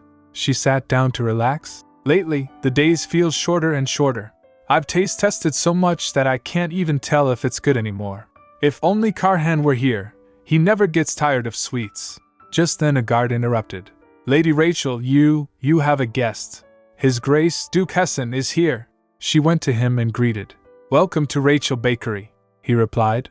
Sorry to drop by so late. I stopped by Lapper Bakery and figured I'd come here as well. It's fine. I was hoping to see you anyway. Rachel's words slipped out a little too quickly, and Karhan blinked. Hoping to see me? Before he could respond, she beckoned eagerly. Come, please take a look at this. He followed her to the entrance, where he noticed an automatic door. Rachel said, I've upgraded some of the interior features too. I want to give our customers the best experience possible. Karhan examined the device. This must burn through a fair amount of magic crystals. Exactly. But I have to catch up before Lapper Bakery pulls too far ahead. She hesitated, then asked, compared to the bread or desserts at your estate, how do our products measure up? Our house doesn't have a personal pâtissier, so it's been hard to get a benchmark. Karhan asked. Then how did you learn your baking skills? I never officially studied. I read books, did my own research, and tried to figure out what people like best. Lately, I've been considering adding a premium line too. Her voice dropped. Though I suppose that doesn't matter anymore, since you chose Lapper Bakery anyway. As she said that, Karhan stepped towards her. She backed away. He pulls out a wall slam and said, Rachel, you need to rest. She blushed and quickly sits down, getting free from the situation. She blurted, Since you're already here, there's something else I wanted to show you. Just a second, Your Grace. She scurried away saying that. While picking the item, she thought, Wait, what just happened? Did Karhan just pull a romantic wall slam on me? No way, he's trying to flirt. He's maybe just worried about my health. Because I'm his favorite bakery's pâtissier? Yes, that sounds right. She remembers, Karhan's love for sweets was stronger than his love for Euphemia after all.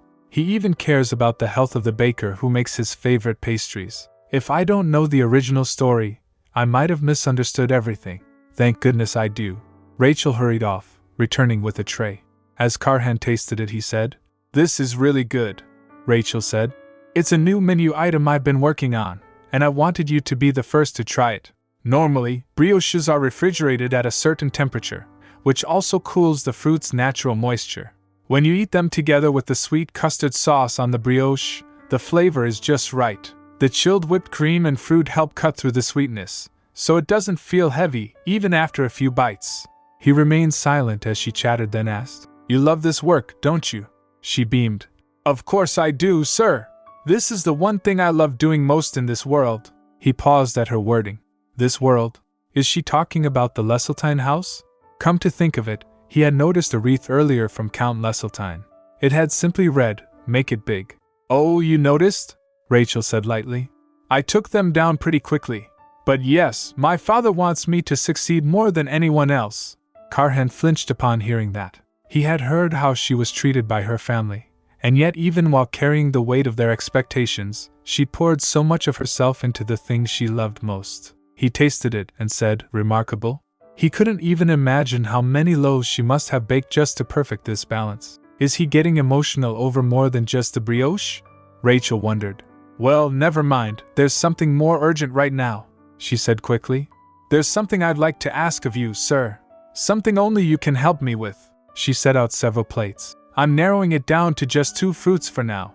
I can't stock too many, or I'll take a loss. So first, try the strawberry one again. Perfect, he said after tasting. She went on. Okay, next up is mango. He tasted it. Not bad. And raspberry, well, there are quite a few, actually. Blueberry, kiwi, melon, green grapes, grapefruit, pineapple, orange. I've tried a mixed fruit one too, but that's not ready for sale yet. He tasted them and said, "We'll go with strawberry." Rachel smirked. I knew it. He always loses objectivity with strawberries. And melon, he added, because it's hot these days. Her eyes lit up. Excellent choice. With the heat, the juicy melon will feel refreshing. Those were exactly the two I had in mind. He felt shy and blushed. Cheeks tinged pink. Wait, Rachel said, tilting her head. Did you ride a horse here again today? You seem a little flushed. He averted her gaze. I took a carriage. I naturally run warm, she quickly said. Ah, I see. You can have some lemon water then. He nodded. She then smiled brightly and said, Thank you for the advice on the new items. As a token of thanks, I'll stamp your loyalty card. Stamp? He echoed. She replied, I'm starting a coupon system tomorrow. When you collect enough stamps, you'll get a free Americano or iced tea. He replied, A fine system. Where's my card? She replied, I'm going to make them now. As he watched her gather supplies, Karhan blinked in disbelief. She's making coupons that go into effect tomorrow, right now. In the middle of the night? He called out, Wait a second. Yes? Rachel blinked as Karhan suddenly stopped her. He asked, Do you even know what time it is right now? She glanced at the clock. HM. 11:30 p.m. If you wait just a bit, I'll whip yours up real quick. You won't have to wait long. Let me help, he offered, picking up a pair of scissors and paper. I enjoy cutting things with scissors. Really? Then would you mind helping just for a moment? Rachel's eyes brightened. Thank you so much, sir, he replied. My pleasure. As they worked side by side, he glanced at her. Don't you ever feel like resting? I don't want to rest, she answered softly. Not yet, he smiled. I see. Then they continued working. Rachel thought, to Karhan, I must have seemed a little strange, but an honest pâtissier he can't live without. No matter how I look at it, Karhan isn't truly the crown prince's loyal ally. Even in the original story, he only followed the prince because of Euphemia.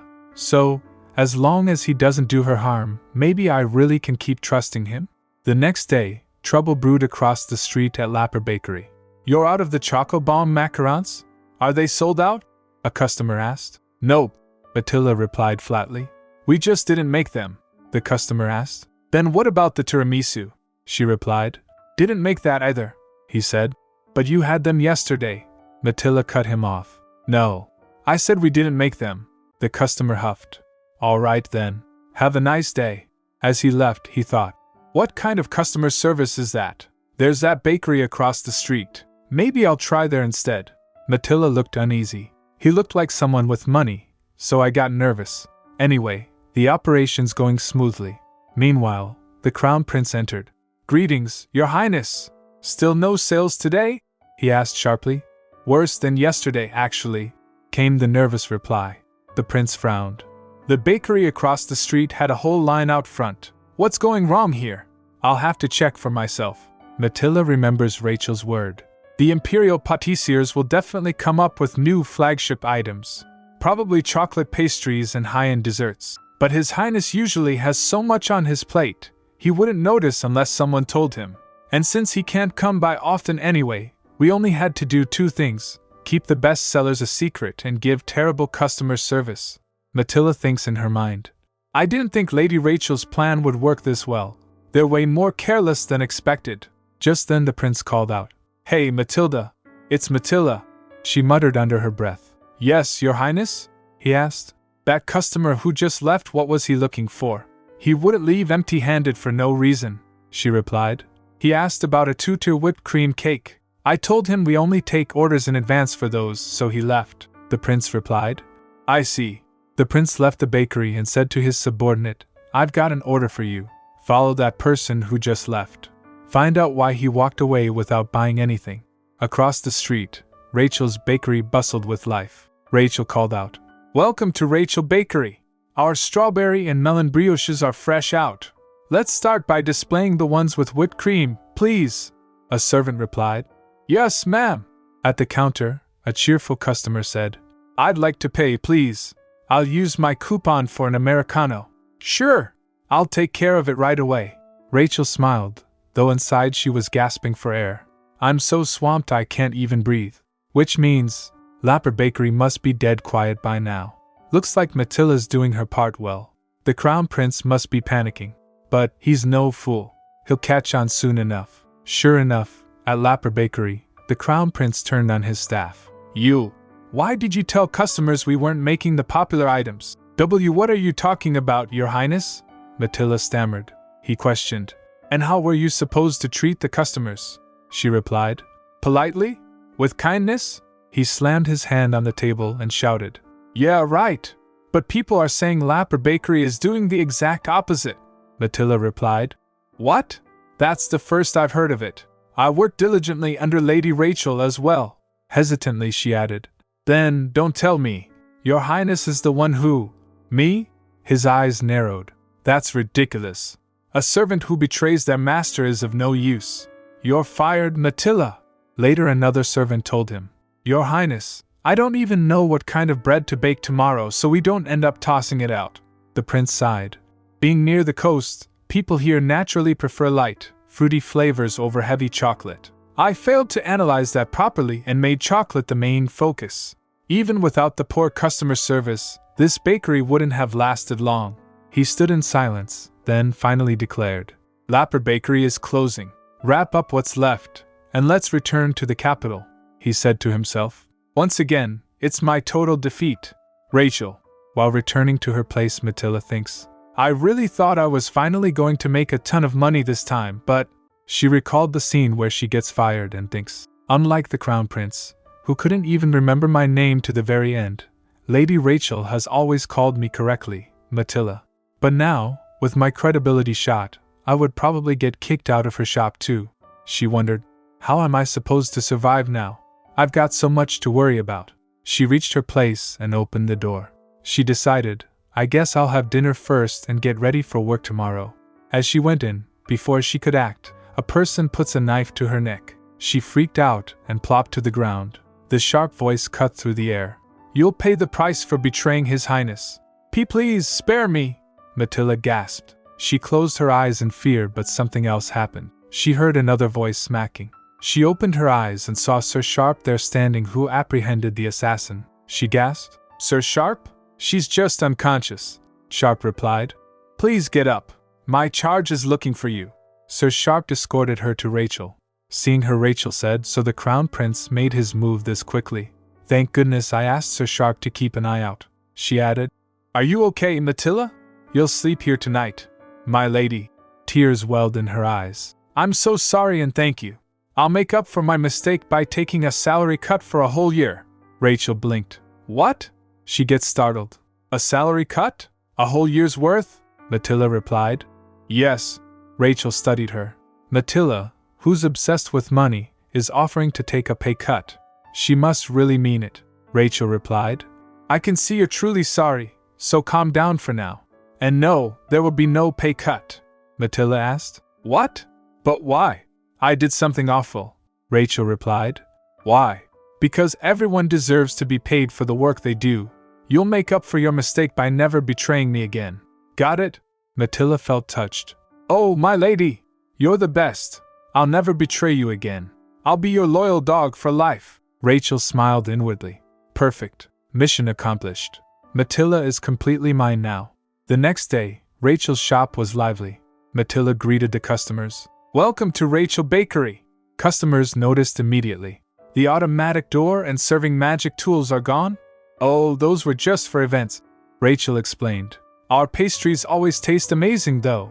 And indeed, Matilla was working with infectious enthusiasm, bustling about so much that Rachel felt at ease. Now I can focus on other things. Welcome to Rachel Bakery, Matilla greeted again. A man entered, and Matilla froze. The customer recognized her. Huh? You're the weirdly rude staff from Lapper Bakery. It's that rich customer, Matilla whispered. Rachel asked. Matilla? Do you know him? She hesitated. Well, the customer grinned. Aha! So you were originally working here? Rachel crossed her arms. Well, I just took back a staff member who'd been stolen. That's all. The man chuckled. If you don't mind me asking, have you ever worked as a pâtissier for the palace or a noble family? No, I haven't, sir, Rachel replied. He asked. Then, how would you like to become my personal pâtissier? Rachel asked, confused. Pardon? He explained. The melon brioche here is simply divine. I tried it yesterday, and I can't get it out of my head. I'm Kuzan, the second prince of Heracles. I can guarantee you a comfortable life and a generous salary. Feel free to reach out whenever you'd like. He extends his card to her. Later at night, while preparing for sleep, Matilda was brushing her hair. Rachel said, I never imagined I'd meet the second prince here. It's possible, my lady, Matilda whispered excitedly. Denave Port is the empire's largest, after all, and the second prince does work in trade. Plus, it's the academy break season. They say the sea in Heracles is emerald green. Do you think that's true? She asked. If you end up going, you'll take me with you, right? Instead, Rachel replied. Matilda, is that why you insisted on brushing my hair, even though you're bad at it? Matilda asked. You noticed? Rachel replied. Of course I did. Now, hand it over. I'll do it. She giggled. Hee hee, only if you promise to take me with you. Rachel laughed. I haven't even decided if I'm going yet. Aha! Matilda laughed. Prince Kazan, meanwhile, savored another bite. This really is delicious. Before I return, I might buy out the whole batch. I bet Euphemia would love it too. Don't stay up too late reading romance novels. Rachel fussed as Matilda was about to leave. She only smiled faintly and replied, Good stories make you healthier, even without sleep, my lady. Matilda murmured softly. It's been so long since I last saw you smile like that. You look cute and innocent, just like someone your age should. She imitates her. You smile like this all the time, you know. Rachel blinked, flustered. What are you talking about? Stop saying nonsense and go get some sleep. Yes, my lady. Matilda agreed with a grin, then skipped off. Rachel shook her head, amused. Oh, Matilda, what am I going to do with you? Her thoughts drifted back to the offer from the second prince. He said he'd return before leaving in 2 days. I should just get some proper sleep and think about it tomorrow. Thinking that, she drifted asleep. The next morning, Matilda knocked on her door and said, My lady, I'm sorry to wake you, but the head of the Denave Guild is here. Daniel? At this hour? Rachel sat up in surprise. Daniel stepped in soon after. Did you come right away after receiving my letter? She asked. I was going to talk to you once I went up to the capital, he replied. I happened to be nearby on other business and received your letter earlier than expected. I rushed over though in hindsight. It's quite a late hour. No, not at all, Rachel said warmly. It's always good to see a friend. Daniel's expression hardened slightly. I just heard from your attendant that you were offered a position. Rachel hesitated. Well, I haven't decided yet, but I have thought about going abroad someday. Abroad? His brows furrowed. You mean outside the empire? He added. In fact, I'd like to hire you first. I'll pay you more than that, more than whatever the second prince offered. Once the diamond business settles, I'll have more opportunities to visit Avir Kingdom. So, please don't go, Rachel. She laughed it off. There are plenty of delicious bakeries out there already. Do you really like my pastries that much? He stammered. Well, that's true, but... She yawned while saying, if I relied on your help that much, I'd feel like I owed you something. She shook her head gently. I'm sorry, Daniel. I really need some sleep. If I take something, then I have to give something in return, so... Her voice trailed off as drowsiness overcame her. Without noticing, Daniel laughed. I know, but... He raised her head, seeing her coughing. Rachel? Rachel! Daniel called urgently, but she had already collapsed. When she opened her eyes again, Matilda was at her side, fretting. My lady, are you feeling okay? Rachel replied, It looks like I fainted for a bit. Where's Daniel? Matilda told, My lady, you've been asleep all day. What? Rachel's eyes widened in shock. The doctor came by, Matilda said quickly. He said you need to rest at least a week. It's not just a cold, sleep deprivation, overwork. My God, how could you let yourself get like this while I was gone? You were clearly sick yesterday too, and you didn't even show it. Rachel sighed weakly. If we're pointing fingers, you switching over to the crown prince's side is what made everything harder. Matilda gasped, horrified. Now that you mention it, I shall atone for this sin with my body and soul. I don't need that, Rachel replied. Just do your job properly. Determined, Matilda rushed off to change the towel. Here, please read this in the meantime. Rachel picks it up and said, "This is? Daniel wrote this?" Rachel unfolded the letter. "Please don't push yourself. Get plenty of rest and recover well. P.S. If you ever wish to leave the Empire, just say the word. I'll support you in every way I can." "Wasn't he the one who told me not to go?" Rachel murmured. Matilda chimed in. "The Knave Guild Master carried you to bed himself the moment you collapsed. He kept changing your towel until just a little while ago, too." "Daniel nursed me?" Rachel muttered, blinking in disbelief. "He must have just been worried he wouldn't get to eat madeleines if I fell ill." "Well, that's true," Matilda admitted sheepishly, but still. Rachel smirked faintly. "I suppose I am kind of irresistible when I bake." Her thoughts turned inward again. If the story goes as it should, Euphemia will return from studying abroad and start all kinds of ventures. That will inevitably pit her against the Leseltein family. And then, I'll be cast as the Villainess. So maybe, going to Heracles really is the right move for me. A country where central authority has collapsed, where royalty is only symbolic, freer than the Empire. The prince offered me a fortune, plus support settling in. Honestly, it's the perfect opportunity to build my own business. "What are the other letters, Matilda?" Rachel asked suddenly. Those are all mine." Matilda winked. "I need to maintain my own connections too." Matilda quickly brightened. "Oh, right. Irene was too shy to write this in her regular report, so she asked me to tell you directly. She says you're her role model, my lady, and that you're the coolest person in the world." Rachel blinked, taken aback, before smiling softly. "Here's a fresh towel." Matilda rushed back in, putting a dripping cloth on her forehead. Rachel cried out. It's soaking wet," Matilda asked. "Should I wring it out more?" "Just a second." "Hey, water's dripping," Rachel exclaimed, dodging. "Okay then, get some rest now, my lady." Matilda beamed proudly, as if she had solved everything. Rachel leaned back, her gaze softening as she thought, yes, this empire is already full of things I built, and things I'll continue to build. I'll protect them, the things that matter to me. "You're back, Kazan?" Euphemia greeted lightly. "Did the trade go well?" he replied. "Of course, my beautiful princess, Euphemia." "Princess? Stop joking." She arched a brow, but he only smirked as he handed her a document. "Here's a copy of the trade invoice, Princess Euphemia." She shook her head at his theatrics, but before she could chide him again, he added with a more thoughtful tone. "Honestly, I'm not sure the Knave Guild is worth investing in." "Still," Euphemia countered, "doesn't it seem like there's infinite growth potential?" "Thank you again, truly. Don't mention it. Anyway, try this." He offered her a small parcel. "Oh right, what did you bring?" she asked, curious. He added, "You're interested in the baking business too, right?" "I tried to scout the owner of this bakery, but she turned me down." "The bakery's called Rachel Bakery." "Rachel Bakery," Euphemia echoed, tasting the name. Kazan offered her a bite. "Here, have a bite." The moment she tasted it, her eyes widened. "This is delicious. Why did she turn you down? You must have made her an offer hard to refuse." Kazan shook his head, recalling. "Well, I'm sorry. She told me this bakery means so much to her that she can't leave it behind."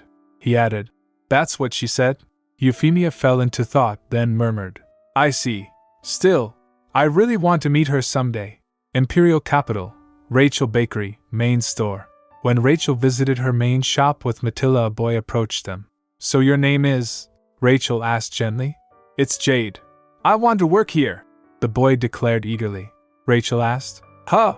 All of a sudden?" the boy asked. "Don't you remember me, ma'am?" she replied. "Of course, I saw you in front of the auction house," the boy added. "Thanks to you, I was able to find courage. At first, I didn't think I could leave my friends behind. They're all younger than me, but still. Thanks to Irene and Duke Hessen, everyone's doing well now at the foster home," Jade explained earnestly. "It's all thanks to you. You're amazing, ma'am. The best boss ever. I want to work and repay you somehow." Rachel softened. "But, you're a little too young to hire. By imperial law, kids your age can only help with household farming." "What?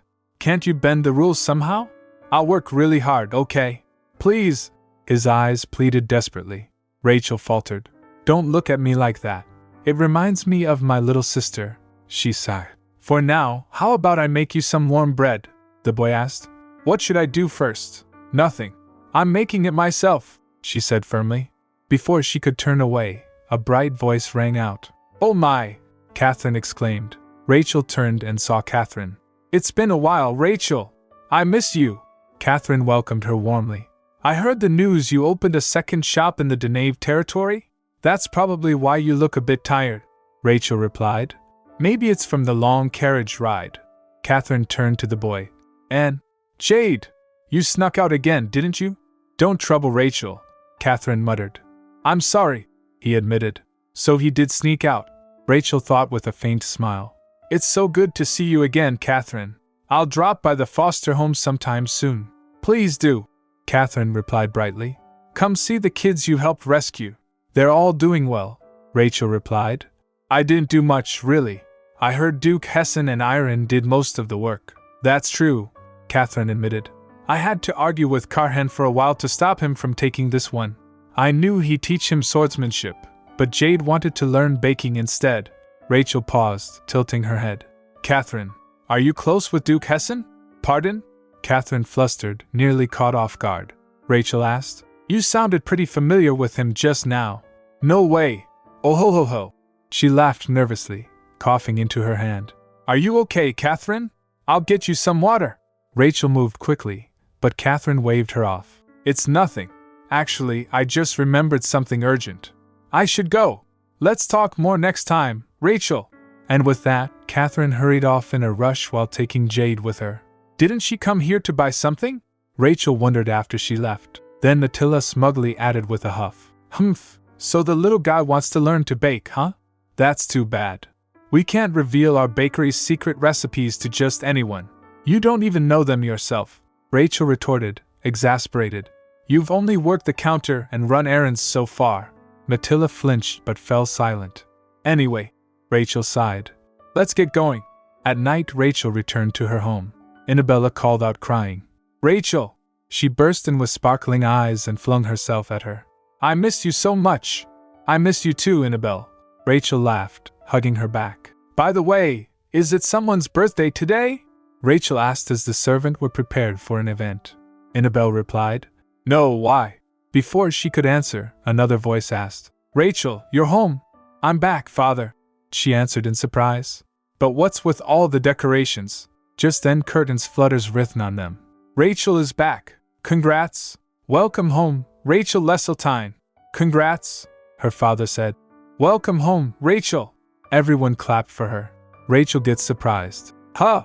Meanwhile in the palace, the crown prince was walking. "Brother, you're back," Reuben called out. "Yes," came the curt reply. Normally, his brother would smile warmly and say something like, "Ah, my dear Reuben, how have you been? I miss you." But today, his tone was clipped, his expression dark. "Did something happen in the Denave territory?" Reuben asked cautiously. The prince flinched and said, "Just go inside, Reuben," Reuben replied. "Okay, brother." After the prince left, Reuben turned to the nanny. "Nanny, why is he so pissed off?" "Your Highness," she gasped, "please watch your language." "But that's something he says all the time," Reuben argued. Nanny thinks in her mind, "If he's going to pick up harsh words elsewhere, I'd rather soften them myself." The nanny said, "Well, I only heard it through rumors, but apparently there's a young lady named Rachel from Count Leseltein's family. Recently, she's been nicknamed the bread baking witch, and apparently she won with her bread." "What?" Reuben's eyes widened. "Don't tell me, the witch attacked my brother with bread?" she replied. "What?" "Oh, something like that." Then she added, "You should also cut down on sweets for now, Your Highness. You might get cavities, so." Reuben thinks in her mind, "So she baked this terrifying bread strong enough to defeat my amazing brother. I won't forgive her." Reuben clenched his fists. "Unforgivable, you witch." At dinner, the grand hall was full of festive decorations. "Welcome home, Rachel Leseltein," voices cheered. The count said, "I told them to prepare lots of delicious food. Come now, let's go have dinner." Rachel blinked in surprise. "Yes, but how did this welcome party end up happening?" "Samuel suggested it," the count explained. "Since you were coming home after a long time, he thought it'd be nice to throw a welcome party." Rachel raised a brow. "Samuel." Just then Raymond added, "Samuel came up with this ridiculous idea?" "No, forget that. What I can't believe is that father actually agreed to it," Raymond said. Leave me out of dinner. Raymond, that's... The Count began, but he cut them off. Rachel thought, well, good. If I had to eat with him, I'd probably lose my appetite. Hey, Ray, I mean, brother, Rachel stammered. Raymond froze. Did you just call me Ray? Ugh, I misspoke. Reuben panicked, feeling disgust, but she calmed down and said, anyway, you knew, didn't you? The Lapper Bakery building, it was built by Leseltein Construction under commission from the Crown Prince. The Count asked. What are you talking about? Why would Leseltein Construction be handling another bakery's building? The Count turned to him. Raymond, don't tell me you went ahead with this behind my back. It's all right, father, Rachel interrupted. He should know better than anyone how that bakery turned out in the end. Let's just eat dinner now. Just then Annabelle asked, Rachel, what's that you're holding? Oh, this? She smiled. A new item we made at the second branch. I brought a few since I was stopping by the main store. The Count exclaimed. You didn't have to go through all that trouble. You must be tired, you could have come straight home. Rachel replied. I thought we could share them as a snack. Let's eat them after dinner. You're the best, sis, Annabelle cheered. Rachel thought while enjoying the cake with her family, this is strange. It actually feels like I've come home. But I shouldn't feel like this. I'm still an adopted daughter, and someday I'll be the one with less protection. I can't let myself get too comfortable. The next day Matilda beamed as she officially entered the bakery's kitchen. She exclaimed with excitement, Thank you, everyone. I'll continue to be your loyal dog. Calm down, Matilda, Rachel said firmly. I'll be baking the important things, so just focus on supporting me.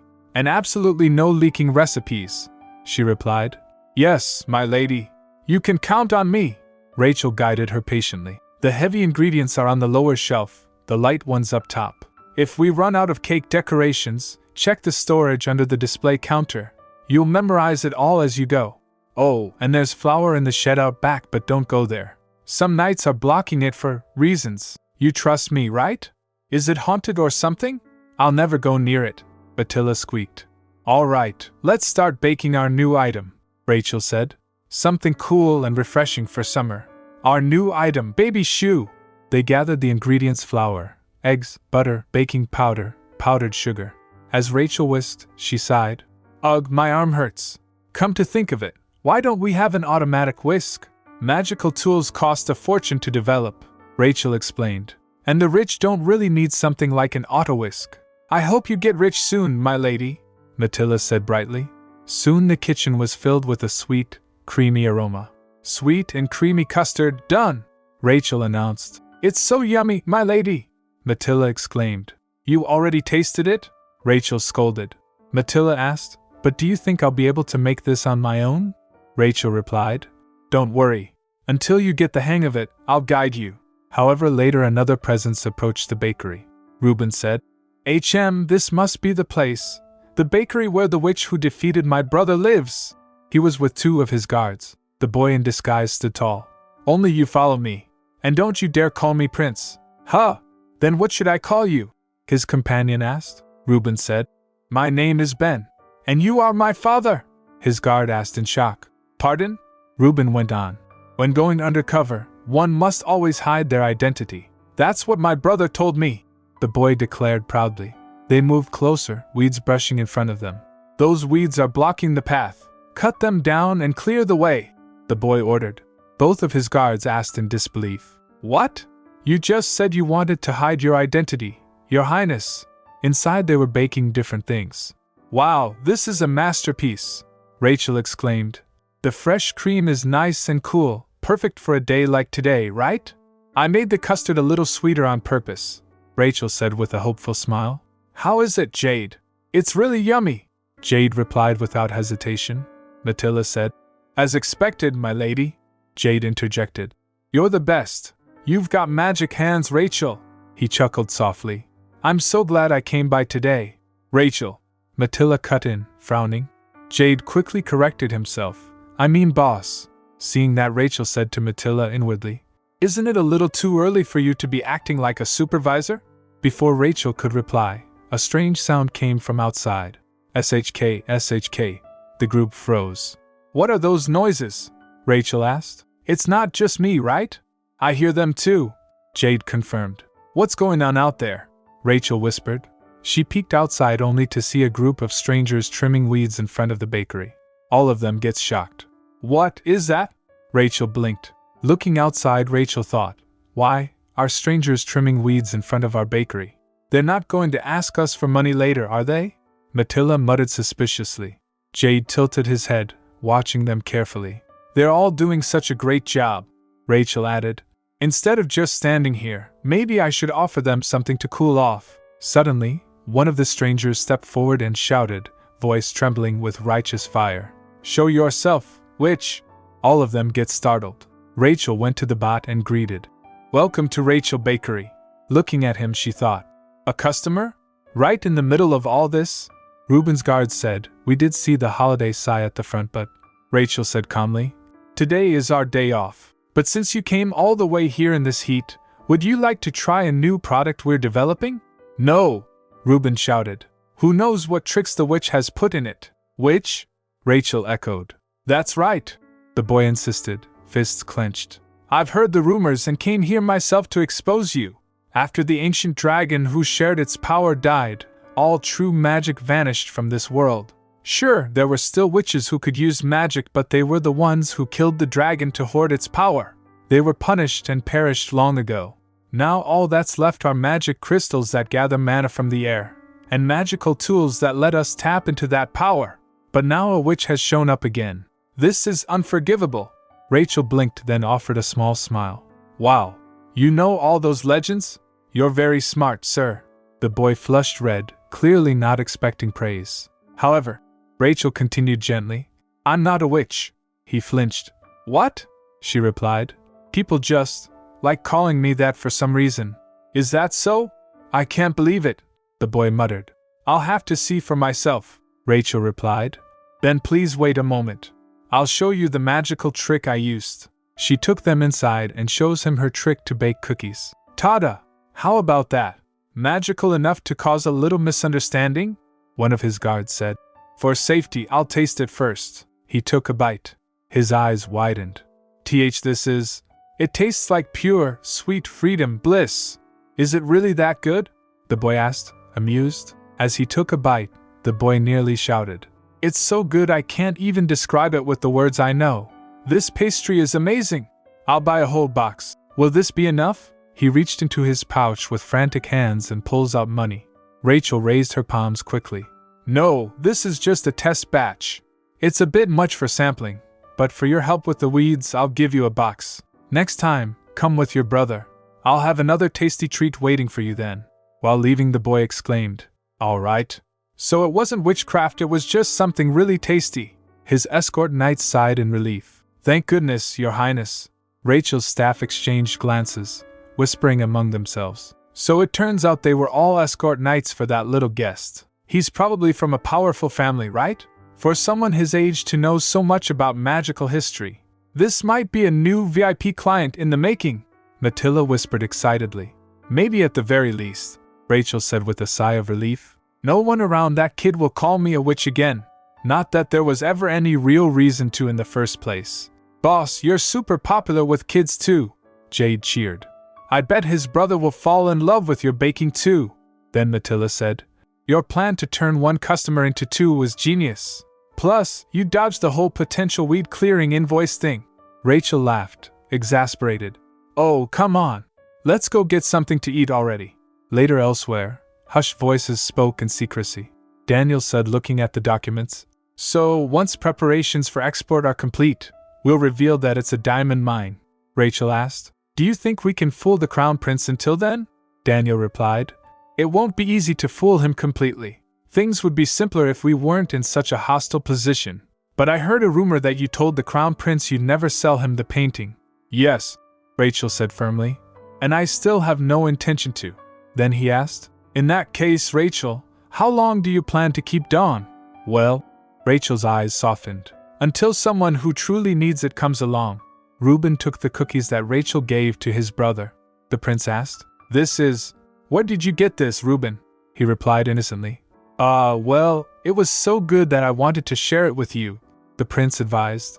Don't eat food from outside the palace so carelessly. If it's not verified and something goes wrong, it could be dangerous. Reuben humped in his brother's lap and snuggled. He said, "Yes, brother. But don't worry. One of the knights tasted it first." The prince giggled. All right. By the way, where did you buy it?"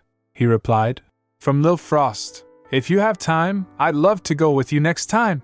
The owner said she'd give us something on the house," the prince replied. "Of course, Reuben. How could I not make time for you?" Reuben exclaimed. "Yay!" The prince thought, so it was Lil Frost again. Back to Daniel and Rachel's conversation. Rachel imagined the crown prince was probably furious right now, but he wasn't the type to break the rules of fair play. "If I stay firm and play it straight, he won't keep targeting the painting," Daniel questioned. "Then who on earth are you?" she replied. "That, you'll find out later. Anyway, I've still got work to do, so I'll get going now." She stood up saying that. Daniel offered, "It's dangerous at night. Allow me to escort you." She refused. "You're busy too, Daniel. I brought a guard, so I'll be fine," Daniel added. "Then at least take this jacket. The temperature drops at night," she replied. "I get hot easily, so I'll be fine without it." Suddenly he pulls out an ice pack and said, "Then I'll get you an ice pack," she asked. "You've got something like that? Seems like you're the one who needs it more." He placed it across her face and said, "It's a new magic item we're distributing through the Denave Guild. I'm fine without it. Let's just trade something instead," she exclaimed. "Ooh, this really is cool. Then I'll bring you a whole bottle of lemon syrup," Daniel asked. "Lemon syrup, is that a new menu item?" Rachel said. "Our one and only VVIP customer picked it as the next new item." Hearing that, Daniel flinched and asked, "One and only VVIP, you say?" She replied, "Yes. We finally have one. You're still gold tier, but if you work hard enough you might get there." Daniel asked, "If they're a VVIP, it might be someone I know," she replied. "Maybe, but I promise to protect the customer's privacy," he asked. "So if I become a VVIP, will you make something just for me?" She smiled warmly and replied, "Of course. Not every VVIP gets custom items, but you're a valuable business partner and a friend. So start thinking about your menu request," he replied. "All right. I'll look forward to it. Just don't overwork yourself for my sake." Later, one of Daniel's subordinate hound reported, "As instructed, I've been refilling the flour stocks so that Lady Rachel wouldn't notice any shortage. She doesn't seem to have suspected a thing," Daniel replied. "No, I doubt that. Rachel has sharp instincts and a good head for business. She's probably already noticed the amount. Find and destroy the records. Burn them if necessary. Just make sure it doesn't interfere with operations," he replied. "I'll take care of it promptly." Then Daniel tapped on the table asking, "Who is the VVIP customer of Rachel Bakery?" Hound gulped then. He replied, It's Duke Karhan Hessen," Daniel asked. "Is that true?" He replied, "Yes. When she was at the first shop, he didn't place any advance orders, but once she moved to the second location, he disappeared for a while." Upon hearing that, Daniel thinks in his mind, "So he's even followed her to the second location?" he asked. "Have you ever seen them speak directly?" His subordinate replied, "No. They usually talk inside, out of sight." Daniel thinks in his mind, "I was there from the beginning. Every time something came up, I stepped up to help. I thought I was the only one truly supporting Rachel. But," he recalled Rachel saying, "not every VVIP gets custom items, but you're a valuable business partner and a friend." He continued thinking, "Which means that VVIP customer must be someone with a similarly close bond. Maybe even closer than I am. More than I, a valuable business partner and a friend. And it's Duke Hessen? He's not even interested in bread or pastries. Then, he hasn't been working as the Crown Prince's right hand at all. He must be using the bakery as a cover, pretending to order just to seduce Rachel." Later, inside the bakery, Rachel said aloud, "Today, I need to sterilize the bottles for the fruit syrup." Just then Matilda came and said, "My lady, there's an emergency." Rachel turned to her. Matilda said. "The strawberries, they look way too delicious," Rachel said. "Ah, right," Matilda asked after picking one. "Can I eat one?" Rachel replied. "You can have two." Then one of the guard also asked, "Then may I have just one as well?" Rachel replied. "Of course, have three," he replied. "Thank you. Then I'll happily have three," Matilda remarked. "You must have picked some really good strawberries. They're great." Looking at them, Rachel thought, why does it feel like I'm playing house with a bunch of kids? I miss Irene. Just then Daniel's subordinate came and said, the ledger with the inflated flour stock has arrived. Rachel said, thank you as always, Hound. I've just washed some fresh strawberries. Do you want a few before you go? He replied. No, I'm fine. Then I'll be off to get back to work now. Saying that, he hurriedly left. Rachel smiled, then looked at the ledger. She said in her mind, Hound really has no talent for acting. He does that every time he hands me a falsified ledger. While looking at the ledger, Rachel thinks in her mind, I'd already realized the ledgers had been tampered with. Even if the forgeries looked meticulous, they always left traces. I only pretended not to notice because I couldn't figure out the motive. If it were something ordinary, Daniel would have told me directly. Instead, he's been replenishing flour we should be depleting. And now the Crown Prince has built an entirely new bakery just to challenge me. I thought I understood the main characters better than anyone, but right now, I really have no idea what they're thinking. She was looking at a note that Karhan sent. I'll stop by today to pick up the new item we discussed. While thinking about him, she smiled. Well, some people are easier to read. In the original story, Karhan played the Crown Prince's loyal dog because of Euphemia. A successful dessert offering changed his mind. Which means, once Euphemia appears, this bond might start to fade. At Rachel Bakery, the strawberry latte was finally ready for launch. The recipe itself was simple, just layer sliced fruit and sugar in a jar. Later she does a taste test. She present 2 serving, one to Matilda and other to the guard. She said, I want the ingredients to stand out. Which one tastes the freshest? But when she asked which fruit tasted the freshest, both insisted they were all delicious. They couldn't decide. Rachel giggled and thinks to herself, okay, I'll figure it out. With the 2 of them bustling around the shop, at least I'm not lonely. She continued planning. The upcoming tiramisu and strawberry latte combo should be enough to attract customers, but before that, I'm planning to start baking mint chocolate chip cookies. I wanted to tell Karhan as soon as possible. Then she turns to her helpers and asked, by the way, you're both really going to leave work with me today? They replied in unison, yes. Rachel said, a VIP customer was about to arrive. Won't it be awkward? Matilda replied, I'll just pack bread while you 2 talk. And your carriage is comfy and doesn't shake. The other replied, I'm a guard, so of course I should escort you when you leave. Moments later the bell rang. Rachel said, he must be here. The door creaked opens. Rachel peeked from the kitchen saying, welcome, cuss. She stopped mid-sentence as Karhan was soaked wet. She rushed to him and asked, why are you all soaked? Karhan replied, it was raining. Rachel said, but you have an umbrella. But she flinched as he extends his hand with flowers on it. He explained, embarrassed, that he wanted to give it to her before they were all gone. Just then the guard and Matilda were also looking at them. The guard spoke, those flowers wilted ages ago. The customer must have been. Matilda stopped him by smacking at his face. Then she came with a towel and presents it to Karhan. He thanked her softly. Then Matilda excused herself while holding the guard with her. Well, we'll be heading out now. When the others stepped out, he hesitated. If you don't like it, I apologize. Rachel was dazed looking at the flowers. She assured him. And no, it's not that I don't like it. She explained, I tried to understand my customers' preferences, so I usually care more about what others like. On the other hand, people don't really pay attention to what I like. She asked him, did you know I like marrow flowers? He replied, when we set up our code. In those situations, people tend to think of things they like. Rachel's face reddened. She asked him, you've really learned a lot about the things I like, he admitted. It just ended up that way.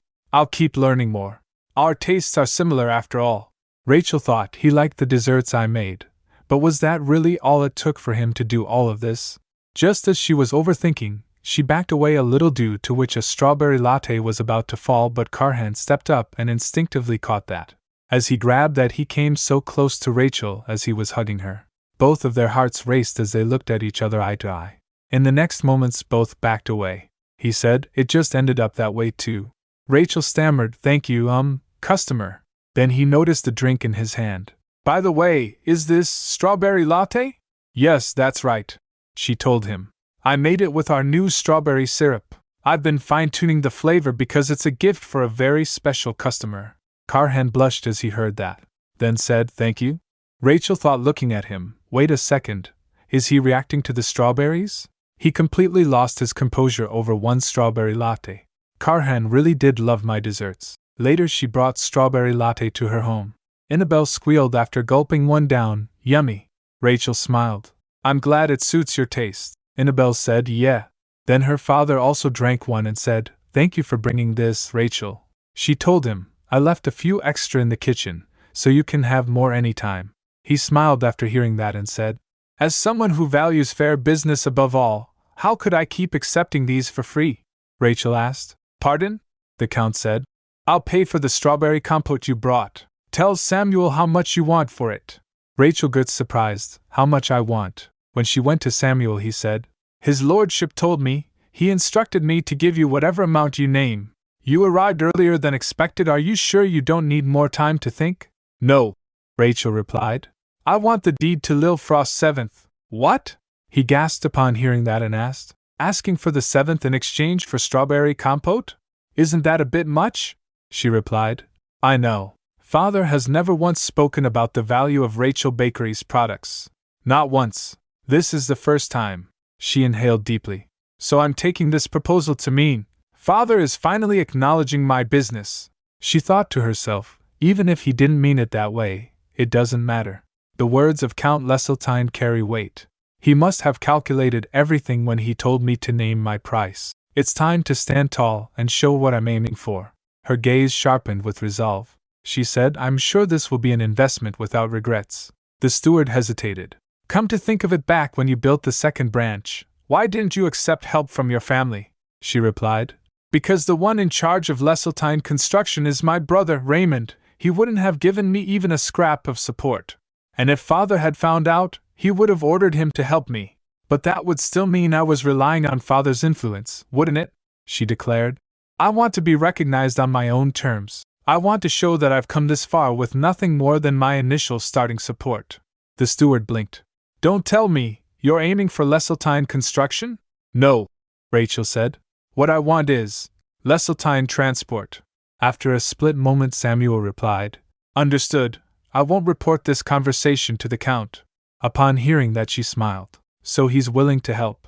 He'll make sure I can take charge of Leseltein transport. Her imagination raced. Franchises across the empire, exporting recipes and magical devices overseas. She was one step closer to her plan to conquer the world with bread and pastries. The renovations on the main bakery that she had been slowly working on were finally complete.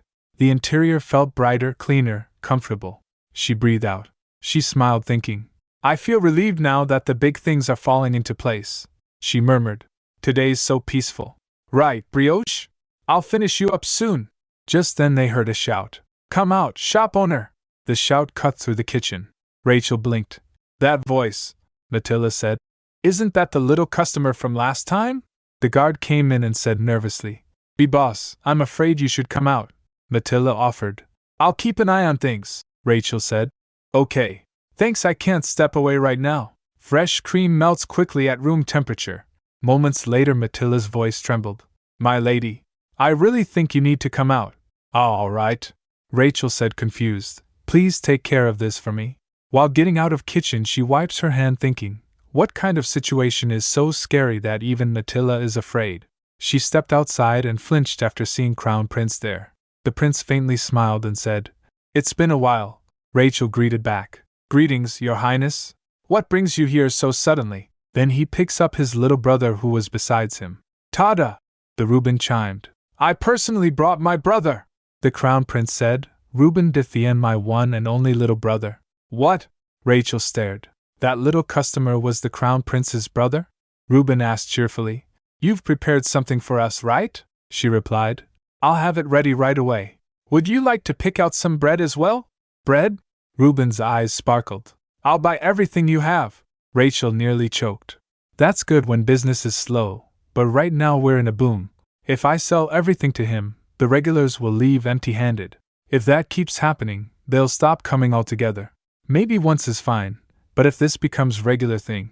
The Crown Prince noticed her hesitation and smiled. He then turns to his little brother and asked, Who do you expect to eat all this?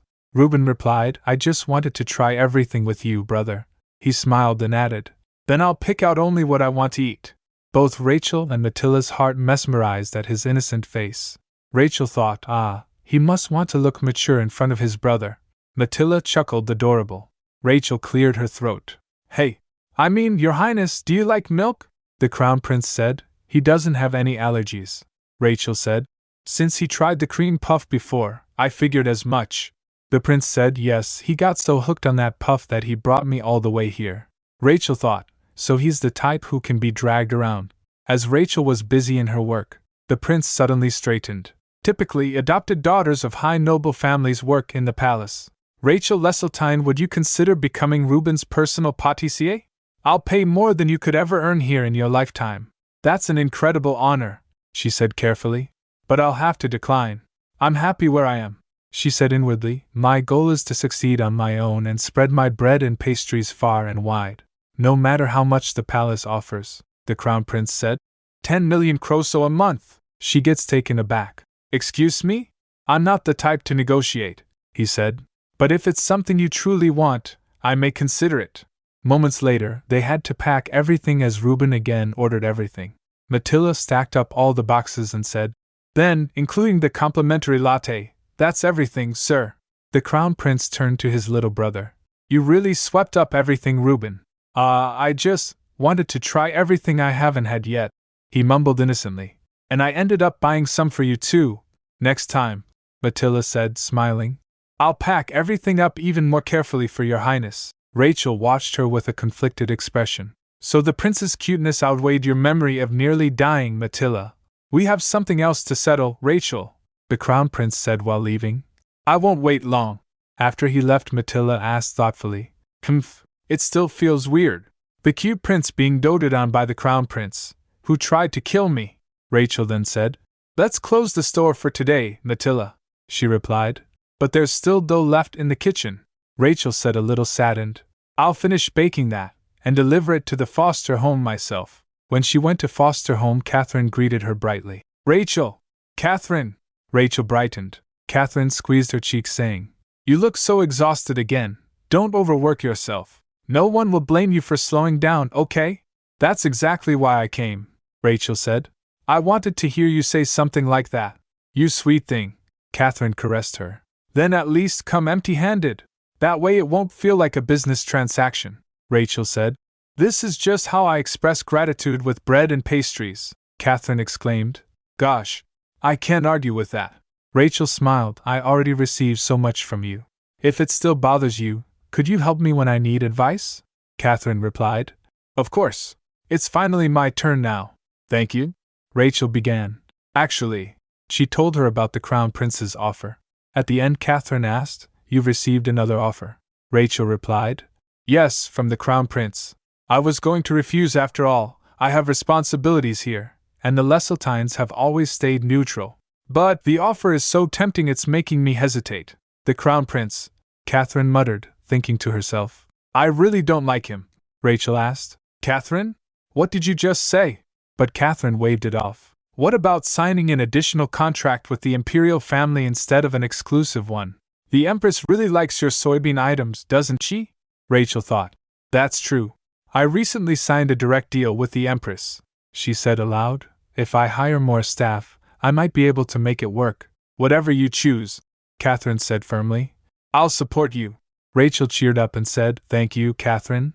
But the biggest issue is, the moment I show even a crack, the Crown Prince might pressure me into a contract, she thought, clenching her hands.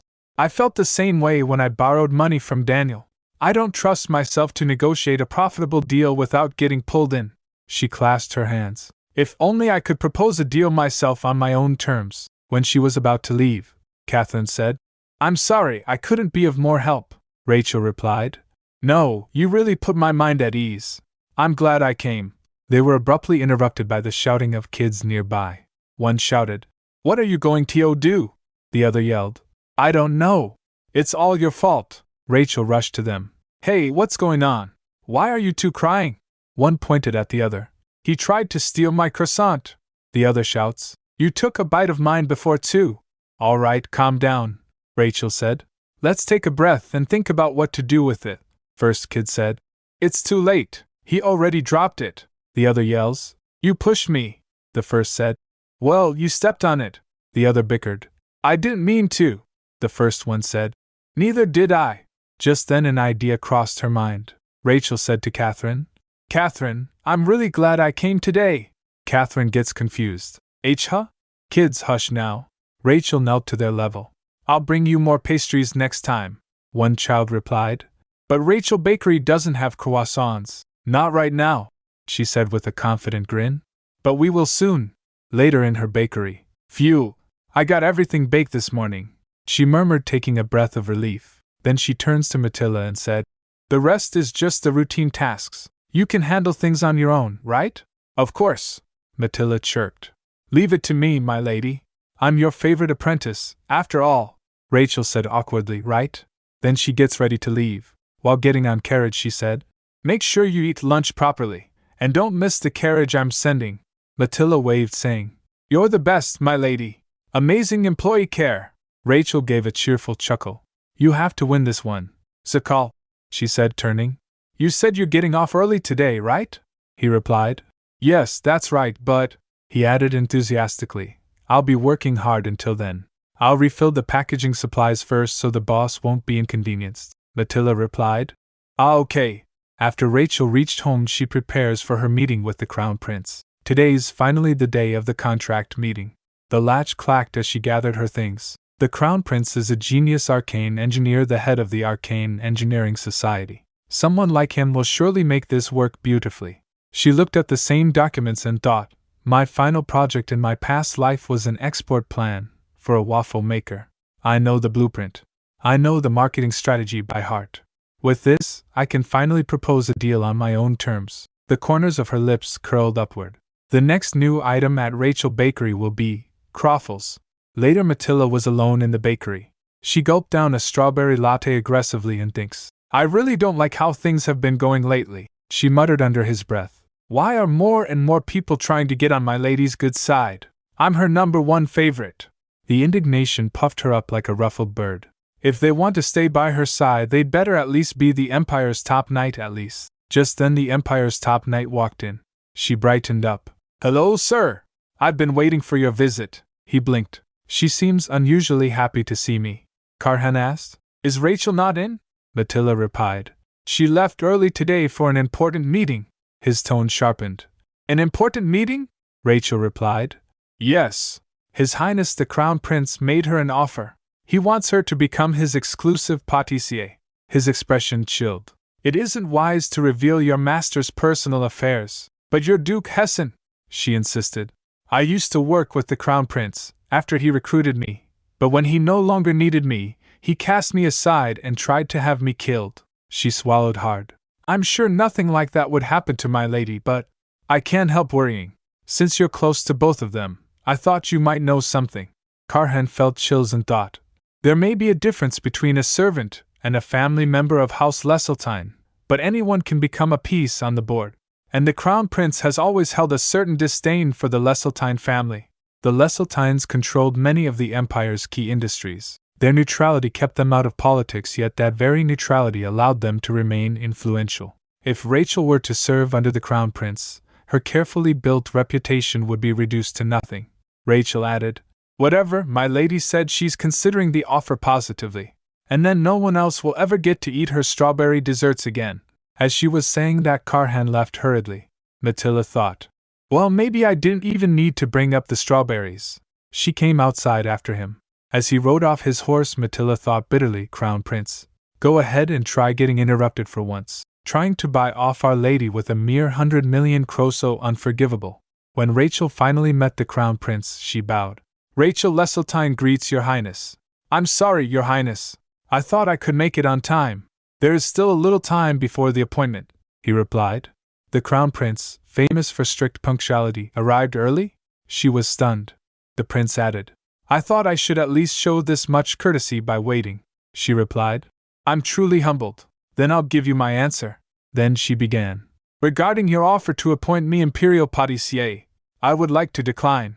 It's an honor far beyond me, but I have unavoidable personal circumstances, the prince asked. And may I ask what those circumstances are?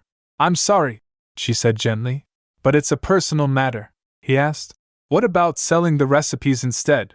she replied, since my items are very dependent on my own touch. Even if I explain the recipe, the taste won't be quite the same, he remarked. That's quite the confidence. She brightened.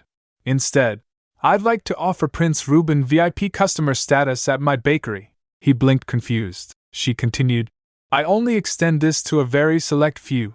It's not easily earned. Here are the benefits. She handed him a neatly prepared document. He skimmed it. VIP status is based on visit frequency, purchases at branch locations, separate tallies for strawberry menu items. That's a lot. It would only be achievable if someone really loved your bakery, or really liked me. It'd be difficult to reach. Just then she recalled Karhan. Her heart thudded unexpectedly. Why is my heart pounding? Of course Karhan loves the bakery, he conceded. I suppose it's not the same as having an exclusive pâtissier, but I could consider it equivalent. She concluded. He's playing it safe, she thought. Then now's my chance. She drew out her final proposal. This is a very important project that will help highlight our bakery's uniqueness even more. She handed him the documents. He takes a detailed look at the documents, then asked, in exchange for the VIP upgrade, I'm supposed to design a magic device blueprint for free? She replied, No, Your Highness. I already have the blueprint. He gets surpsed. What? She thinks in her mind. If I commissioned it, I'd have to pay royalties. But with my knowledge, there's no need for that. She said, I already submitted a request as part of the preparing the project. He leaned back and smiled. Normally, apprentices or external firms handle common device production. Even if you managed it alone, the quality wouldn't differ much. That's why I need the Imperial Magic Association's Grapevine seal, she explained. It has a reputation for reliability and excellent quality. Customers love it, and I understand you continuously invest in maintaining that brand power. The idea is clever, he admitted, but I'm not convinced it's feasible. Of course it is. Your Highness can turn the impossible into possible. Her voice brightened. You stand at the top of all arcane engineers. I believe you'll create the finest product. He let out a quiet sigh as he was feeling a little shy from all the flattery. She decided, I knew it. He's strict and cool-headed, but he also does like flattery. But then he said, Still, by your description, I'm essentially a subcontractor. She winced. Ah, so he noticed. The prince thought. Even so, it's a proposal that could benefit me if it succeeds. Then he added, You do know, right? Until now Leselteins have never collaborated with the imperial family. She replied, Don't worry about that. She said inwardly, People already say the Leselteins and the imperial family are terribly strained. This could be seen as a reasonable step toward reconciliation. The prince thought. That's true. So she asked, Then may I have your answer to my proposal, Your Highness? This is everything I've prepared. I have no other tricks left to tempt you. A beat of silence. After that the prince stamped the documents with his seal. Her face lit up. Thank you, Your Highness. The waffle maker contract is officially signed. A few moments ago Karhan also reached the Imperial Palace. An attendant informed him. His Highness is currently speaking with an important guest. Karhan asked. Is he in the drawing room? Then attendant replied. Yes, Your Grace. But if it's urgent, I can go in and ask, Karhan said firmly, settling outside the door. I'll wait right here, the attendant said. Yes, Your Grace. He folded his arms, jaw tight. He thought, she might be under unfair pressure. That's the only reason I'm worried. I can't let her end up like I did. He was about to knock the door. Inside, Rachel was finishing her pitch. This is everything I've prepared. I have no other tricks left to tempt you. Karhan's eyes widened. Rachel is trying to tempt the crown prince? If she's not under pressure, then I have no reason to step in. He exhaled slowly, the tension in his shoulders loosening even if something in his chest tightened instead. Karhan thinks in his mind. You've learned a lot about the things I like. We shared a secret. Maybe I thought that meant that we had a bond beyond that of a customer and a baker. Karhan's heart sank. I was never someone special to Rachel. A moment later, the prince agreed. Rachel and the prince shake hands. Rachel said, Then I look forward to working with you. He replied politely. Likewise. Just then Karhan knocked the door. Come in.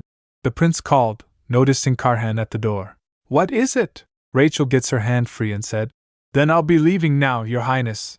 Wait, the prince said. I'll see you off. Rachel blinked. What? He usually hates wasting time like this. I'll escort her out, Carhan said quickly. Shall we, Lady Rachel? Rachel replied. Thank you, sir, I mean Duke Hessen. As they left, the prince sat there looking at the proposal. He said to himself, I can smell such an intoxicatingly sweet scent. You never disappoint me, Rachel Leseltein. Meanwhile, Carhan and Rachel were walking from the corridor. It's awfully warm for full dress armor, she said, glancing at him. Right now?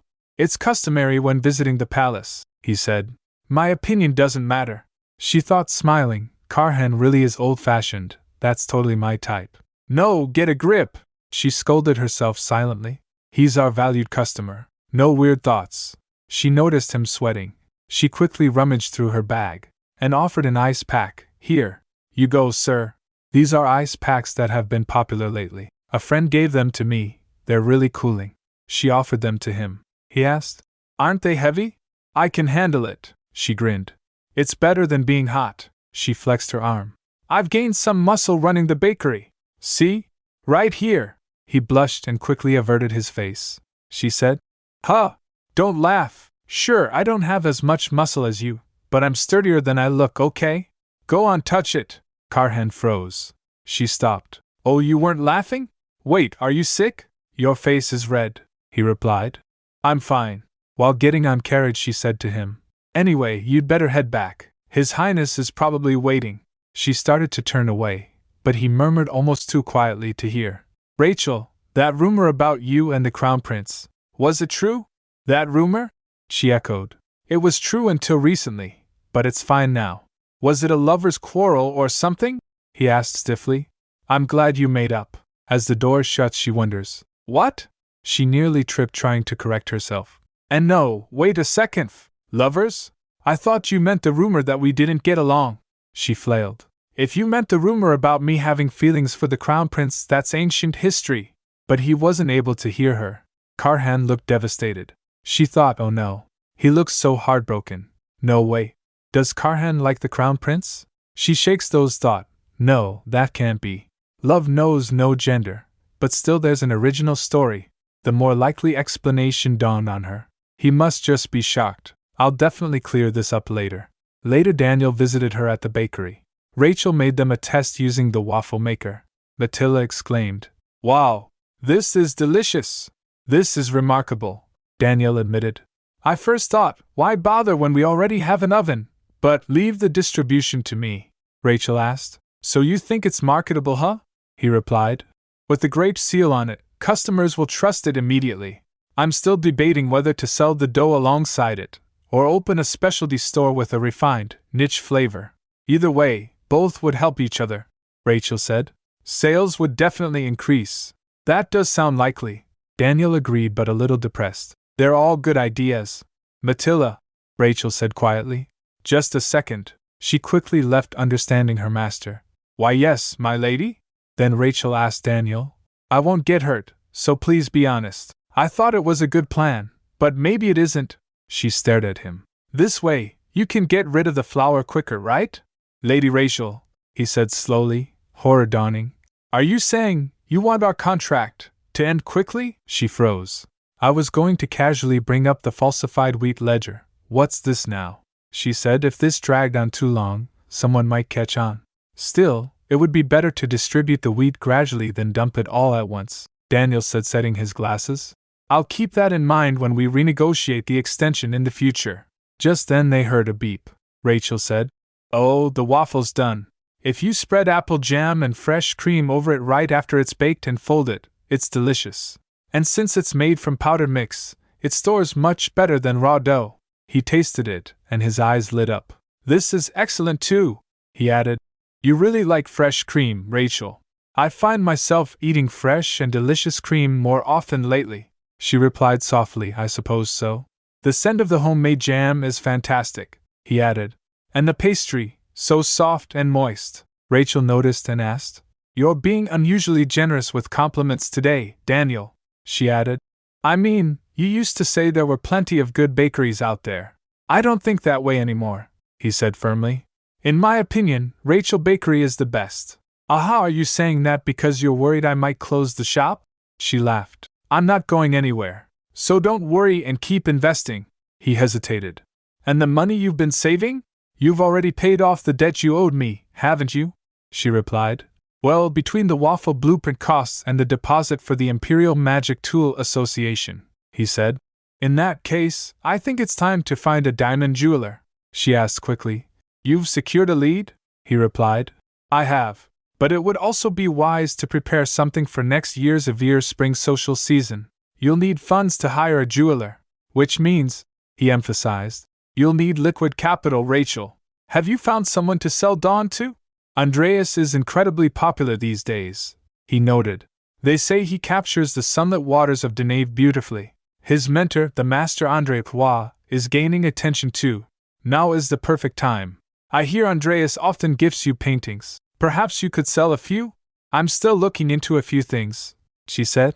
I think I'll wait until I've secured a jeweler before selling Dawn, Daniel said. We've talked about jewelers before.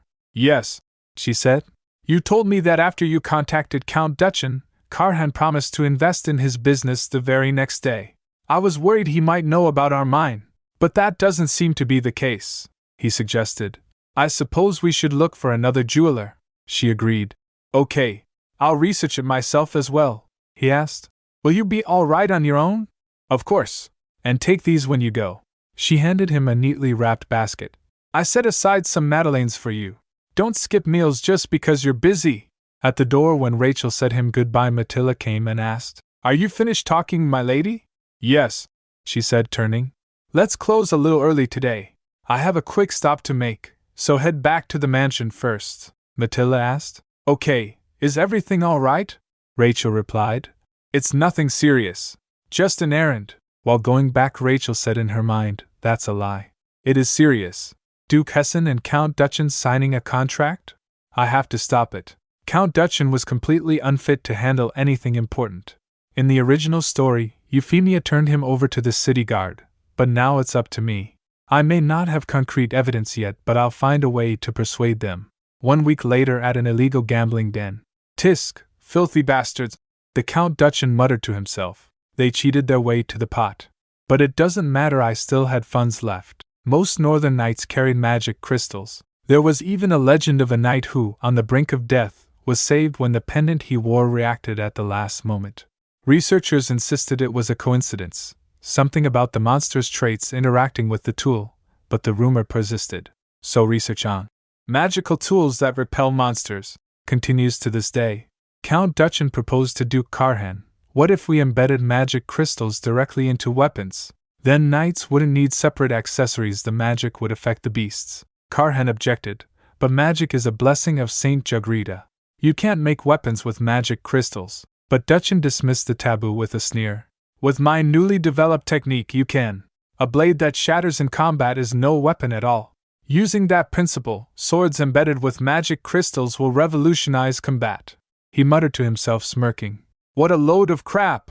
They cling to the myth that crystals will save them. So what's the harm in slipping in a few fakes? It's not my problem if they die relying on them. Even after skimming profits, Dutchen still had plenty of funds. He looked smug. Life is good, huh? Just then his eye caught a croupier. The dealer said, You look pretty confident. Care for a round? Sure. Dutchen smirked. I'll clean you out this time. Moments later. No way. You cheat. The man shouted. Give me my money back. Rachel ordered coolly as the Dutchen was dragged out. Get him out. Rachel sighed behind her disguise. How boring. Few moments later the gambling den owner came and said nervously, We placed plenty of plants around him and followed all your instructions. Now, about you turning a blind eye to our operation, Rachel said.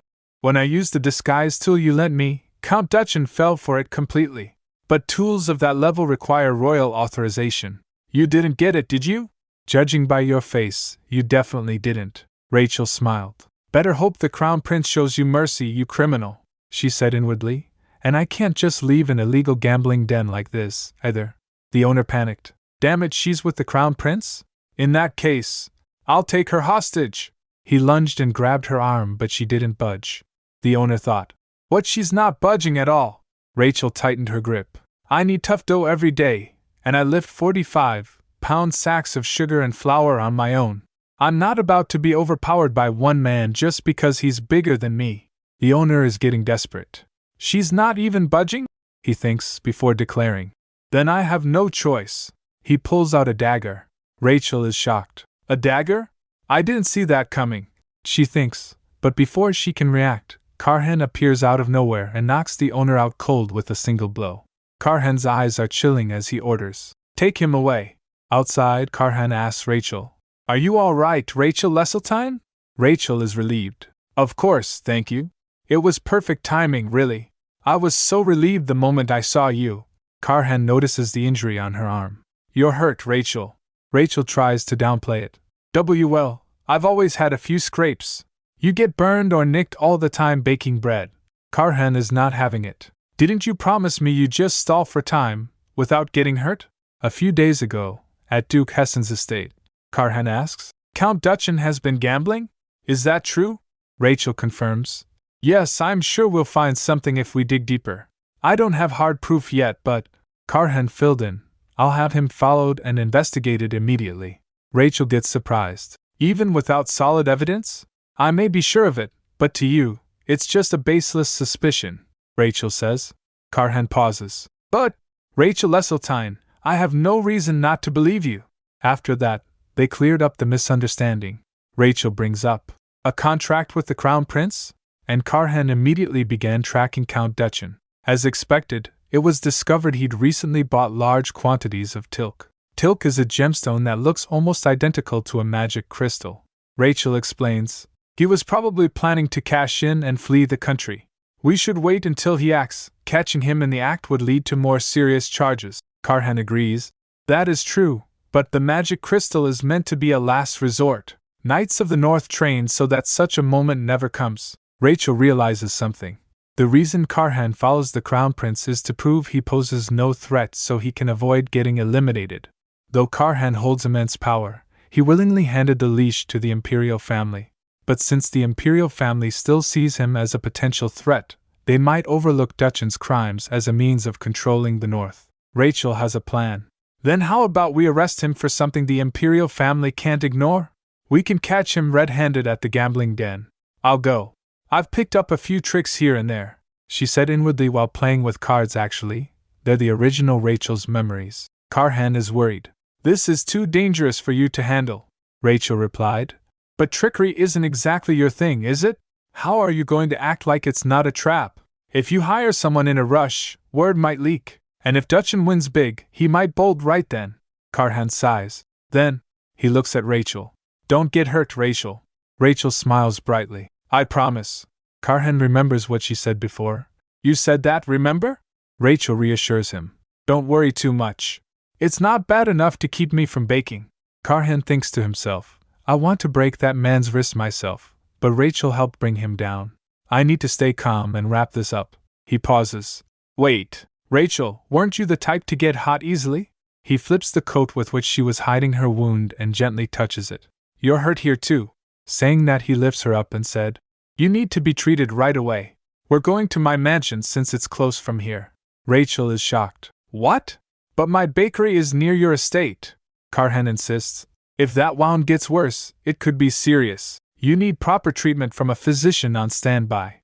Rachel relents. "Well, thank you, sir." Karhan carries her away. Rachel is a little embarrassed. "I didn't expect you to carry me like this. Is this part of your workout? You're really strong. I'm pretty heavy, you know. Have you ever thought of engaging in baking?" "I'm kidding, of course," Karhan says. "Let's go quietly." Rachel agrees. "Okay." They arrive at Karhan's mansion. Rachel insists, "I can walk on my own now." "Thank you." Karhan is still concerned. "Be careful." Suddenly, they hear a rustling sound. Rachel turns towards it. Karhan recognizes the figure. "Mother." Rachel is stunned. "Mother? Is she the Dowager Duchess Hessen who's said to be in seclusion?" The Duchess says. "You're here, Kar." But she stopped as she notices Rachel and quickly adjusts the cloth covering her face. Rachel greets her politely. "It's a pleasure to meet you, Your Grace. I'm Rachel from House Leseltein," the Duchess replies. "Nice to meet you, Lady Rachel. I'm C.A. Heslin Hessen." Rachel thinks she's so shy. Then she said, "You were tending your own garden. How wonderful. Your Grace, you must really like tomatoes." The Duchess responds, "I suppose I do." She hesitates. See, could I have a moment alone with Karhan? Rachel is happy to oblige. Ah, of course. She thinks, even in seclusion, she's still influential in high society, and she grows her own produce. How admirable, Duchess says to Karhan. You should have told me we had a guest, Karhan explains. It couldn't be helped. Rachel is injured, you see. Heslin gets surprised. What? Then Karhan explains it to her. She asks Rachel, do you happen to enjoy tomatoes, Lady Rachel? Rachel replies with a smile. Please feel free to speak comfortably. I do like tomatoes, the Duchess offers. Then have some before you go. Our chef makes excellent tomato dishes. But first, let's get you treated. Rachel is puzzled. Huh, that's strange. I've never met her before, but why does she feel so familiar? Karhan explains, the family doctor is out, attending to the orphanage under our duchy's care. Rachel's impressed by the Dowager Duchess's kindness. Karhan adds, she rarely invites guests she's just met to dinner, but quickly assures Rachel, if you're uncomfortable, I can make an excuse for you, there's no need to feel pressured. Rachel beams, not at all. I'll absolutely be there. Ever the gentleman, Karhan suggests they treat Rachel's wounds before dinner. He gently takes her arm, but she exclaims, ah, that's cold. Karhan chuckles, I'm really glad I didn't just let you go. Then he notices. And the wound on your neck, he suggests. A bandage would be best. Rachel stammers, huh, I don't think it's serious enough for a bandage. Karhan reaches out to touch her neck, and she flinches. Does it hurt a lot? He asks, concerned. She replied, and no, it's fine. It just stings a little. Rachel's inner monologue goes wild. Her heart raced. I only said that out of embarrassment, but he's applying it so gently. Why is he so sweet and kind? Panicked, she thinks. I need to say something, anything, to change the mood. She blurts out. What if people find out you like my bakery? Karhan replies calmly. Our duchy is known for offering excellent desserts to the staff. Treating the owner of a bakery could be seen as an extension of that welfare. Rachel's eyes widen. Our bakery has that much presence in the duchy? She added, excited. That's all thanks to you, our VVIP customer. Karhan smiles. You really do light up when you talk about your bakery. Even your tone changes. Rachel, flustered, asks, really? Karhan confirms with a gentle, yes. As she reaches too close to him, she realizes, Rachel, now blushing furiously, cries out, I think that's enough treatment. Karhan, startled, tries to stop her. Wait, if you stand up too quickly you might fall. As he fears. They both tumble on the sofa. Rachel's shocked as she finds herself straddling Karhan on the couch. Karhan apologizes. And my apologies. I'll get up right away. Rachel panics. Arg, wait, my hair, she warns. Don't put pressure on your arm. Just don't move for a second. In chaos, Karhan's shirt rips open, revealing his toned chest. Rachel is speechless. Karhan, mortified, crosses his arms over his chest. She said, I am sorry, he replied. It's all right. Later, Karhan has changed, and Rachel is now dressed in borrowed clothes. Rachel thinks to herself, so now even Karhan had to change clothes because of me. At dining table, a maid presents a plate of tomato canapes. We have tomato canapes with homemade cheese. Rachel is impressed. Who knew you could make such a feast out of tomato dishes? I only ever thought of things like tomato jam or soup, the Duchess offers. Shall I send you off with some tomatoes? They're fresh, tasty, and homegrown. Gardening is a hobby of mine. Rachel's eyes light up. I'd be so grateful. I've been thinking of starting a small garden at our bakery too. Could I ask you for advice sometime? Karhan pauses, seemingly considering. The Duchess replies, there's no reason you couldn't, however. Rachel begins, flustered. I must be intruding, joining your meals so suddenly. The Duchess, still veiled, responds. Oh my, not at all. Rachel wonders to herself. Does she always wear a gardening hat at the table? Then the Duchess asks. I heard you were injured. How are you feeling? Would you be up for tea after the meal? Rachel replies. I'm fine, really. It's nothing serious. Yes, I'd be happy to join. A maid was paying attention to everything Rachel was doing. Her sister Irene works at Rachel's bakery. She remembers Irene saying, Lady Rachel, she's perfect. The maid thinks. After Irene started working at the bakery, that's all she ever says. The maid continues to think. She's so kind, so maybe she's being fooled. What if she's actually being horribly mistreated? The maid reaches for a glass of red liquid, but it stumbles and fell on Rachel. Rachel is covered in red liquid. The maid is horrified. She stammers, "I am so sorry." Rachel smiles, trying to reassure her. "It's all right. I've had plenty, so I'll excuse myself a little early. May I borrow one more set of clothes, please?"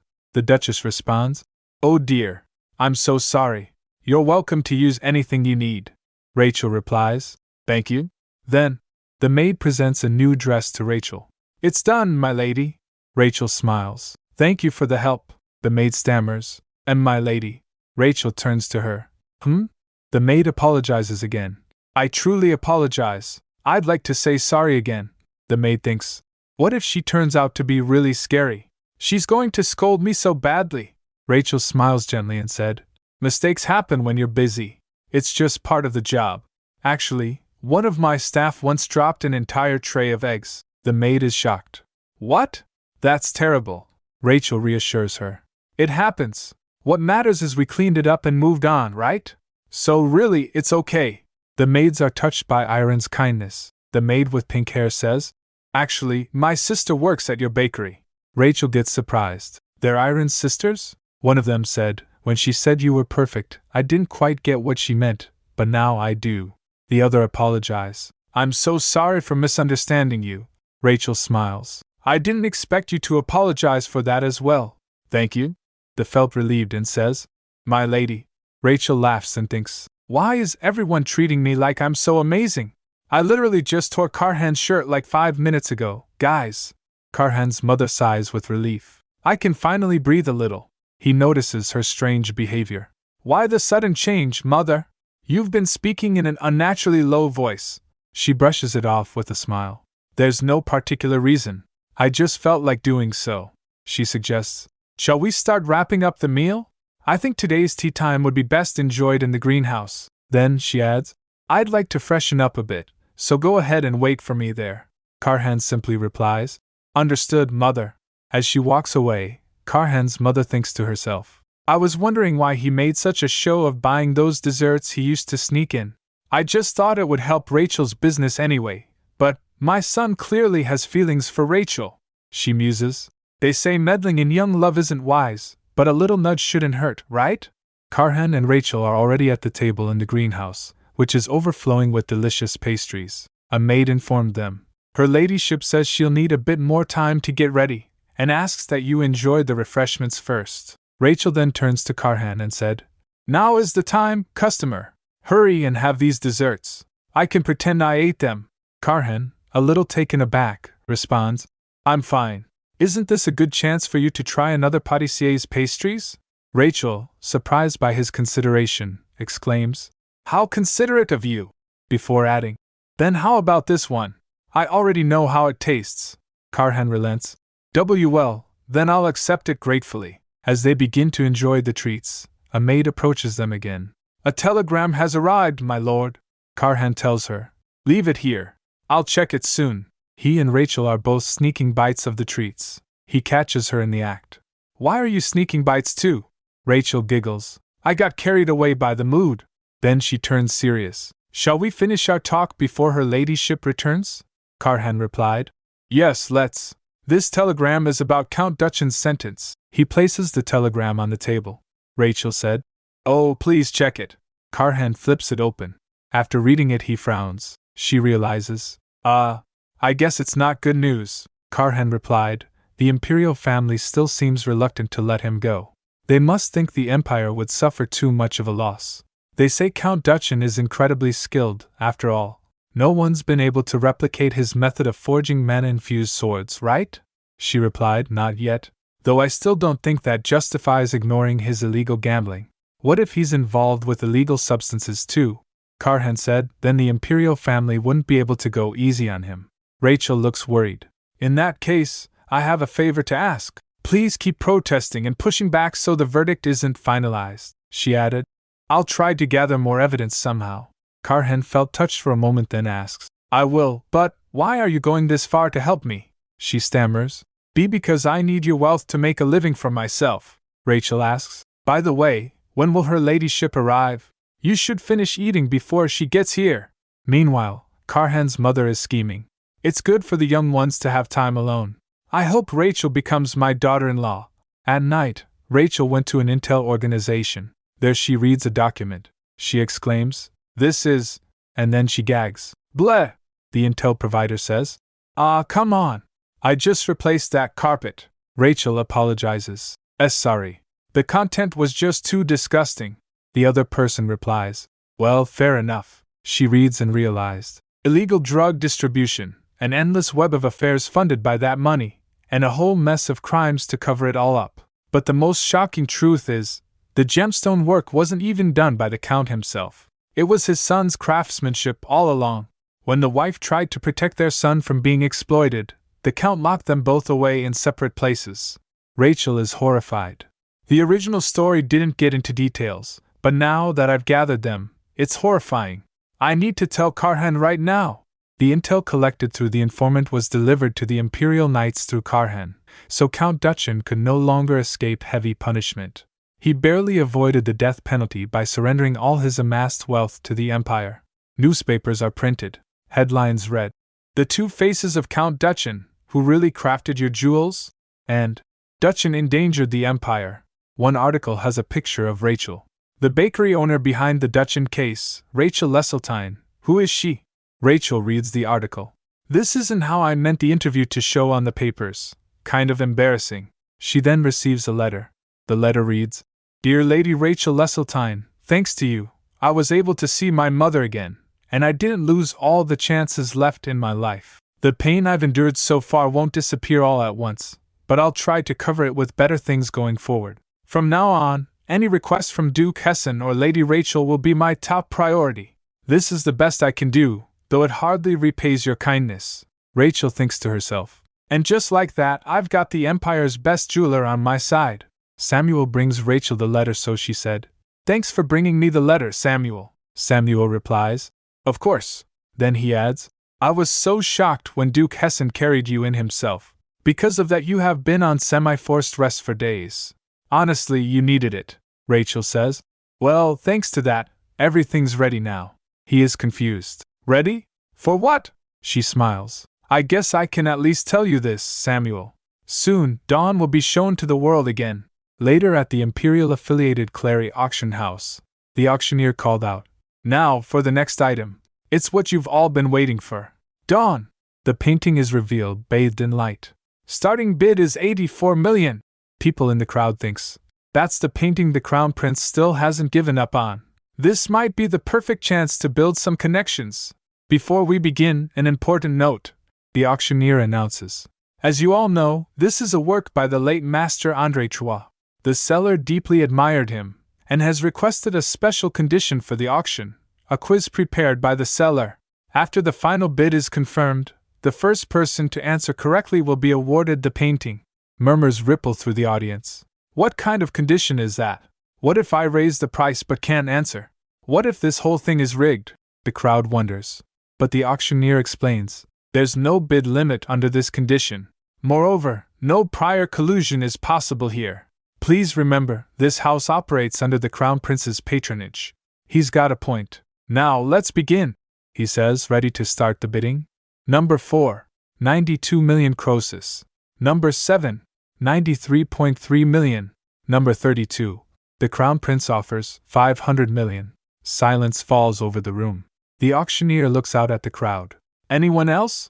Then he slams the gavel. "Final price confirmed at 500 million. Those not intending to continue, please lower your paddles." The auctioneer glances at the painting.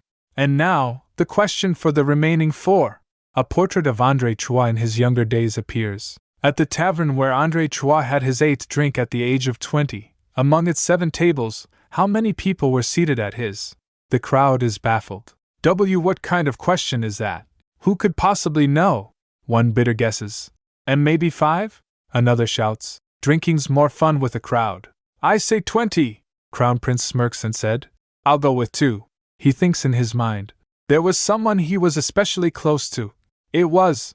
Just then someone called out, "One person." The Crown Prince flinches. The person continues, "André Trois drank alone, embracing solitude." The Crown Prince turns to the person and wonders, "Why is he here?" The auctioneer exclaims. Correct. The new owner of Dawn is Viscount Mendorf. Viscount Mendorf looks saddened. So it really was only me who knew. But how did that lady predict this? Half an hour ago. Outside, Rachel walks with Viscount Mendorf. He turns to her and said, So you tracked my movements and came when I was alone. Is that because I hold a key position in Leseltein construction? Viscount Mendorf turns to her, annoyed. If you're here to push your way in like this, you'll get nowhere. And if you're planning anything foolish, Rachel interrupts him. Please calm down. I came for something entirely different. It's about André Trois. Viscount Mendorf looks troubled. Rachel explains.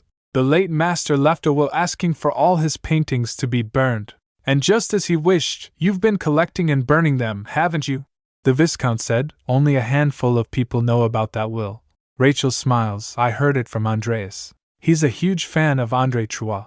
He and others who admire the painter. Well, you've gained quite the reputation among them. Then she said, This is going to take a while. Come in. Inside, Rachel states. First, let me be clear. I want you, Viscount Mendorf, to have Dawn. Of course, the Crown Prince is trying to acquire it, but if he doesn't win it himself, he won't care what happens to the painting. That's why I'm planning to add a quiz to the auction, something only you would know. Would you be willing to share a memory, a moment that only the two of you shared? Viscount Mendorf hesitates. I don't know if we have anything quite like that, but when I first met him, he was surrounded by all kinds of people, regardless of status. He seemed like someone living a very different life from mine, which was not very sociable. We properly met and talked for the first time at an exhibit of works by unknown artists. He recalls seeing one painting in particular. This painting. It's incredible. It's hard to believe it's not popular. On a festive day like this painter went to a deserted place just to paint that.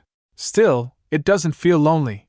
It feels peaceful. He remembers André Trio's calling him Lord Mendorf. As he turns to him, André Trois said, Please become my patron. I promise you won't regret it. It turned out that the painting was his. Just like that, I was about to become his patron, but I was scammed over funding, and House Mendorf nearly collapsed. I had to disappear for a while. And in that time, André Trois took me in, even though he was struggling himself. I've since regained my fortune, but what does it matter? I never gave back his support, I only received. All I remember of him now is the sight of him drinking alone, quietly painting. That's all I have. I'm not sure if it'll help with your quiz though, Rachel said. You don't seem to be much of a drinker yourself. Viscount Mendorf agrees. That's true. He did seem a bit disappointed about that. I see, Rachel exclaims. You've helped me a lot, thank you. I'll make sure it's a question only you can answer. Later Rachel muses to herself. Now I've built a friendly relationship with Viscount Mendorf too. He's probably burned the painting by now. I think I understand now why André Trois left that final wish specifically to Mendorf, someone who knows you better than you know yourself. That kind of person is incredibly precious. If it were me, I would have fallen in love with him. White bread, tiramisu, cookies, muffins, and more. Rachel is determined to introduce all sorts of baked goods as new items, but since handling oil is tricky, she hasn't tried making fried pastries yet. It's about time she gave it a go. Rachel, ever the enthusiastic baker, explains the chow-making process. First, wait until the butter is completely melted, then turn off the heat. A young boy watches, eyes wide with excitement. Whoa! He exclaims. He's eager to start working right away. Matilda reminds him. Remember, you promised to just observe and learn quietly today. Matilda, having finished her tasks, asks, Is it hard to make churros, my lady? Rachel is ready to teach. She says she'll handle the dough, so Matilda just needs to fry them. I'll teach you as much as I can, though, in case I'm not around. Once they expand into fried goods, Matilda will probably be stationed at the fryer most of the time. Matilda wonders if Rachel is going to make that many. Of course, Rachel declares, listing off sandwiches, sausage bread, and other fried goodies. I'll hire someone new so it's not too much. But Matilda interrupts, fired up. No, don't worry. I'll handle this and that, all of it. Rachel appreciates it, as long as it doesn't exhaust her. She then declares, Now let's make the dough, shall we? She starts by washing the eggs. We'll be using eggs, so first we wash them, then pipe the dough from a piping bag onto parchment paper, keeping the length in straight lines. The little boy pipes up again. I want to try piping. Rachel agrees. Sure, go ahead. Swoosh goes the dough as he tries piping it. He's having some trouble. Boss, it's not coming out anymore. Rachel explains. In that case, use this rolling pin to push the dough from the back of the piping bag. Same goes when you're piping whipped cream or custard cream. Wow, he says as he learns the tip. Once they're done piping all the dough, they check the oil temperature carefully and start frying. Rachel explains that the outside should be crispy, and the inside moist and fluffy. But some are too crispy, ending up like cookies, and others are too soggy, losing their unique flavor. Rachel continues to instruct. Once they've cooled slightly, coat them with sugar and cinnamon powder. And that's how you make delicious churros, Rachel says, winking. Everyone is excited. Now, give it a taste, Rachel exclaims. Just then Daniel came there, standing outside the bakery, perks up, wondering what's that light coming from the bakery. He realizes he finally has a moment to drop by. I must tell Rachel right away about the Duke Hessen's vile intentions. Inside, Daniel tries the churros. This is truly excellent, he says. Rachel replies. Having it with ice cream gives it a whole new flavor, right? I'm thinking of importing an ice cream machine from the Eastern continent next. They say it's a traditional dessert there, and it tastes even better. The little boy chimes in. That sounds amazing. I can't wait. Matilda suggests selling it separately as well. That's a great idea. Rachel agrees. Daniel stares intently, and Rachel notices. She says I was going to share some with the guards. Would you help me? He replied. Yes, I'll lend a hand. As they get outside, Rachel asked. So what is it you want to say? He asks if it was that obvious he was staring. With the way you've been staring, it's hard to notice, Rachel says. Daniel laughs nervously, then began. The thing is, there's someone approaching you with ill intentions. Rachel looks concerned. Ill intentions toward me? Who and what are they after? Daniel continued. I hesitate to even speak of it, but it seems that man harbors desire for you, Rachel. Rachel is taken aback. Huh! I honestly can't think of anyone like that, Daniel replies. I mean him, Duke Karhan Hessen. Rachel is shocked. Duke Karhan Hessen? Huh! Daniel asks. Why do you think the Duke personally visits your bakery? Instead of sending someone else, he comes himself. Rachel stammers. That's. Daniel continues. Right? It seems suspicious, doesn't it? Rachel is conflicted. What should I do? I can't tell him the truth. She recalls what Siren told her. I've heard the Duke's household has great dessert perks. One of my employees I scouted from there told me so. Besides, even if my reputation has improved lately, there are still plenty of people gossiping about me. Who would ever want someone like me? Sir Hound is startled. Meanwhile, Hound and another person were talking, discussing that Lord Denave was supposed to visit today. One asks if he is coming as the bank president. The other replies, no, as the owner of the guild. The other says he'll go check on his whereabouts. Sir Hound carries a stack of provisions outside. Suddenly he heard, everything those people say is nonsense. You understand that, right, Rachel? Hound gets startled and quickly hides, slamming the door. Rachel replies, I do, so I don't really let it. Suddenly, a door slams shut. Rachel is startled. She added, Didn't you just hear the door close? The guards aren't around either. Maybe they're in the storage room. Rachel notices that the door is even left open. As they enter, Hound hides behind the door. Daniel tells her she'll have to reprimand them later. Hound is sweating, thinking about what to do and how to find the right moment to sneak out. The other person wonders where Sir Hound went and notices he even left the door open. He decides he should close it. Then he closes it. Rachel is startled, wondering what was that, and says it must have been the wind. As there was dark inside, she can't see a thing. Suddenly, Daniel staggers and bent down. He is bent down. Daniel? Rachel asks. Daniel's heart is pounding, and he clutches his chest, overwhelmed by the claustrophobia. He trembles, then someone grabs his hand. It's me, Rachel. Her voice cuts through the panic. Let's get out of here together. You trust me, right? Suddenly, there's a flash of light, and Rachel is wincing. Hound, lantern in hand, stands before them. You were inside too, Sir Hound? Rachel, looking relieved, asks this Hound to move closer with the light. Rachel, just then notices the stack and flinches. Wait, were you stacking those flour sacks?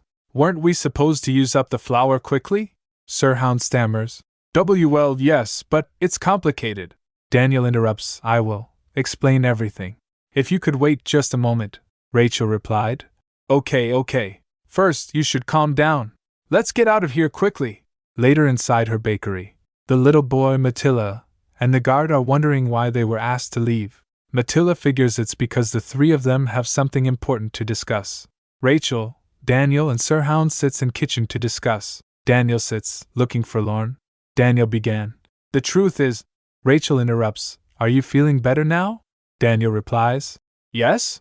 Rachel steps forward. You have claustrophobia, right? Daniel nods. I'll be careful from now on so you're not triggered again.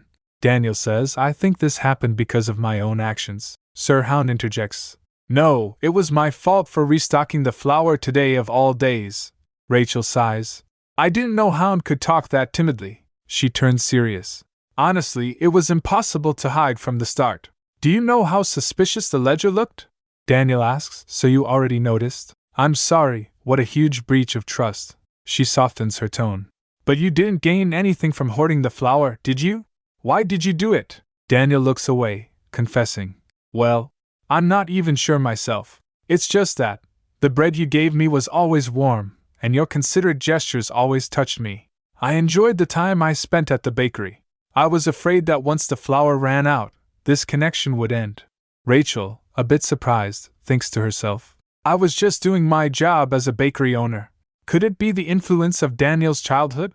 Suddenly, the memory of a slammed door and a child's scream flashes through Rachel's mind. Stay there until you've reflected on what you did. A voice booms. Father, I'm sorry. Please let me out. The scene reveals a closet. Rachel remembers, the former Marquis de Nave was an abuser who locked children in the closet, for the purpose of training heirs. A young Daniel sobs, hugging his brother. Robert, I just want to play. I don't care about being an heir. Robert vows. I'll be the heir, Daniel. Father's doing this to pit us against each other. If I'm chosen as the heir, he won't treat you this way anymore. Remember how you said you want to travel all around the world? Live freely like that. Live the life that suits you. Robert's hand trembles as he comforts his younger brother. Then what about you? But Robert doesn't answer. He could have asked, but he didn't. And Daniel regretted it for the rest of his life. Robert's hands were trembling when he comforts his brother. Daniel thinks in his mind, then what about you? Years later, Daniel stands by Robert's coffin. His father scoffs. To die from overwork? How pathetic. I can't entrust the house to some wild colt like that. I'll have to adopt a successor from a collateral line, disgraceful as it is. Father, Daniel, resolute, says. I'll do it. I'll take my brother's place as heir. His father replies. How laughable. I've heard you're not that weak in the head. Then prove it. His father declares. It is Daniel de Nave that is dead from today on. You will lead this house as Robert de Nave. Anyone who knows the truth, banish them or kill them. If things go awry, you are no longer a de Nave. Daniel whispers. Yes, understood. Several years later, servants gossip. Did you hear? Young Master Daniel, the one who supposedly died years ago, is actually alive. It was young Master Robert who died back then. They say the truth only came out after his lordship fell ill. The ailing Marquis coughs, furious. Not only have you exposed our family's disgrace, you've also gone so far as to insult me. Daniel says, I still had so much left to show you. What a shame that you're leaving just like this. His father coughs, I gave you a chance, and you repay me like this, you ungrateful little. He collapses, dead. Daniel closes his father's eyes. How could you feel nothing after losing your own son? I never thought it would hurt this much, to see you gone. Now, back in the bakery, Rachel thinks, for Daniel, who lived on as his brother even after his death, perhaps even the smallest kindness felt precious. She tells him, You don't need to worry anymore. Rachel, smiling brightly, asks, Even after the contract ends, we'll still be friends, right? Daniel looks startled, then asks, Friends? She adds, Yes, good friends. He thinks to himself, Becoming friends with Rachel is a wonderful thing. Then why does it hurt so much? Silence hangs in the air as the Daniel sits across from Rachel, who's wondering. Rachel's thoughts are racing. Does he not want to be friends with me? She asks, Is being friends uncomfortable for you? Daniel gasps. Rachel adds, I understand, friends and business partners are two completely different things. Daniel quickly says, It's not that. I, too, have been thinking of you as my friend, he exclaims. Truly! But Rachel's not buying it. I can see it clearly on his face that he's lying, she continues, hoping for a genuine connection. But we'll genuinely get closer as time passes, won't we? Rachel smiles, saying, I'm looking forward to continuing this working relationship. The man says nothing. They shake hands, sealing the deal. He smiles serenely. Me too. I also look forward to continuing to work with you. As anticipated, Rachel's new menu items are a smash hit. Churros, waffles, shaved ice. Business is booming, leading to new additions at Rachel Bakery, cafeteria tables, outdoor seating, and more employees. Matilda approaches Rachel, asking, My lady, regarding our summer holiday, should we start planning it together tomorrow? Rachel eagerly agrees. Yes, let's. Who said they're going again? Matilda lists the attendees. It'll be Jade, Sakal, you, and me. The four of us. She then sadly says. The Knights said they can't go because of the warehouse. It's like their lives depend on flour or something. I can't believe they're refusing to go on this rare company holiday. Rachel suggests. You should have used your vacation days earlier to do some traveling too. You've been working really hard. Matilda winks, explaining. But it's more expensive to be traveling solo, she adds. Come to think of it, you'll be going to take a look at another item you've commissioned with the Magical Artifact Association, won't you? Matilda wonders about the new invention. An automatic dough kneader. I can't imagine at all what it might look like. Rachel grins, prepared to be amazed. I'm off then. Rachel arrives at the palace, dressed. She looks at her commissioned product and asks, So you're saying, this is the magical mixer that I commissioned? It was a shabby-looking piece. The attendant replies, Yes, that's right. Rachel's shocked. I gave them a complete blueprint with my patent, but this is the outcome? The attendant presents another option. Of course, there is another item that we've refined. Rachel observes. This one's fast and stable. The attendant explains. More specifically, the effectiveness of the magic crystal has been greatly improved. This premium magical mixer is 100 million kroso. Rachel pauses, taken aback by the price. She clenches her fist, thinking, This is definitely something only the Imperial Magical Artifact Association is capable of making. She went straight to the Crown Prince. The Crown Prince sits, holding a teacup. She began. So as not to commit the discourtesy of looking down on your highness, I will sit down. She then asks, Do you wish for me to commission this product elsewhere? Rachel bursts out. I trusted you with this, only to be deeply disappointed, your highness. The Crown Prince replies calmly. If you trusted me to make it, you should trust me and use it. If you commission it elsewhere, the product performance will be far worse. Are you okay with that? Isn't this something you use often? Rachel is frustrated. I don't know why you're playing these games with me. The Crown Prince asks innocently. Games?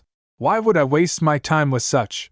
But he stopped as he saw Rachel pouts. How could you? The Crown Prince is flustered, his heart pounding. He averts his gaze and flinches, thinking, Me of all people? Averting someone's gaze? He smirks. Ha! It definitely isn't like me to act this way. That's what's so fascinating, Rachel Leseltein. So much so that it's regrettable that you're a Leseltein. So let me ask you a question. If you answer honestly, I will send you a properly functioning product. She complains, You should be sending me a properly functioning product regardless. The Crown Prince turns serious. No. If you lie or avoid the question, all deals made with the palace will be terminated. He asks, If you become the head of House Leseltein, will you support me? Rachel is stunned. I've never even thought about that before. The Crown Prince smiles. What a pity. I wanted to keep you by my side for years and years to come if you became Countess, Rachel says. What a frightening thing to say, she asks. I answered honestly. So will you be sending me a proper mixer? The Crown Prince replies. That'll be difficult. You see, it's not the answer I wanted. Rachel counters. You said to answer honestly without avoiding the question? The Crown Prince stands. All right. That's all for today, but it'll be in your best interest to bring me the real answer sooner rather than later. Because that'll make things more fun. Rachel trudges outside, lamenting. The sun is scorching today. Oh well, I guess I'll have to rest in the shade for a bit. She sits down near a pillar taking shade. She sighs. I can't quite put my finger on the Crown Prince's intentions. Does he still think I have feelings for him? No, then he wouldn't be trying to persuade me. I'm only a bakery owner, there's no use for me in politics. What on earth is he thinking? Just then someone came close to her. As the person saw her, they plopped to the ground. It startles her. Looking at Rachel, she asks, You're. Rachel gets confused. Rachel is stunned. She quickly gets up and asks, Madam, are you all right? Are you not feeling well? Are you able to get up? The woman manages. Of course. With a rustle of fabric, the woman walks away. Rachel thinks to herself, Oh, is it all right for her to just leave like that? Just then she saw a maid approaching. Rachel called for her. Excuse me. The noblewoman who just went that way didn't seem very well. Just in case, would you mind checking on her? The maid responds. Yes, of course. As the maid leaves, Rachel thinks, that makes me feel better. Rachel looks back at the departing figure. The noblewoman seemed surprised after seeing me. I wonder why. Later, Rachel went back to her home. At the dining table, the Count Leseltein exclaims, It's been so long since the whole family's gotten together like this. Rachel agrees, it really has. I'd love for us to eat together more often. She thinks, To be honest, it's me who rarely comes home. The father responds, You're right. A family must see each other more often to become closer. Don't you agree, Raymond? Raymond replies, Of course, father. To himself, he thinks, I really didn't want to be here today. With all the strange nightmares I'm having and whatnot. She makes me uncomfortable. She shouldn't be here, and yet she's stuck with us. As Raymond stares at her, Rachel notices. There's that intense stare again. Just then Annabelle asks, You like tomatoes, don't you, Rachel? Rachel replies, I do, but your tomatoes are for you to finish, aren't they now? Raymond is shocked when Rachel uses her own fork to feed Annabelle a tomato. He thinks, How dare she? She's using her own silverware to feed Annabelle. Later he approaches Rachel and yells, You've been out living your own life for so long that you've forgotten your table manners, haven't you? Rachel asks, What did I do? Raymond explodes, Is there really nothing in that head of yours? Have you already forgotten what just happened? I'm surprised you're able to run a shop. Rachel retorts, You didn't say anything in front of father. Why are you coming at me now? Worry about what's in your own head, why don't you? He points at her. The Crown Prince, the Denave brothers, and even Duke Hessen. Looks like you've been jumping at every opportunity that so much as brushes past you lately. But do you really think those people will see you as marriage material? Rachel responds, The fact that you only see my business connections in such a light shows me how regrettably low you are. Raymond sneers, Business? You mean that bakery you're barely keeping afloat by seducing men? Rachel grabs Raymond's lapel. You talk like you're someone special, but father hasn't announced his heir yet, has he? I hope you'll help me so that I don't start coveting that position, my dearest older brother. Raymond thinks, Why is she so strong for a girl? Rachel walks away. Raymond sneers behind. Why, you rascal? Rachel internally monologues. What I want isn't the title of countess. I want to find great success in growing my business, though I may be able to use it to threaten any pests that get in my way. A few days later, the automatic mixer arrived with no issues. Rachel thinks, I hope it works. Matilda exclaims, Ta-da! 20 loaves of bread done while working on another task? And they're absolutely delicious. Why, they're ready to be sold as is. Rachel beams. Wow, long live the Crown Prince. But then she points out, But it is slightly chewy. Matilda replies, I don't think it's enough to call it chewy. Rachel says thoughtfully, I'll have to ask Gray to move the bread again. I need to head out for a moment. Matilda asks, Huh? Where are you going? Rachel responds, Just nearby. She insists, Let me come with you, my lady. Rachel opens the door, replies, It's easier if I go alone. She thinks in her mind, No need to pour over the flavor too much. We have a customer with a remarkable palate nearby. Rachel pauses, remembering Raymond's words. Looks like you've been jumping at every opportunity that so much as brushes past you lately. But do you really think those people will see you as marriage material? She said aloud. So that's what it can look like to some people, huh? Rachel arrives at the Duke's estate. The guard approaches. Lady Rachel? Allow me to escort you to his grace. Rachel replies, That's all right. I came without notice. Could you please relay this to him? It's a new product I'm working on, but it isn't sweet, so I wanted to give it to him separately. A voice interrupts. We can try it together inside. It just so happens I have some time. Karhan appears. He says, Come in. Rachel responds, Oh, all right. Inside, Karhan says, I see, so this is the new bread you're developing. It just so happens buying all those sweets were making me feel like my nose was melting off. To think that those are considered welfare. Merely looking at bread that's been stuffed with sweet filling is revolting. Are you sure this is plain bread with no filling? I highly encourage you to develop more items like this one. As the maid who was serving left, Karhan adds, I'm sorry for the harsh words, dear bread. I much prefer sweet pastries. Rachel responds, well, this one in particular is just a plain loaf of bread. He adds, I'm always so grateful and sorry. I'm always talking so badly about the precious bread you've worked so hard to make. Rachel laughs. I know you don't mean it. Karhan then says, my mother was terribly concerned when it came to my cravings. I'm at a position where I cannot expose even the tiniest flaw. I had long given up hope of ever being able to eat as many sweets as my heart desired, but… Rachel smiles. But it's not too bad, isn't it? Karhan smiles. I don't even want to think of my life before you were in it. Rachel thinks, oh dear. I need to be careful, or the rumors might come true. Rachel's reminiscing about when Karhan helped her with sales at the start of her business. Karhan is a customer who helped me with sales during a difficult time at the beginning of my business. She mentally scolds herself. And he's a WIP customer. Get it together.